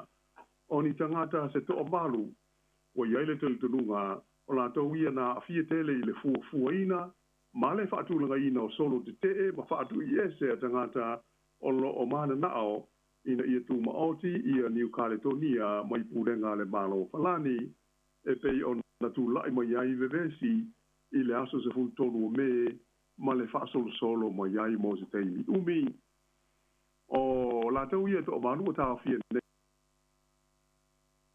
le leo ile afi ai ta ia fa la po tonga e fa ai ngoina o le Field Action Coordinating Cell o se fa la po tonga sa fa vaina e le Union Caledonia le UC o se tasi o pati o lo iai tonu i whaala tonga telefo i le nei e tangata Kanaks o le tunu le e ta ua o le Kanak Socialist National Liberation Front pe o le FLNKS i lona whaapu pu. O ripoti la mai le lau mua ino mea i le nei mai aso ta o mai e whapea sa whaia se os whainga whaapitoha leo le puipuinga i le waweao e whaasanga i le ofisa tu tonu o le CCAT i le tūmalo o Makenta District, pe ai ma le pita nu ingo o Mount Dory ma na ta fia ma ye tanga tana ye to malu a ua pe na si o mi ai le leo ma le fita ia vaenga nei sa fa tino ai la leo so fa inga o le mai ai o lo fa inga le leo sa fa ilo ma ia is sui official farms no nga o le wa mata nei una fa ia mo lianga fa sanga i tanga nei e to malu pe ona ta fia e au fia ai le tau pule lea ma ta pena mo le fa tau ina o ni fa inga so li tu la fono ai fa pe le fa langa ina ai ma le fa ta ma ia o e a wala i le susunu i nau fale a toa mata male ma le wha so fia o nisi sori ngā tula whono e awhi ai ma le whasio tio o nisi o tangata a ma fua ngai wha o le maliu i nisi a e wha pe fo i le wha so ino tangata e whaia ni ngai o inga mani a mionga wha tupu wha la lave ma wha tupu uwe vesi o walu lea na ta fia le leo i le so lulu ia le te tae wha a tonga le CCAT o le li ingo ia Christian Tina o le teimi nei ua uma ona wha ailoa i tangata uma ia to malu o lato wa ia te tau e au fia ila ia te tau e mawai se lo ia ve so soani ai a to maisi mawa ia te tau wha ale tula fono tau fia nei ia tangata ina ua mamae ia le lima vai aso talu ona tutupu mai ve vesi ma wha ale velave nei na taula mua i tangata o lo fina wina se ma lo tu ma oti mo New Caledonia mai pulenga wha kolone ale ma lo o falani. O le mafu anga o le lefi fio i la ia ona o se fufuanga ale ma lo falani e teu le tu la fono wha inga palota a New Caledonia ina ia te talaila vanoa i tangata mai falani wa atole se furu teu sanga taluna nofo i New Caledonia e palota ai i whai ngā whiwhiri ngā wha aloto i whale a ia atu motu o le Pasifika.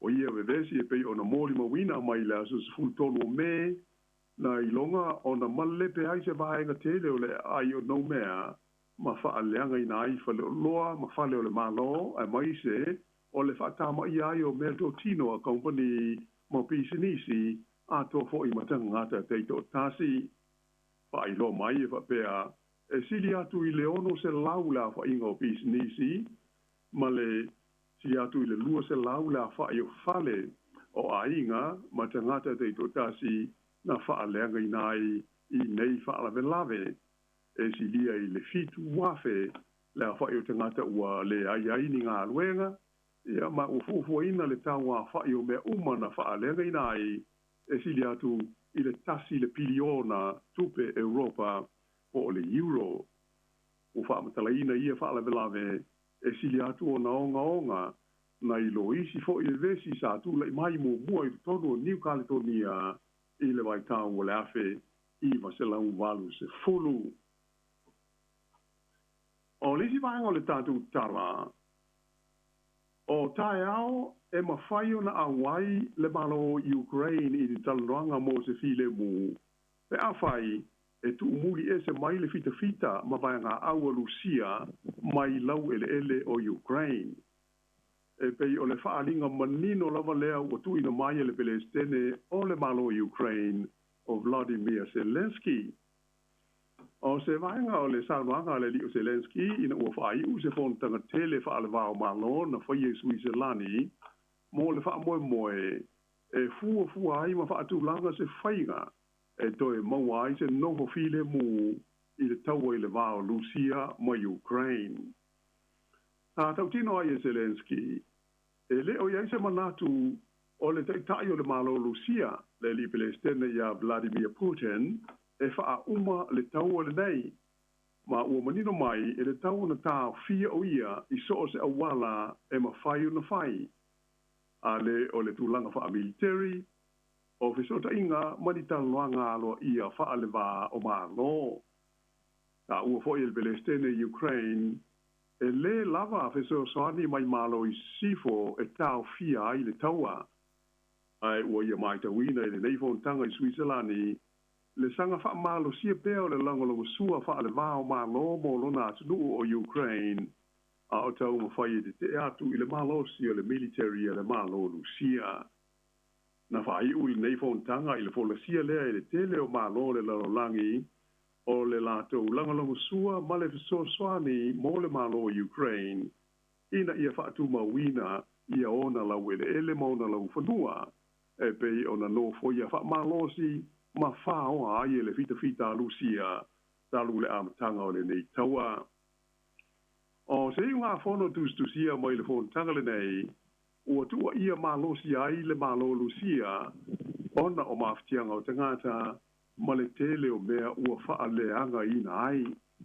Pei tai e iai atu nuu lātou te le isai nia le iu ngā whono e au fiai ia initia o awhi lika i saute whaapea ma Saudi Arabia. Ai o le anganga o le nei whontanga e pei ona whaai loa mai o le tau whaatulanga ina leo se whainga lau tele e ono feso swani e wha umai le taua Ukraine ma Lucia. E si dia i le iwa se furu la whai o te nuu na awai o lātou sui i lea wha te singa tele ai moise e fwoi o wha lapo tonga a le lalolangi. E tai e le i wala uina le malo Lucia e awai mai le i awai fwoi se sui o le malo tele o saina le pa anga o pito ma whana a le malo Lucia o loo iai le teimi. Nei, e mai ua bele tulanga ma me ua manatu ai nisi ai longa e yeise au ngā tele o lea phone tanga. Ai o nisi o malo ma tunu usa whaatasi ai i le fono le nei i Switzerlandi e le o ni wo bo o ni pa anga a Ukraine e au fi ai le tunu o Saudi Arabia, whapea Kenya, ia e fōringa e lango uma i le malo o Lucia. Ai, o le ngā whono tustusia mai le whaasinga tele le nei pe ona tā ua. O lo whaalia i le tau ona toi whaafoi i le malo o Ukraine, ia le pūlenga o le nofuanga tele le enga o sia i le malo sianga whaaniukilia, whaingoina o le Zaporizhzhia nuclear plant, lea o lo i lalopea o le pūlenga a le fita a Lucia e te iminei. Ta ua fo i nei ngā whono, o le tau le nei na mafua, o na ua oso fo ia Lucia Ukraine, o se tulanga e te le iai le malo o Lucia. E renga te lea o lo wha mawhaina fo i le ngā whono, o te tau o na fe sui ai, ia pāngo tau taua i tu e lua, ma ia toe wha fo iane i Ukraine, ia te maiti nei na ave se wha malosi ele malo Lucia, mai ro lātou o tunuu o Ukraine. Ai o le mata upu ma ale e tusa o ele ia o no foia pea wha malosi e Lucia e teminei o se mata upu lea o toe whatatia mo se teimi o i luma. E lana saunoanga la ina ua uma i le nei fontanga na whaafetai ai le Palestine o Zelensky e tai o malore lololangi sa ma whaiu na whaatasi atu i le fono.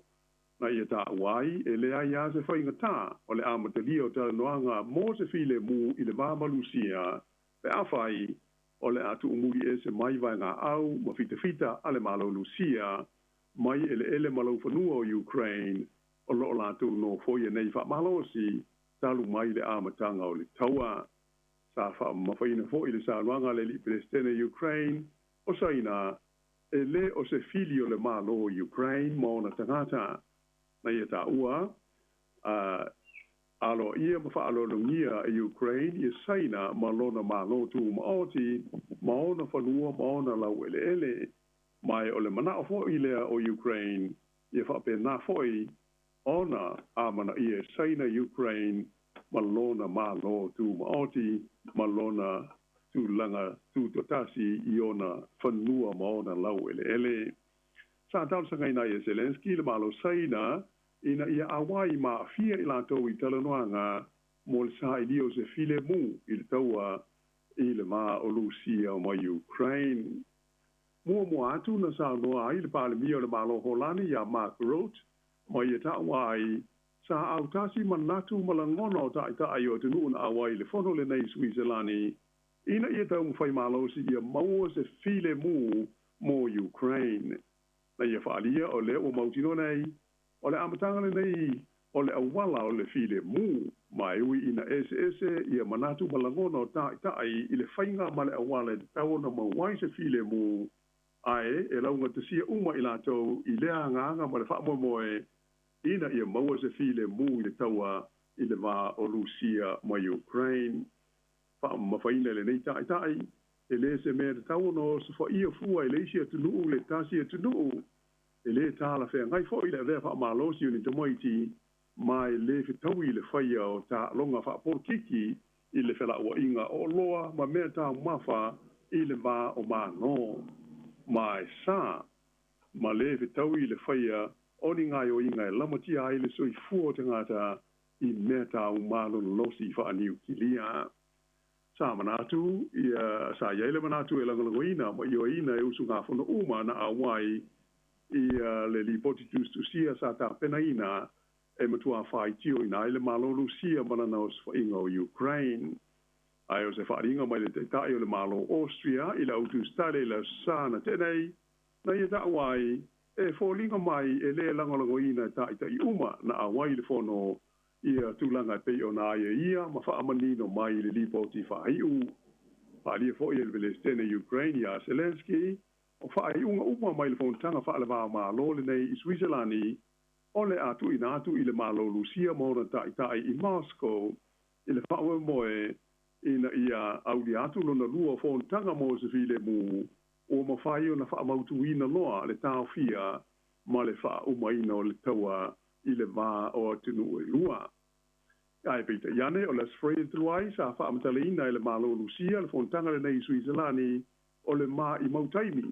Mai ana ta wai e le Palestine ia Vladimir Putin o le a ioe o ia ta ofi le pāpā whana i le tau le nei pe a whai e mali e le malo Ukraine e ave se mai ia ana fita mai ni tu malo se wha ia ua no foia ia ni vaenga i le fita a Lucia ma ua iai ma le lātou wha upunga ua avea ma lau ele o Lucia.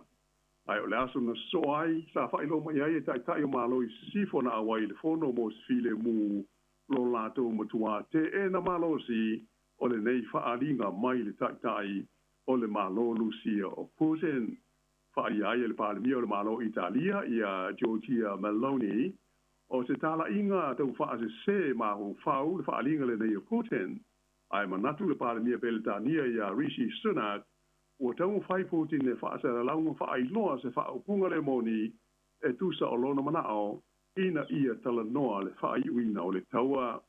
Ai o se ripoti le BBC le sa te ruai whaai loma iai e se sui o le Kremlin ia Dmitry Peskov e le imatua ato toa ona te ena le Palestine Lucia ia Putin le whaia ni tala noanga mo se file mui le maa ma Ukraine. Ai, na te mana o mia le iaio ni fuafuanga e mautino ai o le a manuia ia tala noanga. Mai sa mausa li foi le manato Putin e le te tau na fia i tala noanga nei mo se file mu le li Palestine o le malo Ukraine o Zelensky. Ia, te o le tātou polka lame na o mwhaia tu whaatasia mo i pia lau sunga tu fue ia ona o le tātou tei o wana tuai ia o le a whapau mo i le nei whaopoponga o le lalolangi o asa nei mo le nei mai aso. Ma lo whaftai ta pena lau fionga la wano ia tātou whai iwa pia ta tonu na fwoi wa a whonga na tunu uri tele o tala o lo tupu i New Zealand, Pasifika ma lalolangi a wano la tau si le fia. Mori atu le whaftai tele mwa mnui atu le yaso ma le wha iungo le vai yaso. After te la foi mol mata wa no ma na foi nga lue ia fa pe na foi ia lo te na tu mai Sāmoa ia mo lo sunga la wa mai te ta tu ta la rena na pe lo foi istei o mua pa so foi ia.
E toi whatalo whato le whapoponga o talafou mo le nei vaenga o le awauli. O lo o lawa lunga I lunga o ala ata whaasala lau I le aso, le tō aita unu I Ausitalia o le ali o Julian Assange, le ana whaavaina le upenga ta whailangi o le WikiLeaks. Ina o maangalo mai I le tulinga o lona whaasalanga, o le WikiLeaks na liki mai ai tua whaamaumaunga whaalilo lilo le militeli a le United States. O le afole fitu taimi Canberra I le pō na pō, na toi fo ia tuai I lona ainga I Canberra, na fiso o tai le palemia Anthony Albanese ia Assange. E whaafeloa I lona ulu fale atu I totono le atu nuu, na whaafetaia I le fale tua o Assange le langolango, ma le fiso soani ale malo Ausitalia I lona to alua. O ana na fina I o ina ai e Assange lona molianga e tasi o le tau pule ma le whaasalanga ua uma o na tuli. I se malilienga ma se whaiunga na whaia e le United States le ana whaaunu ua ai mo le silia ma le se fulu tau sanga. Saunoa Albanese e tu sa lava po le ali manatu o tangata ia Assange e manino lava ua umitele lana mata upu na whaatumulia tangata e langolango ina ia I whafole fale tani malo e whaafeloa I le alii I le pō ana pō. E valus fulutau sanga le matua o se tina I Henderson o lo o whaiani tonga fitinga I le fale mai o na o manuanga mai se o sa whainga o le talepe fale na o sa whai ailo na fale I le te au le lua le vaveawa na leila. Na ta uele I leo leo su e Simon Harrison o lo na talitonunga o le tina valus fulutau sanga le matua e no foto atasi lo na fale ma ele I maua le na whaia ianga yoinga o lo o talo sanga ina le lautele mo so se tasi e aini ata po ni whaamatalanga e ma whaia iona fisosoa ni su ina ia whaafiso taile numera tasi o 5. Ua whaalia lea lo fatula I o tangata I a inga o ali I whangongota I to otolu lea na maua tino maliliu I le matawhanga I mahia I le aso ananafi. Na lipotia le liti o New Zealand e talitonu o tino maliliu na maua o le au whaifaiva ua maliliu o Elwood Higgins, Damien McPherson, Mataina Sinoti. O lo o tālia a inga tino maliliu e to uina atu pe a mai a umaswesu enga o lo o whaanga solo. Ua whea ngai se ainga I au kilani ma whaanoa noanga o nao tangata I to alua la lato a inga ua whaatonu ina le ofisa whaipepa malanga New Zealand ina ia toi fo I atu I tonga o lo asi la atu malona to alua ua silia ma le luas fulu tausanga o nonofo I New Zealand. Ma ua whaailoa mai le Immigration New Zealand I o atu I le aso wharaile ua tu ua le atu nuu I lo la ua loto fuatia ifo. Aile ia o inisi tu unga o le tu la fono. O lo o whaingata mo la tu lea whaai unga o na o ia tausia lo na tuangane mai I a Viliami. O se tangata no fo Maui New Zealand mai mo o mia le tangata e tausia I taimi o le aso. E to atele tangata o le ainga na tausia ma whaafaile leina e la tu pei o na lipotia. O se taimi whaingata atele lea mo la tu malona ainga o na ainga malana whanau uma na soifua ne New Zealand. Na ta ua ele suiso upo le ainga Karina Kaufusi lea olo ono nofo malatu. O se taimi whaingata atele lea mo le ainga ma uanga I atu ile leiti o New Zealand ma whaalawi loa whaalawa I tele o lato mawhatianga mo se fesosoani ina ia sui aile whaai unga ua tu uina mai. O la tu malona to alua ua silia ma le lua se fulu tausanga o nonofo whaasoli tu la fono I totono New Zealand I le ova waso talua na malanga mai I visa o tamaiti a onga na malanga mai ai I le silia ma le lua se fulu tausanga taluai. Sa talusanga mo la nofo mau ai le umale au ngao visa peitai na whao ngai le lato whautua mo fe malanga inga tupe na tutongi ina mo la talusanga. Na lato talusanga mo la pepa nofo mau I le lua fe lua tolu. Awa latu I le minista o fe malanga inga peitai na te e naina. Talu maile na taimi, wala toi au ina nisi moli mau, mo se talo sanga fau, ma le minista lango ya Chris Pink, peitai, o lo o whaatonu ina pea ele ofisa o pepa malanga, ina ia tu ua le atu nuu, a o whaanga solo le ilo ilonga o la talo sanga. O le asoe wala au inaili unga o le whaamasinonga mo lena avea mawhaipule ale Green Colorist Caraman, I molianga o le ngauina o lava mai I fale o loa. E whaatolu tausanga le matua o Caraman, ma e whaamolianga o le ngaoi, lena mafuai o na malolo mai I ona tofinga I le palemene. Na whaalia I le loia I a Elijah McClintock I whaamaumaunga o awhianga I le soifua maloloina o le mafaufau o Caraman, mai ini whaafita aulia o talavou, na mafuai o na ia whaia ianga ioinga. Na ioina e Caraman o na molianga o le ngaoina o le whaitau wafe tala o lava I le whaamasinonga whaitumāloi au kilani a mati, na ianga o ia lava e tusa maleono se lau iwa lima tāla lona tau a whai, mai le Wellington Creative Works Store i le aso luas fululua o ke topa lua whelua tolu, ma se ofu e tusa lona tau ma le tolu se lau valuiva tāla, mai le Standard Issue i Newmarket i le aso luas fululua te sema. Na molia fo yo ye molianga e luo nga oi, mai le fale o loa o le Scottish Boutique i Ponton B, e lima afe fitu se lau fitu tolu tāla le tau a whai o loa i le aso lua tasi o te sema,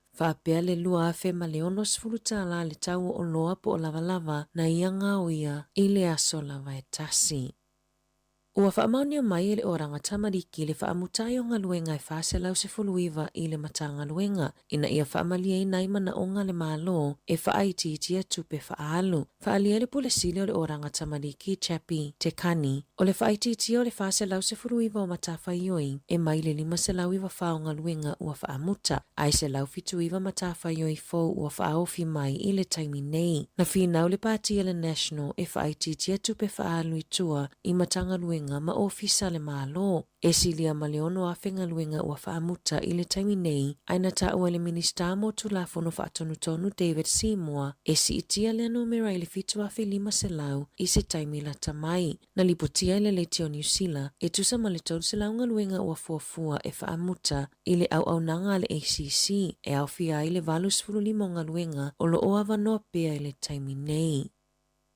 Ua tautino i le minista o whaamasinonga Paul Goldsmith, o le awha avaise tu la fono tau whaaufi e whaamoe e pāsia ai le ia o le whai unga o le tausanga e tauwhi ai tangata e tau muli pe turi loa ina tangata i se awala i le isaunga li mu. Natalia Goldsmith se talusanga na tuina atu e le whaala potopotonga e nafa ma le saunga li mu o le tu pao tamaitai matamaiti. Whapea le whaala potopotonga e te te atu i sawanga mana sainia e le silia ma le lua se fuluafe o tangata. Na tuina atu le talusanga i le minista i le asona nafi, ma o ana nafi fo isa lauina i li unga le whaamasinonga le ali o Antonio Glenn Castellano o se ali ua lau i loa i New Zealand i ana soli tu la fono. O le talusanga o lo omo o mia le whaatu la fono ina o le whaasao na tau muli pe tuli loa ina tangata po le whaaperitania ina o le stalker. E au fia ai ma o onga mo tangata whainganuenga lautele, ai mai se tangata whainganuenga i au nanga mo le puipuinga. Na lipoti ele le tio New Zealand, ua tuai o na whaia se tu la fono whaapea i New Zealand, pe a whaatusa i isi atunu e ai Amerika, Ausitalia, Engelani, Welese, ma le Unia Europa, le ua whaasoli tu la fono ai le tau pule, ma le tuli loa ina o tangata ai mai se le itu pao tamaitai, ma ua talo sanga inai mo le saunga le mu, ia ave i ai le whaamua le malo. O lo talosanga ina i se tinai au kilani, ni whamatalanga e malamalama atili ai i le whaamai o le toxoplasmosis, na whanau mai aila na pepe ua maliu i le tolus fultasi vai aso o lona maitanga. O le teleo tangata e maua i le toxoplasmosis, e le aini a unga manifolinga va aia e peona whaailoa e fōma e suesue. Na amatau na whaalongo ina e Sarah, le tinga i lona manawa i le vao le luas fulfama le lua lima vai aso i lona maitanga, aina fautua ina e lana whaatosanga o le tinga maasani lava e le ai se vaenga e whaapopole ina ai. Lua vai aso munmuliane na whaatetele ina ai le tinga ma fautua ina ai e lana fōmai ina ia whaia se ultrasound po o se whaata. Na Lucera i le ED ina ua whaatetele le tinga lona manawa ma maua mai ungo le whaata ua whaina lona ate se itu lou. O suesu enga maasani na whaia e suesu e aini whaale tonu i le ate. E au fiai ma suesu enga mo le hepatitis aina le lei uma e le aise whaale tonu peitai ina ua tolu sfulu ia so le maitanga na nanati le whale mai ma whanau maila na pepe uoti ona ua afia le ate isi ama o le cytomegalovirus o suesu enga i le tino le pepe na whaama o ni ai le iai o le toxoplasma i to tonu o lona whai ai o na mama ma le whanua na whaalia le fōma i whaapitoa o le siama e mawhai o na tonga fitia i se vaila au e tauwhi ai le pepe si mai le tina maitanga i le pepe pe ana vave o na maua o isi atunu e ai Austria, Beleseuma, Farani, Eleni, Slovakia ma Slovenia e whaia suesuenga i le toto mo le toxoplasma i masina taitasi peitai e le whaataua i nei New Zealand mo tina maitanga ona eseasea lava a fiaitina i New Zealand pe ona taua e Dr. Michelle Wise O se fo mai ma se whaia o ngasinia I mata upu tau sai e nisi masu isu enga mole soifua maloloina I le University o Aukilani. O ana na finala winaile I ungo le whaamasinonga le tina ia Lauren Dickerson le ana ia whaao o le oti lana whanau teine to otolu I a se te mo le lua fe lua tasi sa le ai se pisa I totono le potu whaamasino ina uala wina le unga e no fosala I le fale pui pui mo le se fulu walu tau sanga e a matatulilo na whaasalanga I le fale tau si ai tangata e ia ia afianga I mawhauwhau o nana mawa isu esuenga e mawa Dickerson ia afianga o le soifua malolo ina o le mawhauwhau na mafua iona ia whaao o le oti lana whanau la iti. O Dickerson malona a inga ile iliwa na o mai New Zealand mai Afrika I saute, ai tula I mai le whaalave lave, ile 5 aso talo na tu ua whale na whaanofo ese ai I tu unga o le COVID-19 ile aso se fulu ono se te malua whelua tasi. E ono tausanga o Leanne, ma le masanga teine ta ilua tausanga le matutua ia Carla Mamea na mali liu ile a whaalave lave.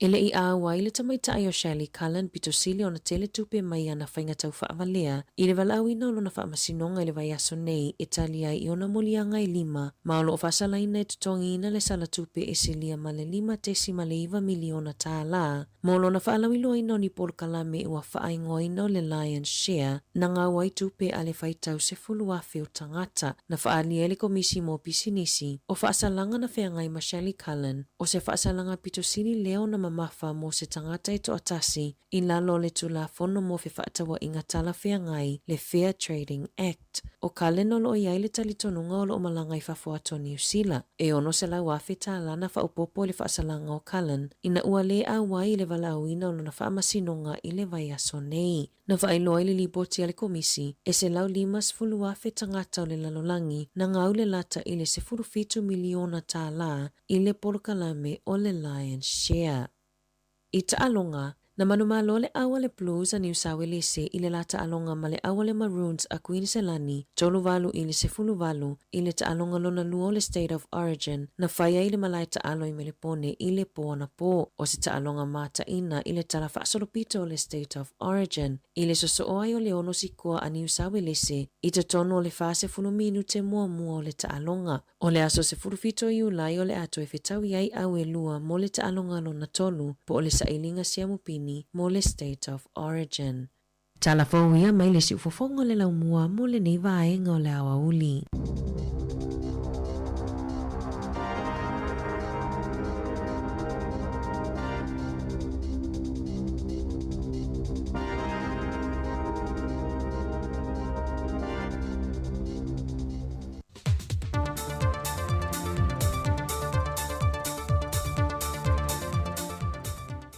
Fatala fatu le tātua tunuu I le nei fo ia so tofi, ai o le whaopoponga o tala fau I mea lo te tupu le tātua tunuu I Sāmoa, usi mai el whaafonga.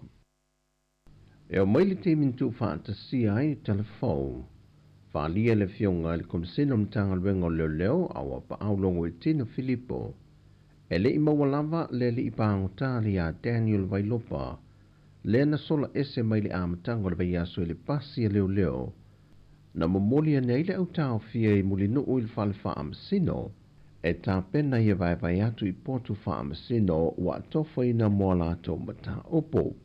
O le li o Daniel Vailopa e tele moria ngolo moria ai, ma ele o se tangata fau I le whale pui pui, e tele o na moria ngale tele pe whale malenga oi. O le mata opo fo I tasi le na molia tua I le whale whaamasino, molo na whaamasinonga, o le ngoi ma le whaamalo sia leo se tamaitai. O lo sa I lia leo le temile nei, le mafu anga pe whape feo na solo ese mai lea li mai le pasi leo, I le tae o le asonga fua. E le mai ai o le so e ngā le komiti whaatono le lakapi Sāmoa, na whesilingi ai le ofisa sili o le lakapi Sāmoa, le mafu anga na wha le ton waile tamo whainga le awa le atunuu, le taamilusanga le na whaatautai e Madrid, whai loe whale o mawaenga, e iaisu ngole au na whaatunuina e te tau o na whaatino le taamilusanga lea, peitai, na whaai loe nisi o le au taa alo e toa whaa, na whaatunuina I lato e se tasio sui o le komiti whaatonu, I aua ne e whaia wha le leile lato taa alo, ai tau lava na ona whae vai vai le malai. E le whae loa mai e whale mā vaenga po a swinga na manatu e wha atino. Ai o lo malanga New Zealand le fionga whale mā vaenga Vincent te whipule ai, e na ia whae loa, e le i ai le te mina ilo ilo ai le mata au po le komiti wha atonu, paule vaenga o lo ia si le fia, o vesuia i ngā sā te tau o na whia i le au, e le vaenlea o le taam le sanga o le teito fitu o le lalulangi. E toa lua se fulu i lantou leo wha amauni e mai le komisina o mtanga luenga o leo leo a wa paolongo i tēno Filipo, wa mōlia ni mōlianga mai le fio anga o whangawhau ma sā matatai, e le whaalawe lawe le na maliu mai se tasi o le fio anga o sā matatai, le ua tau fia mai ese ta maa lima se fulu tau sanga le soi fuel fasiu takata. O i lantou e toa lua se fulu ia wa mōlia, e toa iwa mai sā matatai, e au fia mani matai se toa tolu, ma le toa se fulu malitasi mai whangawhau. O mōlianga e au fia i le lafo leo upu tau whaamatau, tau oi maa o le umio ni a openga matau tia, ma le whaao o manua. O lou te tala uma i lantou i tua tāli ai le aso lua se fulu malitolo i diulai, e tula i ei lumo le whaamasinonga, mai te tau foio no lantou seini i le ofiso leo leo vaito o muli aso wharile umo vai aso.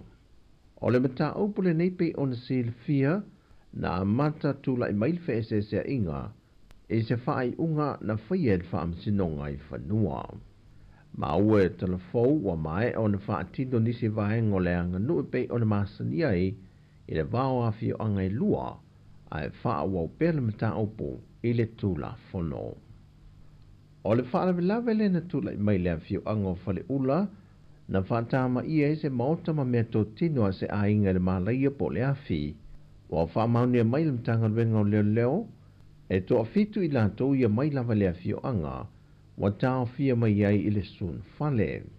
O le mta aupu foi le nei e lua tangi wa whauruatu le mtanga luenga o leo leo, e le ngata o le tangi e le fionga le whaipule sa feese e sea i male ainga ua whaatama ia le maota, ai u whapena foi le ainga le o lo a fia, o lo whaasanga foi le la tautangi le fionga le whaipule. O feese e sea inga foi le nei e tula i mai i le whanua, o lo fina wai pe o na whaai lo foi e le fionga le whaipule o le tuma lo, o whanua ia o lo no foi le ainga e patino i le nuu, ai o lo fina foi le foi ainga, o ele ia, o lo iai pe pai whaamahoni ai, o i lantou e ana ia whanua. O le tangi le fionga le whaipule i a lo au Solomon le malo kene te siamulan whalitua, e le whao ngā manua na whaatino le ainga na awhiai i la ua, ma le soli o la whanua e au no ma se whaatananga. O lo tala uma i lantou i tua tā di ai le aso valu o le masina fau i ulai, e wha ngā solo ai leilo i longa o la latou fo i mata opo. E si lia le to se furu le awasiasi mai le tupo Peritania, o lo ue le atunu nei a sia vaenga o le a nga i ei le tupo sa lesa malana masiofo, e la te mai moina i le teimi e malanga mai e le fontanga te itai o manol tau pulenga, le o le au sui lo tātou atunu. Na nga i mua le asia singa le falteli malo le sina lei o le a wha amautu wai le tupu ma le masiofo, so ai ma le tonga tongo i mo taa le sa wha tupe mai lalo viso swani le malo Peritania, ma o le a wha ngā solo pele asia singa i te tonu le vayaso le nei, o na toe te liwe le ma le report e momoli atu i le tupu ma le na masiofo, pa tasi fo i mai lanto mai Peritania o le a ngafa ma le leo ina o le tupu ma le masiofo le anga i mai Sāmoa, e le teimi al fontanga ia o ki topa. O tala fo ia mai Sāmoa manuia ni yaso le tātou atinu fa soi fo ia.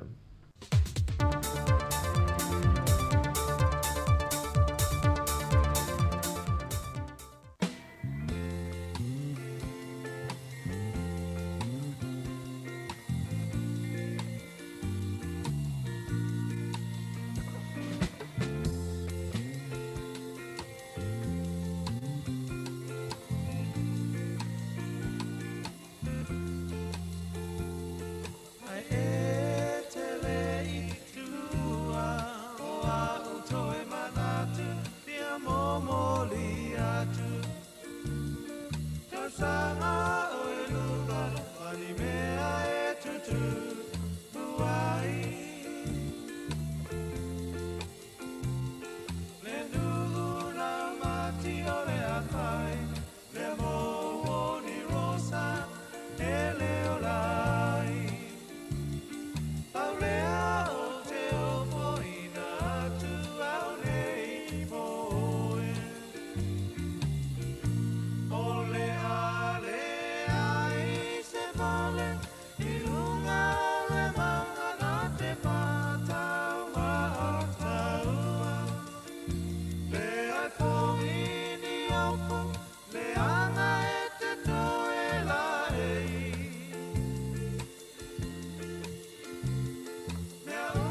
Si mai le panona o oi o le amora e ila mana ia pe o le penina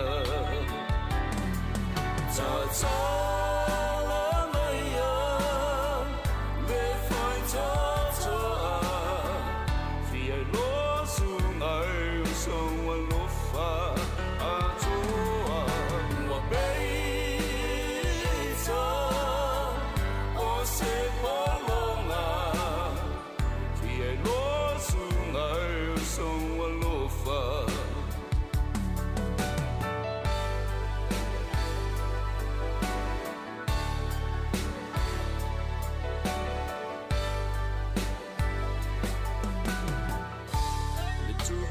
solo mona na valea I le alofa si e kama tupuna ia whapolonga Nisina o mea taua Ia mana tua e I taua I whaabae I le alofa mai le atua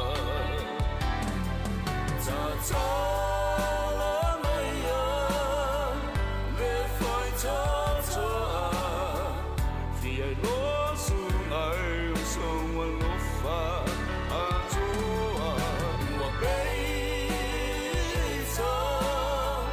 O se palonga Fia losu ai o saua lofa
musika o malo longa matau mafutanga o leo au si fofonga o le laumua. O leo afternoon le tula sifulu mani lua toi whaatalofa ma toi whaafelo ya tuli tātou atino ia nau mai atoi fo i mai le whaapoponga muli o tātou talafou pe ona tāpeneina le tamaita ia ana whaasolo le nei aso ia e mai sa o tātou tala mai Sāmoa ia le tautua le sunga ia tā sesa lem sam.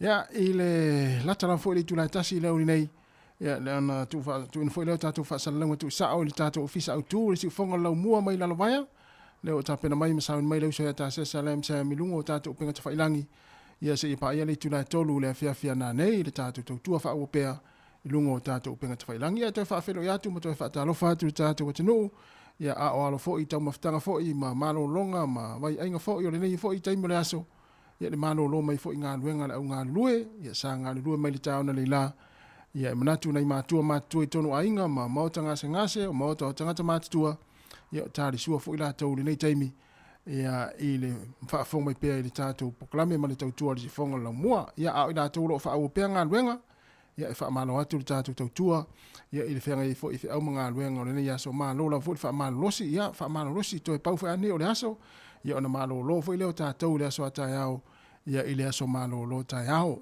ia ae mo i la tau lo o mafuta mai ma tāpena fo i whainga malanga mamau wa e manatu ia o le aso lea e to tele fo i la tau le a ngai malanga mamau e o e whai aso malo lo i au kilani ia pe a ngai mai fo i ainga i au kilani Wellington ma feo ai solo ia i nisi fo i o vaenga o le nei fo i atunu ia i le aso malo lo e tāwhau ai fo i a inga ma whanau ia na ona wha manatu atu pēr le nei taimo le tātou poklame ma le tautua le si fonga lau mua ia ua tele lau fo i a ia taavale la vevea se itulou ia ma mai ma waiso i fua o le au whewai ia le mea na ona wha manatu atu ia te oe nala e tāpena fo i ia e te taita ia le whainga malanga ia pe aveina le taavale i malanga a inga o le a ngai au kilani pe a ngai mai fo i le fiafia na nei pe a manama ngā luenga ia e oe tāwhao i au kilani pe mai fo le vaenga le au kilani e tāwhao mai a inga Wellington ia i le aso malo lo na ona wha manatu atu pea le saonga le mu ia i lunga le awala ia a o ngai i fo ia i le nei fo i aso ai misi fo i o le whaingo le nei vai aso ia i le aso malo lo le aso atai au ia e toi whaatalo whatu le tātou tiru ia malo lava fo i le mafuta mai le nei taimi whaatalo whatu le whaltua luaiva mapusua ia malo lava whaaftai tele lava luaiva ia malo fo i le onsa in men 2.4 toi nuas for 50 minuta na tā leo le tula tasi le sifonga la moe Wellington e whaafia fianga so i floi ia tali maalia le sua ma whaongari maa nei o le maa lufo i ma le mawhana whana le tau le la e a alo e whaafonga mai pēr le tautua a le sifonga la moe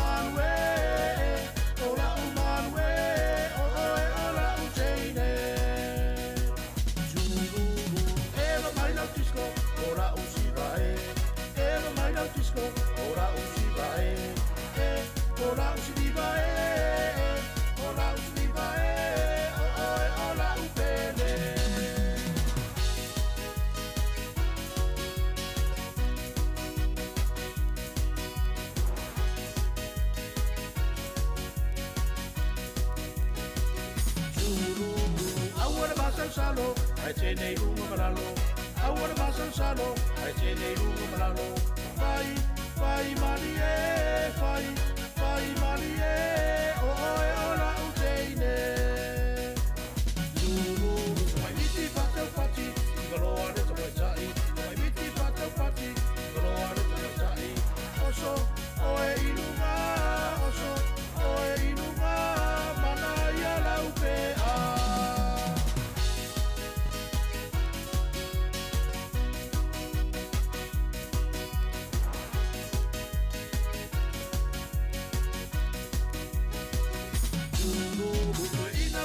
Vale, o tu si por la fale, o ina wa mi te vale, o tu si por la fale. Ae, le po face vale, ae, le po face vale, a voi puta a vale vale.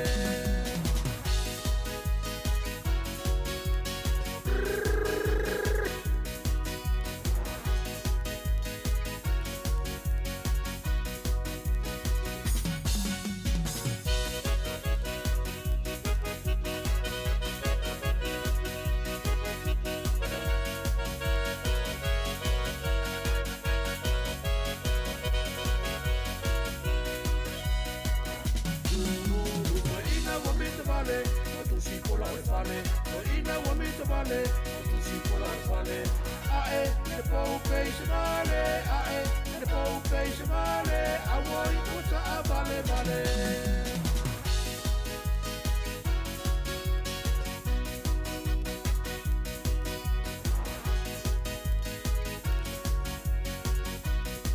E whawhiang mula pese ale hevi tama ia ma pese au ngā e te whaamalo stino le tae au ia wa ia inisi o vaenga o le lalolangi ia o le tae au le nei. Whatalo whatu se usole mafuta mai ia le whionga tanga loa Vincent ala timu ia se usole o i Perth, Australia. Ia le whatu a tatala mai tua le mea sa iai no sa iai ia manola wa usole on sa i fo in vaenga fo i sa a fia i fo i so i fuanga ia manola Malo Vincent, antimu, ya manuia ngā luenga usolo whengai moe, ya oa mai le tau ina i Beth, Vincent, ya whapea o nai whai ngā luenga, ya tamalei Vincent, oe se wa uma upu ya oe, ya tamalei ma whailele ma aifa lei tamaiti ma tinao tamaiti, ya ma na valo ngā luenga, ya alu sa fale, ya ma lo lava le mafuta mai, ya on sai fo i pola tūranga sa ele tālonga na po, ia ele mua umeni va e ia le va e tauna mua se fonga la mua Wellington te luas fultor minute ona talo leo le tula tasi va talo va te fol fatua tau fau masunu ia ma se le fatua lo iva ma pusua ia ma lo lava le mafuta mai nei tai mo le tato poklame ia fai le mune uli au fa vesia le uli ia ma fa le fa ma lili le lau tau maftanga le au top ina lau tau maftanga ia fa ma lili le fa to atari le sua ia wa tope voi lele ala vevela ia etele a fianga te afia e fai olo mu vevela la tama ftanga ia ai to te foi mane ACC ia wa video ia wa mu fo ia no tama ftanga ia fa na nai vanga tu atu le time le to 2 minute ona ta lo le ti la tasi le to ma foi ona tali foi le tato fa sa longa Sāmoa i tata ofisa au tūla vai le la tau mai le se ata sesa la msem i le tūla tasi lunga le Facebook ma le YouTube pa si fonga la mua le si fonga le la mua Wellington ia mai le tata ofisa au tūla vai ia ai tari mari le sua ia au la to foi lo fe ai pe au manga luenga le wa veta vale msalo o to istanga te le malo lo ia lava le leila malo longa ma au le lava ia fa tafa ne la taxi si la lo se la au pole upa faisina o moe mo le se furu minute ia ona to fa o le nga luenga pe fa pe na le tele malo lo mai la vana le la ia le tau tuone nei o wala le o se fonga la mo Wellington ma na fa fia se filoi ia ele o to tele vo statu temi ia ona mai foi le o tatu tau tuone ngala la leo le tasi ono te si ma le tasi fa mo le se fonga la mo Wellington te meta ia ropin a kari ia mo le pese a ona nafi ia ma lo lava alo va tu tangloa Vincent ia manuia foi ngā luenga uso o va tu mo e mana inga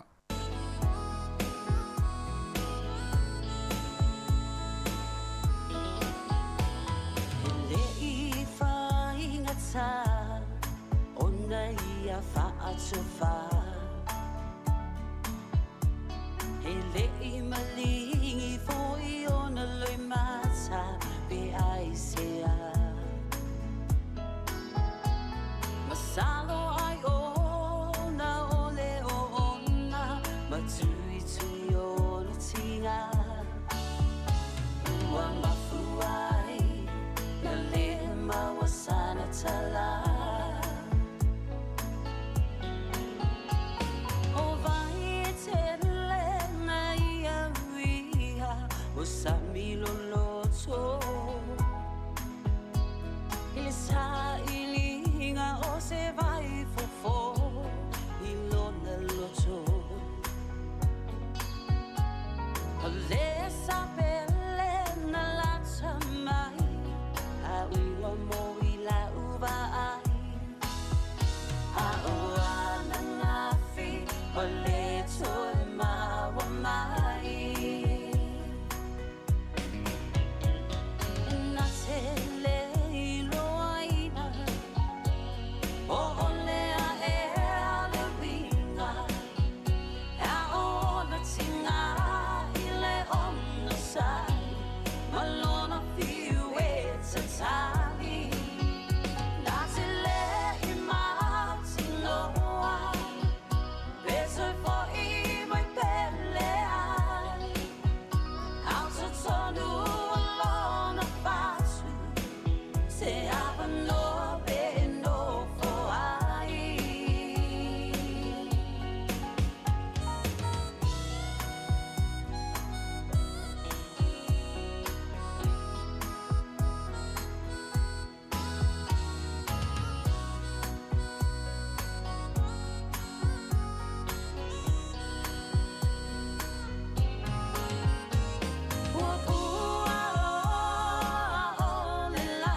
sika o mano longa ma tau mawhatanga o leo au li si fofonga o le laumua.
Le whawhiang ma le sunga ia a sua Felice Mikaele ma le pese kamtu savai ia o le motu whai mea mawhai, o le motu tele ai mea ai, o le motu fo i au le leio na tangata. A e o loi savai e mauti noe te le toi fo i mai pia ia po polu. Toi sfulo minute na talea o le tu la etasi ia o le toi 2 minute i le tu la etasi ia o na o toi 2 minute ia o na tu sa afu le tatu fa sa launga le o sa mai le usia ta sesa mai Sāmoa. Ia wale fa wina o le tātou tau tua i lunga o le Facebook mo le tātou YouTube se i pa ia le tula e tolu i le fia nei Ia ai mai ale tātou onanga I lunga le ala leo le tasi ono tesi ma le tasi Sāmoa ia le melea. Ia mo le atori whaaftai tere lava. Ia mai Wellington nei le tātou ofisa au tūla I porirua. Ia o leo le amatou whaamawai atu le Facebook le nei taimi ma le tātou YouTube. Ia ai mātou mafuta atu pēr ma le tātou atinu I lunga le ala leo se ipa. Ia le tūla tasi ono leo te pēr mai leo se atasesa. Ia wāre whaawino le tātou tautua se ipa. Ia le tūla tolu le whiawhia nā nei. Ia manuia lava fo ia fuanga fo yo lo to nei taimi ia ai fa so fo ia tu ma to pitonu nei poridua ia ilunga le tatou Facebook mo YouTube ia ma to ma futa pe ma le tatou atino ilunga le ala leo se ia pa ia le tula tasi I le uni nei ia alela patu nei fa fianga nei ta dia fo taimi mai ai le tatou tautua ia ilunga le ala leo